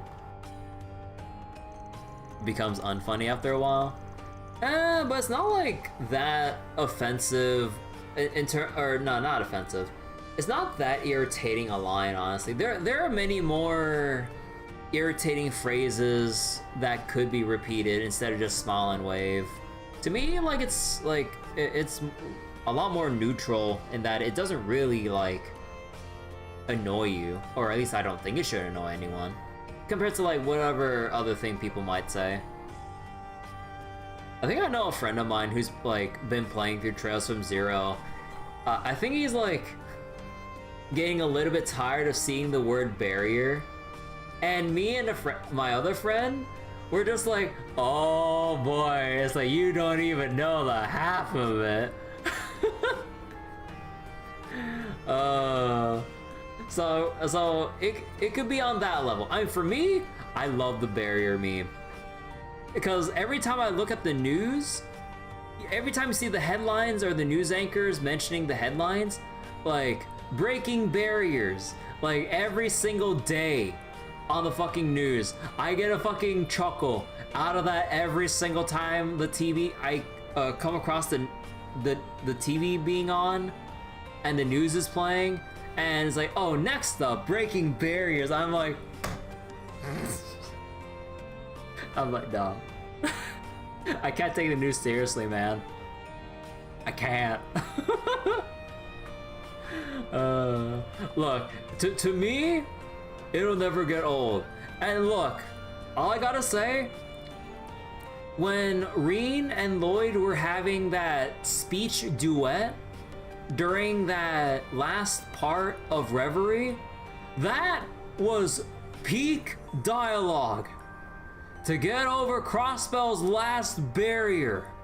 Look, that was the cherry on top of the entire Cold Steel saga for me. I'm just saying, all the mentions of barrier led up to that final moment, and I loved every ounce of it. The way they synchronized their voices to get over Crossbell's final barrier, bro, nothing can top that.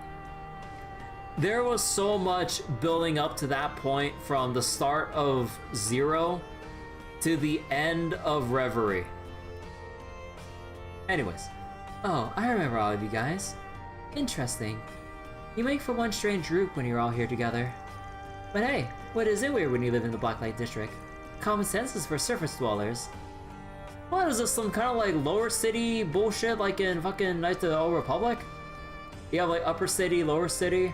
God forbid we go to the undercity of this game. Just be careful down here, folks. These parts can leap out and bite you if you don't keep an eye out.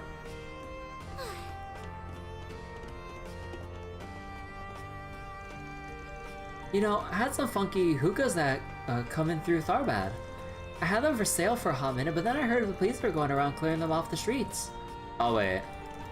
Okay, so everything else is old but the fairy comment here. She must be talking about those old hookahs. Good to hear the police got rid of them here too. Generally, the longer a shop's been around, the better the vendors know what to sell and the not to sell. This lady here's a bit of an outlier, but still. It ain't that scary shopping down here. Just remember where those lines are and make sure you don't cross them, alright? Right, that's good to know. Okay, so we already bought our things from everyone here. There's still the shop up and around this corner. Strange posse you're running with. What the oh my god, wait, I only just... Now that I'm looking up now with this architecture, oh my god. So then, yeah, people like looking out like over here and shit. Aww. Also, kind of makes you like what some of the NPCs do here, especially if they're in that getup out in the fucking public. I mean, no duh what it is they do, but oh, it's the back alley doctor! Oh shit! Ah, the Spriggan and his lovely assistant again. I see you've added some new faces to your ranks since we last met. What brings you here? Somebody heard I need to take a look at? Well, you know me. Show me the mirror, and I'll take a gander. Sick, dead, whatever you need, I can handle it. Oh, Isabel! I didn't know you worked down here. What, she a friend of yours or something? This is just HSR at home. I mean, technically Belobog does have the upper city, lower city kind of deal going on. Or, upper ground, lower ground thing. Well, not exactly. She was a client we did some work for after I first joined. Yep, as you can probably tell, she's a renowned dog in the underbelly. Now my first choice for treatment, she'll patch you up, but gouge your wallet. Or, but gouge your wallet too. But hey, she's always around when you need it. Oh, ouch. That's a little mean, don't you think? I'm not some scam artist. I just know what I'm worth. Money talks after all, and I listen. Green is a language we all understand. Money talks? I didn't know they printed talking money, but I'll take your word for it. Barry! I know my voice is cracking a bit, but Fairy! Oh my god, girl. First it's talking money. Now, then it was Fox ladies. Girls packing heat. Oh my god. You wonder if this was one of the elements that made it to HSR when the director said he was a Trails fan? I mean, how long was Star Rail in development for? Cause cause Daybreak's technically been out since 2021? If I remember the release year? How long was Star Rail in development for? Cause it had to have been in development for a while. Because they would have had to develop it... Surely development was going before Daybreak was out. But like, I mean, that'd be a bit of a stretch to even compare it anyways, honestly. Like, yeah, we know the director is a Trails fan, but... I don't think, like, it would be right to really just compare, like, if X is an element from Y, you know, all the time. Like, it'd be one thing if, like, a game explicitly sets itself up for comparison. Like, you know, I always go back to the Back 4 Blood, Left 4 Dead comparison. If you're really gonna tout such inspirations, and even boasting some people from the dev team into a new game, inspired from that, then you'd open yourself up more for those direct comparisons.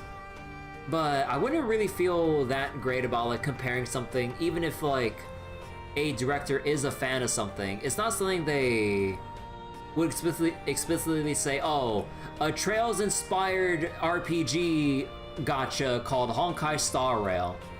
You know, like, unless they explicitly market themselves like that and thereby alienate, like, the rest of the fucking world, like, I don't think it would necessarily be apt to, like, compare elements like that. I mean, they say they took inspiration? Well, I would assume with the combat system and, like, some other stuff like that in the interview with Falcom at the event. I mean, I actually didn't see, like, I know there's, like, some talk, but I didn't actually read the whole interview. But, did they specifically say what was inspired? Because at most, all I know is just the combat system. And that's about it. Like, I'm not sure what other inspiration there would have been. It's been a while. Yeah. You're not sure now? Yeah, like, unless you have, like, a direct quote for me, you know, like, unless it's been explicitly detailed otherwise, I usually wouldn't like to say that, like, oh man, like, I wonder if this underground was an inspiration for Belobog's, like, Underground and Star Rail or something.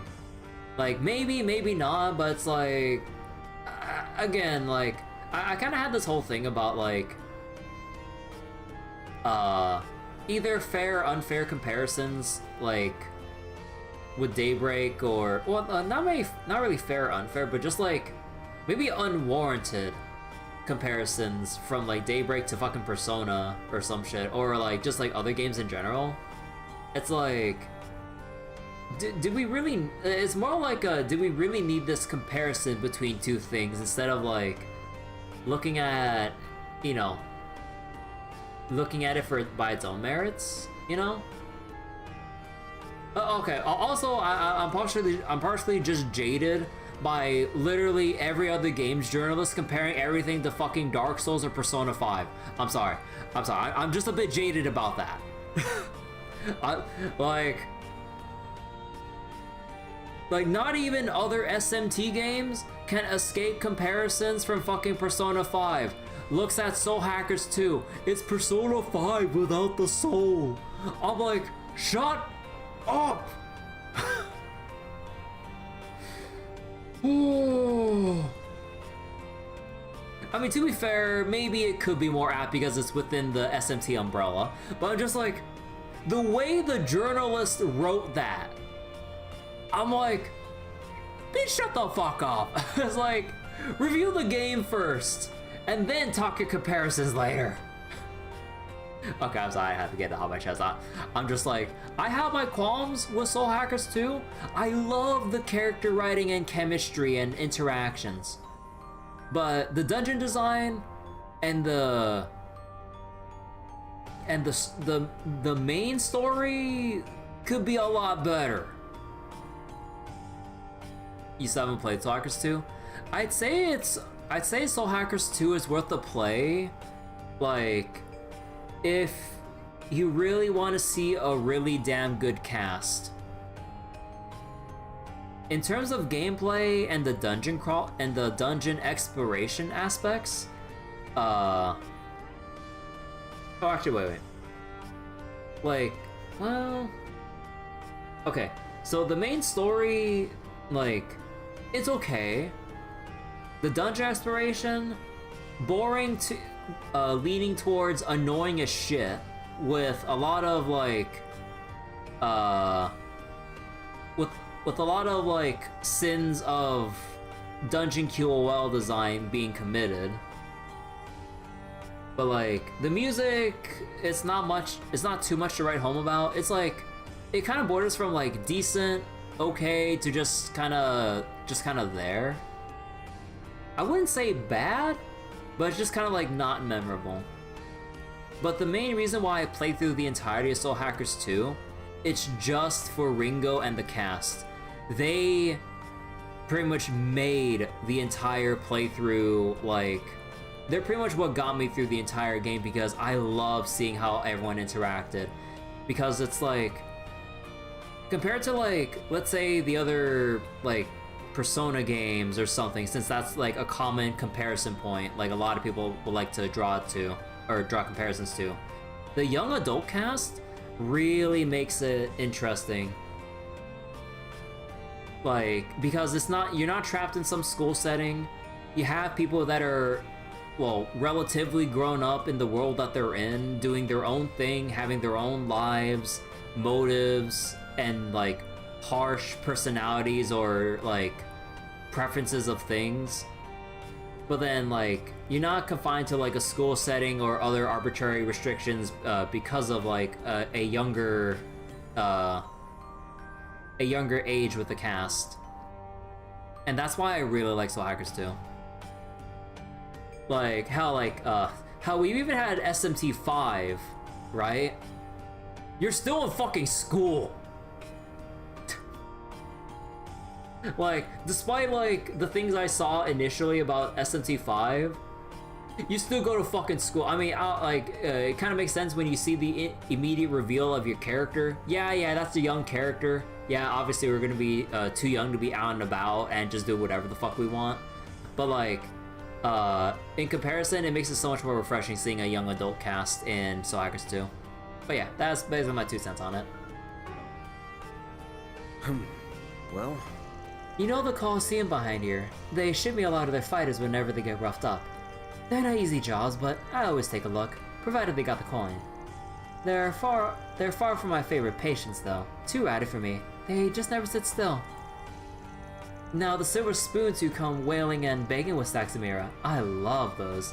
They're so desperate, it's adorable. Ah, the naive rich people that come in here from the upper levels, trying to look for certain treatments that don't want to catch the eye of any police figures or bracers, or if they're out for their own protection and like the usual routes are being watched, they would go. No, but the criminal underworld would probably keep an eye on people trying to make their way into the Blacklight district or something. I don't know. They're all specially made. Huh? Oh, you have the power shield and mind potions, but they've been rebranded as tablets.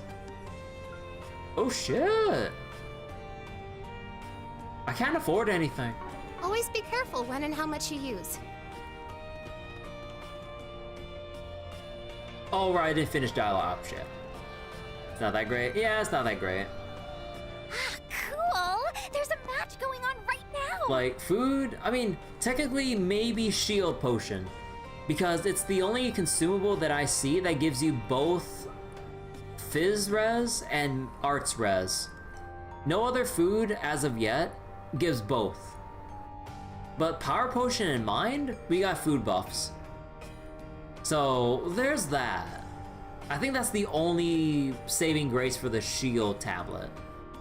It's some kind of arena? Nice. Yep, this here's where they're holding fighting tournaments. You go in and beat the shit out of each other. Thanks for a gambling hotbed, as you can imagine. Oh, color me intrigued. Wow, that's awesome. Sounds like an amazing place to train. Yeah, no, literally anything goes on in there. Roids, mods, explosives, you name it. It ain't the place to train. It's straight up a blood sport in there. The organizer will even come up with bullshit reasons to make you fight monsters and archaisms. Even if you survive all the shit they throw at you, it really ain't worth it. Just steer clear of it, alright? Oh, that's fair. Sounds like you really have to be on your toes in there. Pretty decent prize money if you win, though. I'll give him that much credit. It's one way to make ends meet down here. Mr. Arkwright, you're not speaking from experience, are you? Ah, that shit ain't my scene. Well, not anymore, I mean. Van? Look, there are hard times, okay? That bastard paid for a new truck, but he didn't pay for all the mods like the previous one had. Oh. Van was desperate to get his truck remodded, so he went underground fighting. Bro! Compared to anyone else who's desperate for fucking survival, he just wants his car back up to speed. Whatever you say, Chief. Next time you decide to enter, let me know so I can put my money on you. Hell no, I ain't stepping foot in that cesspit again. Well then.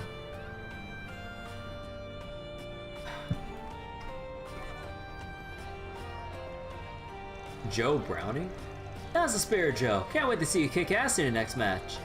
Kill that stupid bastard, you hear me? I got all my money riding on you. Now not to tell me twice. When I'm done with him, we're having ourselves a good old-fashioned bloodbath. I'll knock this sumbitch out in one blow. I won't stop until this whole town's red. Ha ha ha!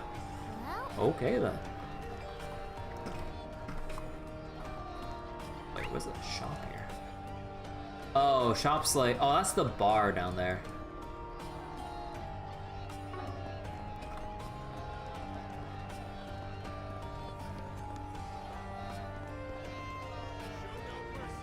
So wait, do I remember the opening of Daybreak? At this point, not anymore. So there's probably some character reveals that I'm kind of forgetting about. or would like to look back at and go, oh, those are probably Gardens people or some shit, or maybe, I don't know. Wow, there sure are a lot of bars in this place. Hey, gorgeous. Why don't you stop and chat? They are likely the only sources of refuge for the people here.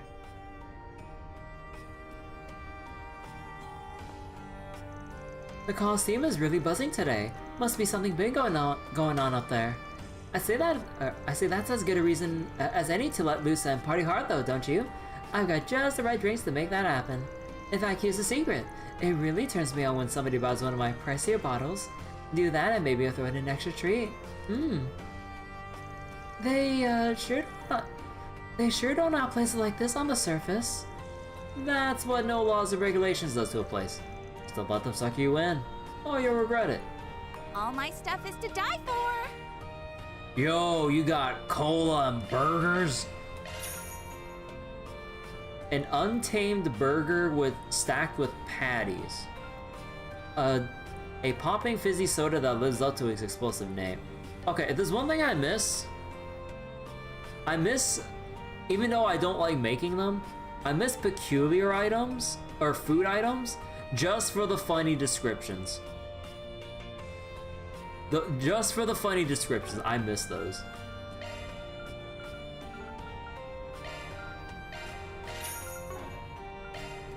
Go grind? Yeah, I grinded. There, see?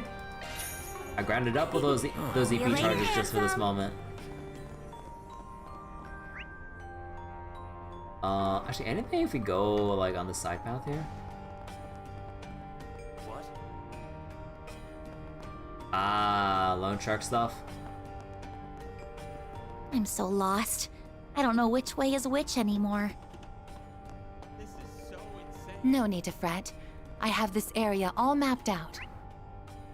Oh, so you're saying we got this because of reset? Yo. Just kidding.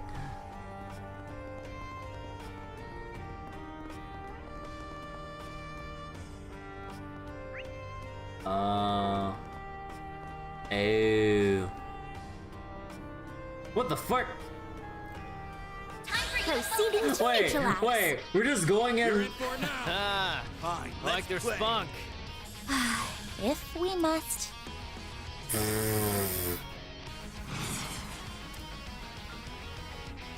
Come on, come on! Oh, right. Rapid shot got changed to rapid eruption. Oh, the cone is wider. Wait, look how wide this is. Oh shit. Activating skill. You're toast. Go time!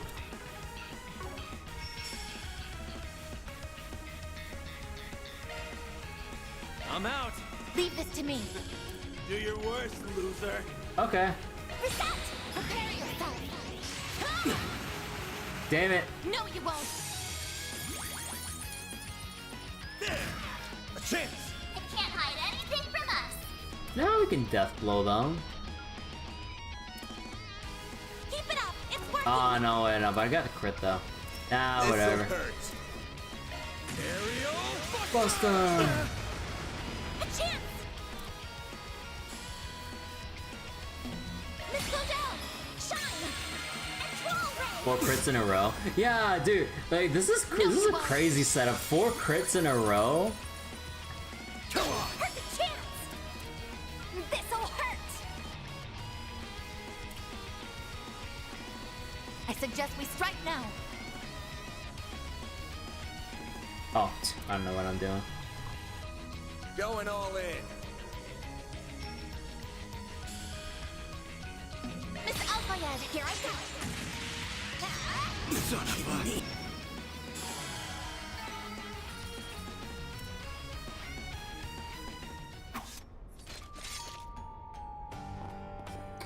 Oh, sorry about that. I'm sure you guys figured it out, but the Blacklight District ain't exactly the kind of place to visit for fun. Aaron's another story, but the rest of you make for easy pickings for scumbags and lowlifes hacking it down here. You don't come down here by yourselves, understood? Yeah, I get what you mean. Things can get really dicey if you get surrounded here. But if you bring a buddy along, I bet it'd make for a fun fight. Very.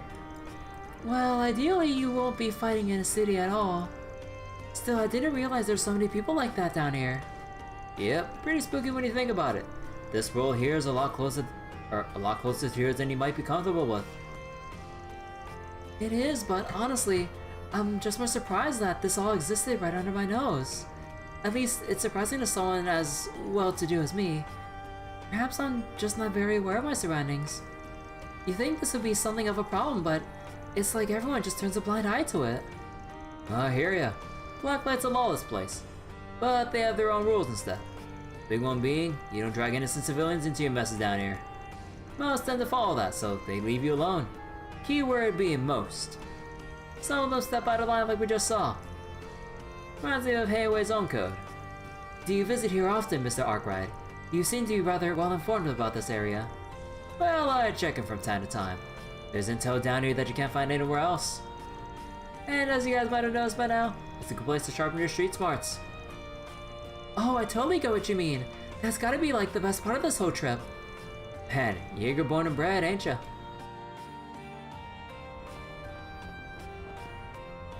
My man, you came at the perfect time. Come on, step inside, have some fun. Bring your lady friends too. They're underage, motherfucker. You're gonna love the girls we have here. Plenty to choose from, and they're all people pleasers in more ways than one. Anyhow, enjoy your stay in the Blacklight district. No, there's nowhere else in Edith that can tend to your deepest wants and needs like we can. Wait, I've seen that guy around here from time to time. Never knew he was a barker until now. Sure makes sense. Cops don't come down here. If you want to do the dirty on the down low, this is where you go. Wait, hold on a second.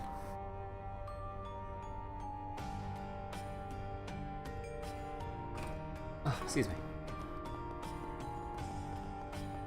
Wanna get a drink together? Oh, mistress. Well, if it isn't Edith's one and only Spriggan, what brings you here, darling? Got time to stay and play? Your lady friends are more than welcome to join you if they're up for it. We got girls that know how to keep a woman company too. You'll be drowning in pleasures you can't find anywhere up on the surface. I can promise you that. Stay a while, won't you, big guy? I don't get it. What kind of place is it? No, fairy. No. It feels alluring. I feel drawn to it, but I really don't know why. I never felt like this before. Anya's, no, don't fall for it. Hard no. Letting you two waltz in there is just asking for trouble. And you, don't even think about sneaking inside when I'm not looking, punk. I'm an adult. What do you care how I spend my free time? Sometimes a guy just needs to let it hang, you know? Oh, this fucking guy. I care because you get hooked in that shit in 2 seconds. Can't trust your horny ass to stay out of trouble. Huh. I think most of the girls still have some growing up to do. Those services aside, I still got some things for sale here. If you change your mind and decide to spend some quality time with the girls, just let me know. I'll wait right here for you, handsome. It appears she and Mr. Arkwright are acquainted with one another. Whoever she is, she certainly has quite a way with words. Now, we have something of a reputation for sucking our customers dry, literally and figuratively.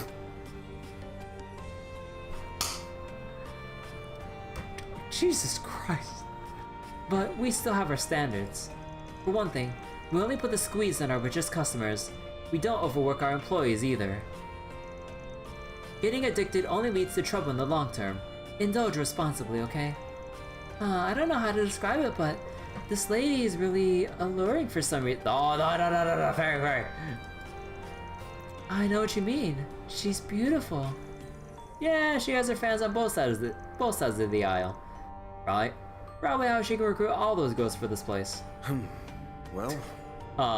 Ooh, you look dangerous. You look dangerous. Viper bite, turtle tonic. Oh, well, it's so pricey.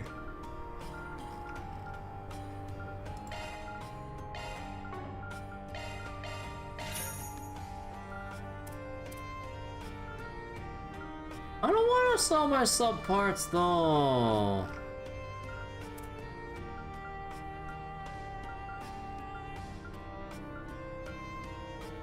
Well, I gotta sell these ones though.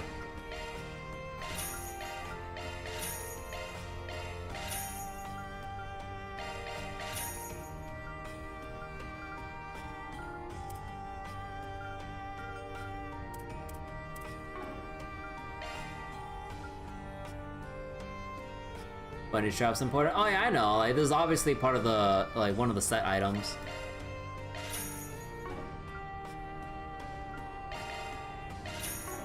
You always sitting on 40k Mira? Yeah, I mean, I would have grinded if the virtual combat sim gave anything. Like, obviously you want to complete it for whatever future rewards, but like, they don't directly give any Sepith or EXP. And the current locations, I'm like, I don't want to bother with that. Until a certain chapter. Yeah, I'm sure like, once it updates more, we'll get the actual tangible reward for doing the virtual combat sims. But like, I really wish that like, they gave something, because I want to grind to get everyone's orbments fully opened. But it's not worth what little I'm getting with the current areas, and I'm not getting any significant XP for my time. So there's no sense in grinding that out.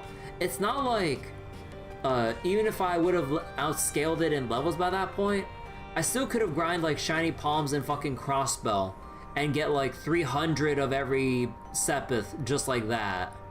But like, in here, like, they changed the overkills to generate a fixed amount, a certain percentage more based on what you killed. But like, we don't have too many ways of easily making a whole bunch of Sepith without having to go through those extra fights. It's like, oh hey Cena, you sold the stat boosters for easy money? True, you can just sell them for easy money. Certain chapter drained you out of 100k, it's insane. Shiny Palm, pay to win microtransaction. Yeah, I don't like it. Doesn't really take that much time. Yeah, levels mean nothing. But like, yeah, cause like, even if technically you can grind out Sepith just, you know, just by fighting naturally, like, I like being able to look for the key fights or monsters that really know how to rack up the Sepith to really like get through a lot of things in less fights, even if it might take arguably longer to set up and grind out Sepith.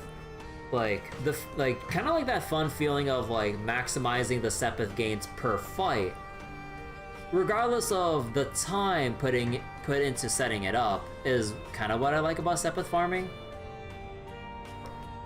But I mean, technically, to be honest, I could just set it up with Agnes or Aaron to just like S-craft, boom bam done, have a refill, go into the next fight, like, and then like S-break again, assuming you have like at least 2 bars.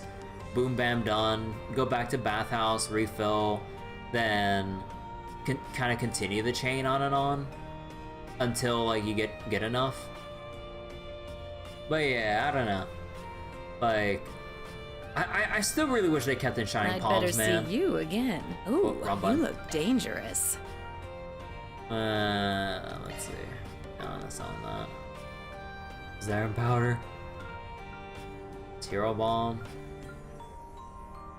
You should probably keep those.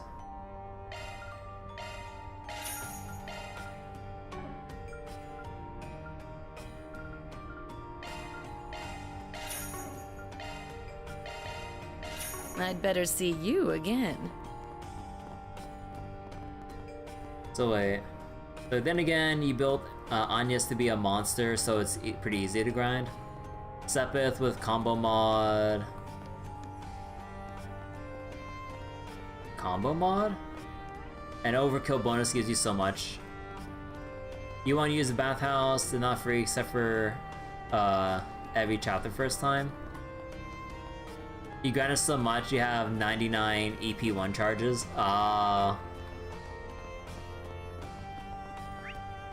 Okay, I think that should be it for all of our dialogue and shops here. I think we're good. What'll it come again? Yeah. Double checking. What'll it be? Yep. Come again. Okay. Now let's finally go back.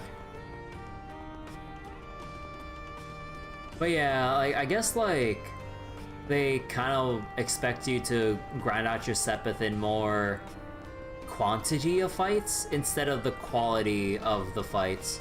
Because like before, I would always like go to whatever has like a decent amount of Mira at base value and then equip all the Septium Vein stuff and like pray that there's a random Sepith upturn.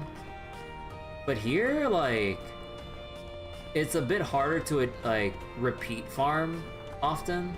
Well, depending, especially with like the S-break restrictions, because you have to have a level 2 boost in order to do one, which kind of gets annoying. The way I'm playing, I don't think I'll grind until final chapter. Yeah, that's kind of what I'm leaning to, like in terms of how this is kind of playing out. Hell, even a friend of mine, like who finished Daybreak, said that he never really needed to grind, or if he did a little bit, it's only in like final chapter that he would have done it. And yeah, like seeing where I am now progression wise and like just like looking at what there is that I could be farming, like it's kind of hard to justify the time into doing that versus like, let's say in Reverie, me like blasting the shit out of everything with like actually wait, who had the best? Oh yeah, blasting everything with Machias, because he had the most hits on his S-craft to just generate a bajillion Sepith every single encounter. To be fair, Reverie has a really heavy grind. Oh yeah. But like at least in comparison to like what's required, like I kind of don't really see the juicy spots for farming compared to like compared to the previous games. Although to be fair, maybe I probably should equip Barry with Septium Vein and actually full commit to the whole S-break spam. But man, we're never gonna get anyone else to be Employee of the Month, are we?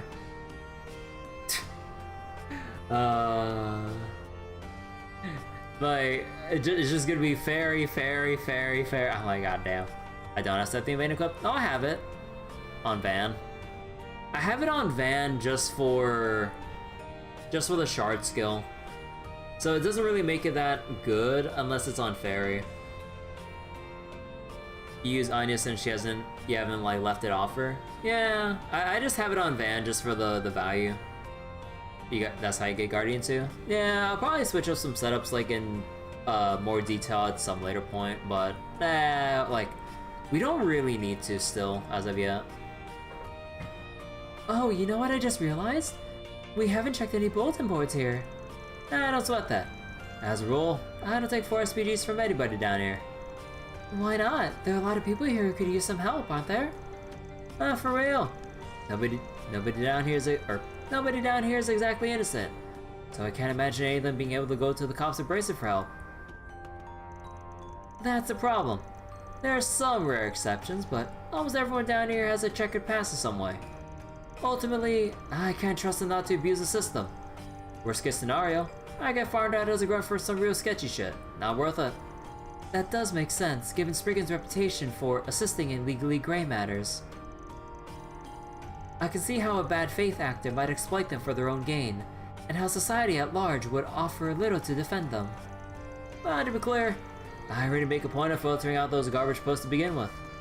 More than anything else, it'd be just a giant time sink to vet requests from these parts.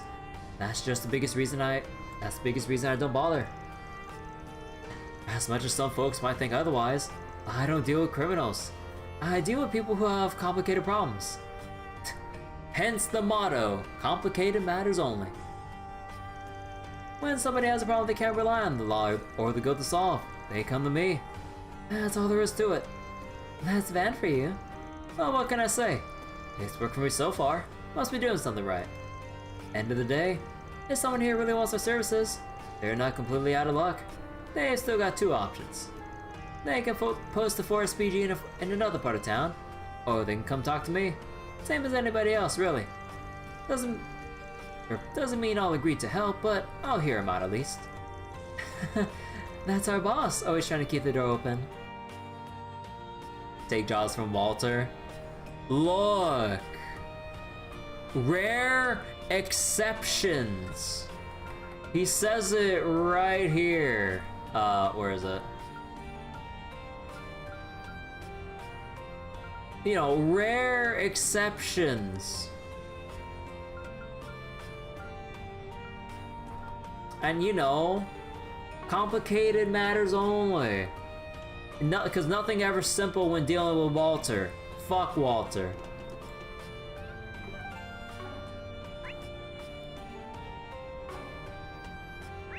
Did I really check everything? So I checked that shop, the bar, doctor, the yandere bookkeeper down there, the nightclub, the bar, the other bar. Okay. Leave the Blacklight district and return to the surface? Nah, I don't think I will. Sure.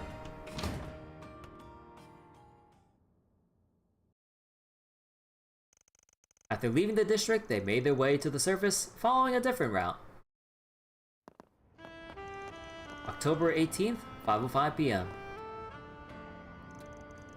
Oh damn, is it already this late? We were down there for a while. It connects to the Riverside district too? Feels like waking up from a dream. Guess it was all a bit too much for a kid. Speaking of kids, seems like that boy we ran into is the son of a Jaeger. I really liked it down there. Shady criminals excluded. It was like a conflict could break out at any second. A perfect place for training. Barry. Oh, not this again. At least it hadn't fully descended into anarchy, even if the rules were somewhat lax. It seemed like a good place to procure goods and materials you can't get on the surface. Yeah, don't want anyone getting hooked on the place, but use it when you need to. Just follow the rules. That goes for you too, or that goes for you in particular, Aaron.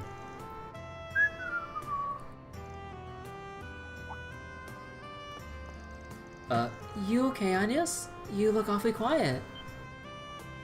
Oh, no, I'm perfectly fine. Somebody might have had an exaggerated reaction. Seeing a certain set of criminals around.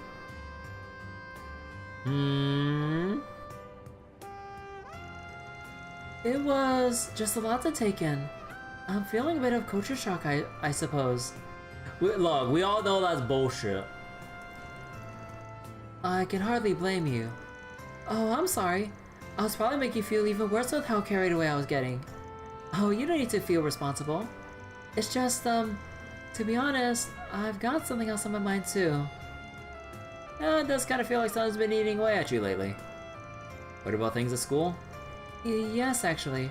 There's a major opportunity coming up that I was considering opting into. But I think I decided against it. There's nothing more it can teach me that I haven't learned already after all.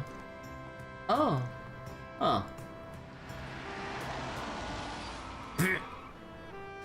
Our information did not lead us astray, I see.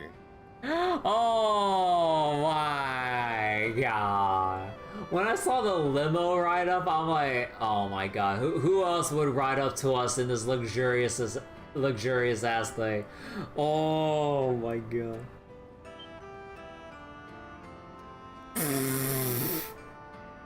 It's good to see you all, my friends.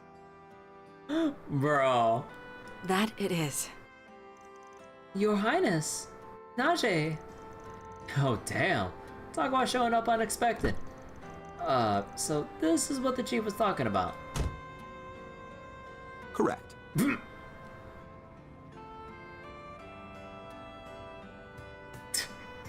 Fucking Renee. His Highness and I have something to discuss with you. Please, climb in. Oh, right. Kilika mentioned Renee had something else to work on. Oh.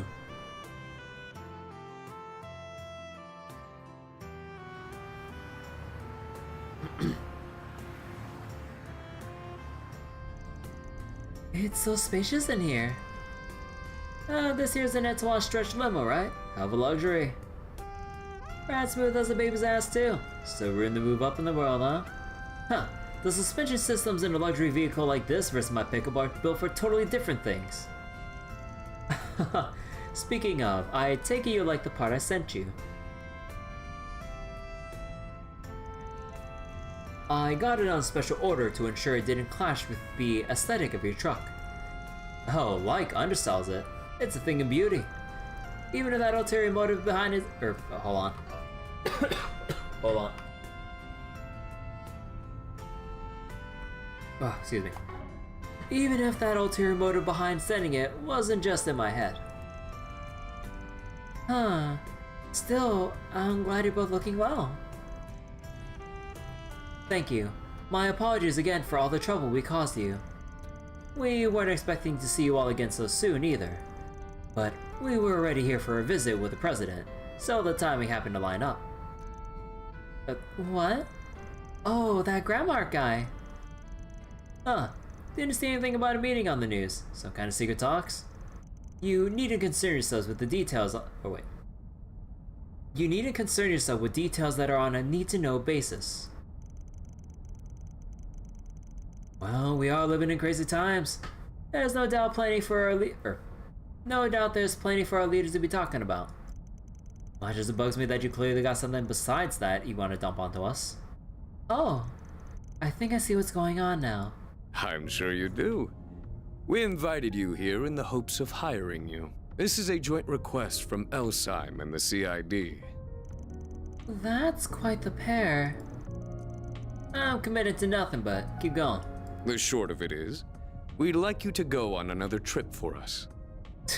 To the home of the Verne Company, the city of Basel in the southwest. Oh. That's Calvert's biggest orbit manufacturer, isn't it? That sounds like a big one. If you could take a look at the screen. We have a fucking screen. Basel is an industrial city that is home to both the Verne Group's HQ and the Basel Institute of Science. Dude, this fucking limo, dude. Its artisanal district dates back to the Middle Ages, and it is surrounded by an abundance of nature. Our problem is that as of late, the city's orbital network has become unstable.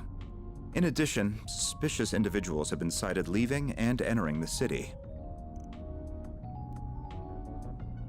Everyone just staring. Don't tell me it's... I know what you're thinking, but we can't assume that until we have all the facts, of which we have very little. Under normal circumstances, we would be well informed of the situation, as our country has deep ties with the Institute. Unfortunately, its director, who also happens to be Verne CEO, has been notably unforthcoming as of late. That's strange. Isn't your country one of Verne's largest shareholders? Yes, it is. We're not their principal shareholder, but we still wield considerable influence over the company. Yet, in spite of that, the CEO has been empathetically vague in response to our questions. We suspect he is merely buying time. For what though, I do not know, but a sudden shift in behavior indicates he is hiding something. Hence, my request to you. Huh. You're not giving me what you work with here. And if you're looking for technical experts, you come to the wrong place. Oh, I beg to differ, after all. You have one of Marduk's very own concierges in your employ. Ah, shit. Also, a little birdie told me you're testing some revolutionary new technology at present. Look, what you might have saw at the hotel, look, it was just an illusion. You're all hopped up on the old hookah juice. Oh, you mean that simu thingy? Oh, that thing. It's still undergoing testing, but we plan to reveal it to the public eventually. Good to hear. I'll most certainly be looking forward to it. Anyhow, if we took our request to the guild, it'll land at the bottom of their list of priorities, given that no civilian casualties have occurred. Much like the police, they're as wary as a fox with these sorts of mysteries. Right, and if we're on the job, We can deal with any problems that you'd rather keep away from the public eye. The conditions are fair, but you better be willing to pay top mirror for our services, or you can count us out. Oh, you needn't worry there. If anything, that makes you more trustworthy in my book. Is that a fact? Well, I think we should definitely consider taking this on, especially if Amato's involved. If possible, I'd like to ask one thing before we agree to take this on. What's the CID's connection to the case? You haven't been upfront about that. Oh, ever the sharp one. Varen and the Institute are currently part of 2 national projects. One of them is making the Cypher standard available to the general public, both at home and abroad. The technology is the national secret, so our involvement should be no surprise. Well, makes sense. Gotta stay on top of any leaks and scandals so they don't slip through the cracks. What about the other project? Classified. Come on! Oh, boo. Even I don't know the specifics there. I'm in the same boat as you all. I did try pressing the president for details, but he simply wouldn't budge. Apologies, but that's all the more reason why I cannot divulge any information about the project. The point is, there are many reasons for our involvement. This all sounds fishy as hell, but whatever. Get on with it. As you wish. The issue of the Cypher standards funding source also needs to be addressed. And I will delegate that task to your group's chief and concierge. Huh? What do you mean? Since when did you become my boss? Fine, I'll explain. Cypher being Vern's 6th generation comet orbit is common knowledge at this point. But there's a little known fact about the project's humble beginnings. He got a massive capital injection from an interested party. Oh. Right, there was that whole daydream about that.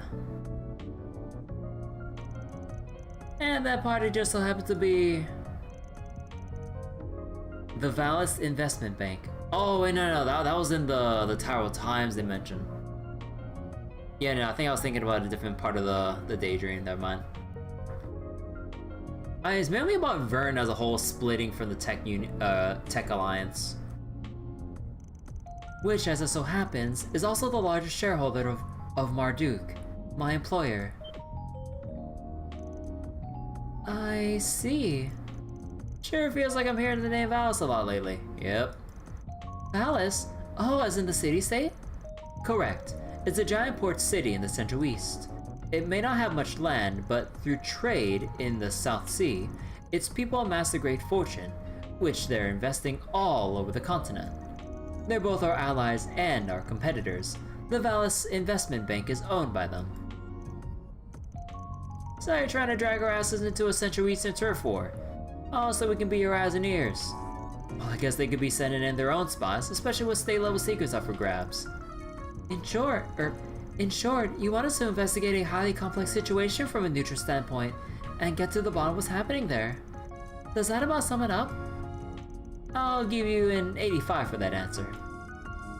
In the event that Valis attempts to interfere, we would like you to act as a mediator. You've got this all mapped out. Mediation is not one of our specialties, unfortunately, so I'm not certain if we are your best option for that. Oh, on the contrary, I think you're all our safest bet on that front. Should you take our request, you will stay in Basel for 3 days. I'm sure there will be other 4 SPGs you can juggle at the same time. We can't expect you to leave at once, but it will be best if you departed within the next few days. Wait. Alright, we'll give it some thought when we get back. Can't make any promises. I understand. We won't be out of options if you refuse. The CID never put all its eggs in one basket. Regardless, everything we told you is strictly confidential. Though, I think a rather unexpected issue might work in our favor here. Agnes.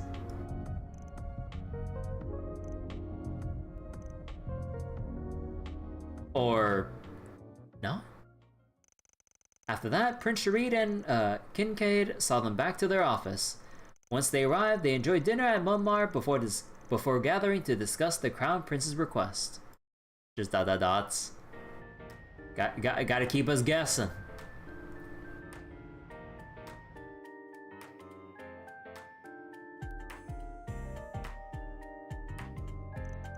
Take it you ain't heard a thing about all this from your own company. I'm naturally aware of the plan to make the Cypher Standard available to the masses, but not about problems in Basel. If A really is involved, I would have expected to already been informed. Oh, gotcha. Does sound like something that'd take us 3 days either way. But if we're looking into things at Vern and the Institute, we're gonna need to work mostly weekdays. But that would mean Anya's... Actually, the timing here is rather perfect. Hey. You see... Wow, high school here sounds really fun. There's a big school in the capital, bust out the fancy trips. Armus is all about his students thinking for themselves, so something like this makes sense. Bitchel reports to write for days about it too. Yes actually. Some of my friends who came here the other day are considering Basel too. I was interested in going myself, but I wasn't sure whether or not that was the best decision. But you'll be leaving next Thursday for 3 days, so the timing matches up splendidly. It's almost as if Arusha wants this to happen. Oh, not that I think my personal circumstances should push us into taking this on, of course. Of course. But that goes both ways. You're a student first, so don't go forcing your decision to line up with our job. Even if we do end up in the same general place, your studies might mean we won't even see each other. Well, I suppose that's true, but that still kind of hurts. Aww, and is it even in smaller text? Huh? Yeah, that's rich coming from the guy who always decides where to go based on who will shove dessert down his throat. Speaking of which, what are we going to find in Basel on that front? Well, excellent question. A big tart oh my god, Van! A big tart called Engadin is probably the most famous. It's made of walnuts and honey nougat, and has a simple but mellow taste that just... I suppose Van's right. I need to make up my own mind about what to do. Otherwise my great-grandfather would never... or... Dad for that matter. Oh, I'm sorry. I didn't mean to cause you concern. Not at all. I don't think anyone could blame me for feeling conflicted here. But should we end up going to the same place, rest assured that I will do all I can to support you. She is way too perceptive. Thank you, but why? Oh, come on! Oh. No way.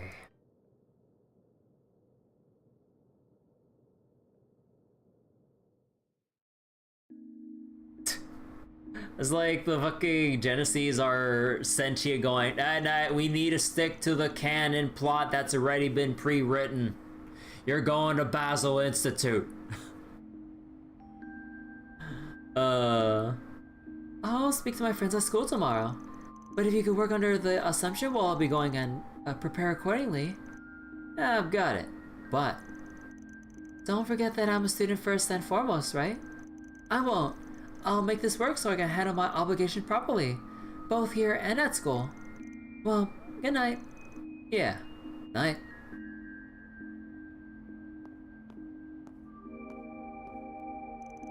So I guess we'll be leaving for next Thursday, same day as Aramis. But Renee and the Prince just dumped this on us, so they can wait until tomorrow for an answer. Still, she sure is looking brighter than when I met her. With how much she's got weighing on her, I'm sure she's still got a lot to work through. So who's the real boss of Arkwright? Agnes or the Genesis? It's obviously the Genesis. It's like, well, I'm not sure if we should go, and then the glow, and it's like, well, alright. It's like the magic conch shell, but instead of barking orders, it glows when it demands attention. It's like, the Genesees have spoken. We're going to Basel Institute. but I'll look out for her as best as I can, being her boss and all. Oh man, that sure was a day. Guess I'll go for a walk to wind down before bed. Okay, so we can only go to these places for nighttime. The movie. What's next? And oh my, wait. Rumored street performer? We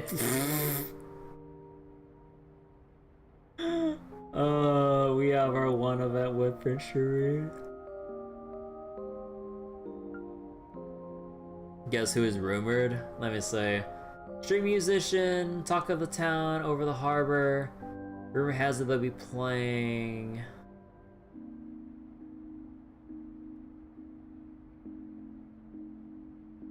Wait. Street musician?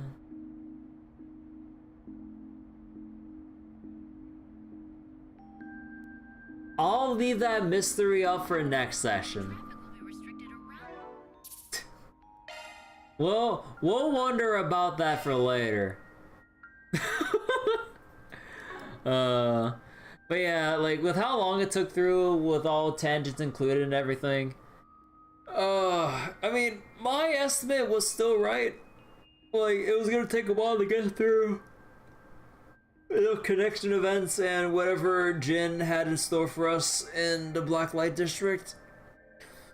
And even if we took away time from tangents, we'd still only get through part of the nighttime dialogue. Did I give up? No, I'm not giving up. I am getting some rest because it's late right now. So yeah. So I'll totally have it figured out. No, I won't.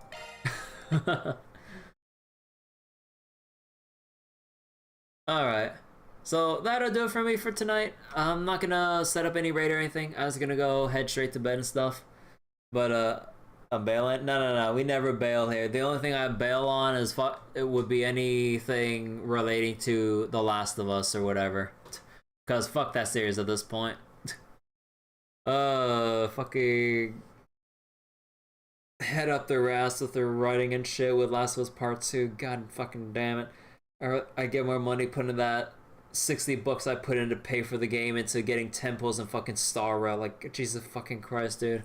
Oh my god. But anyways. Alright. So that'll be it for tonight.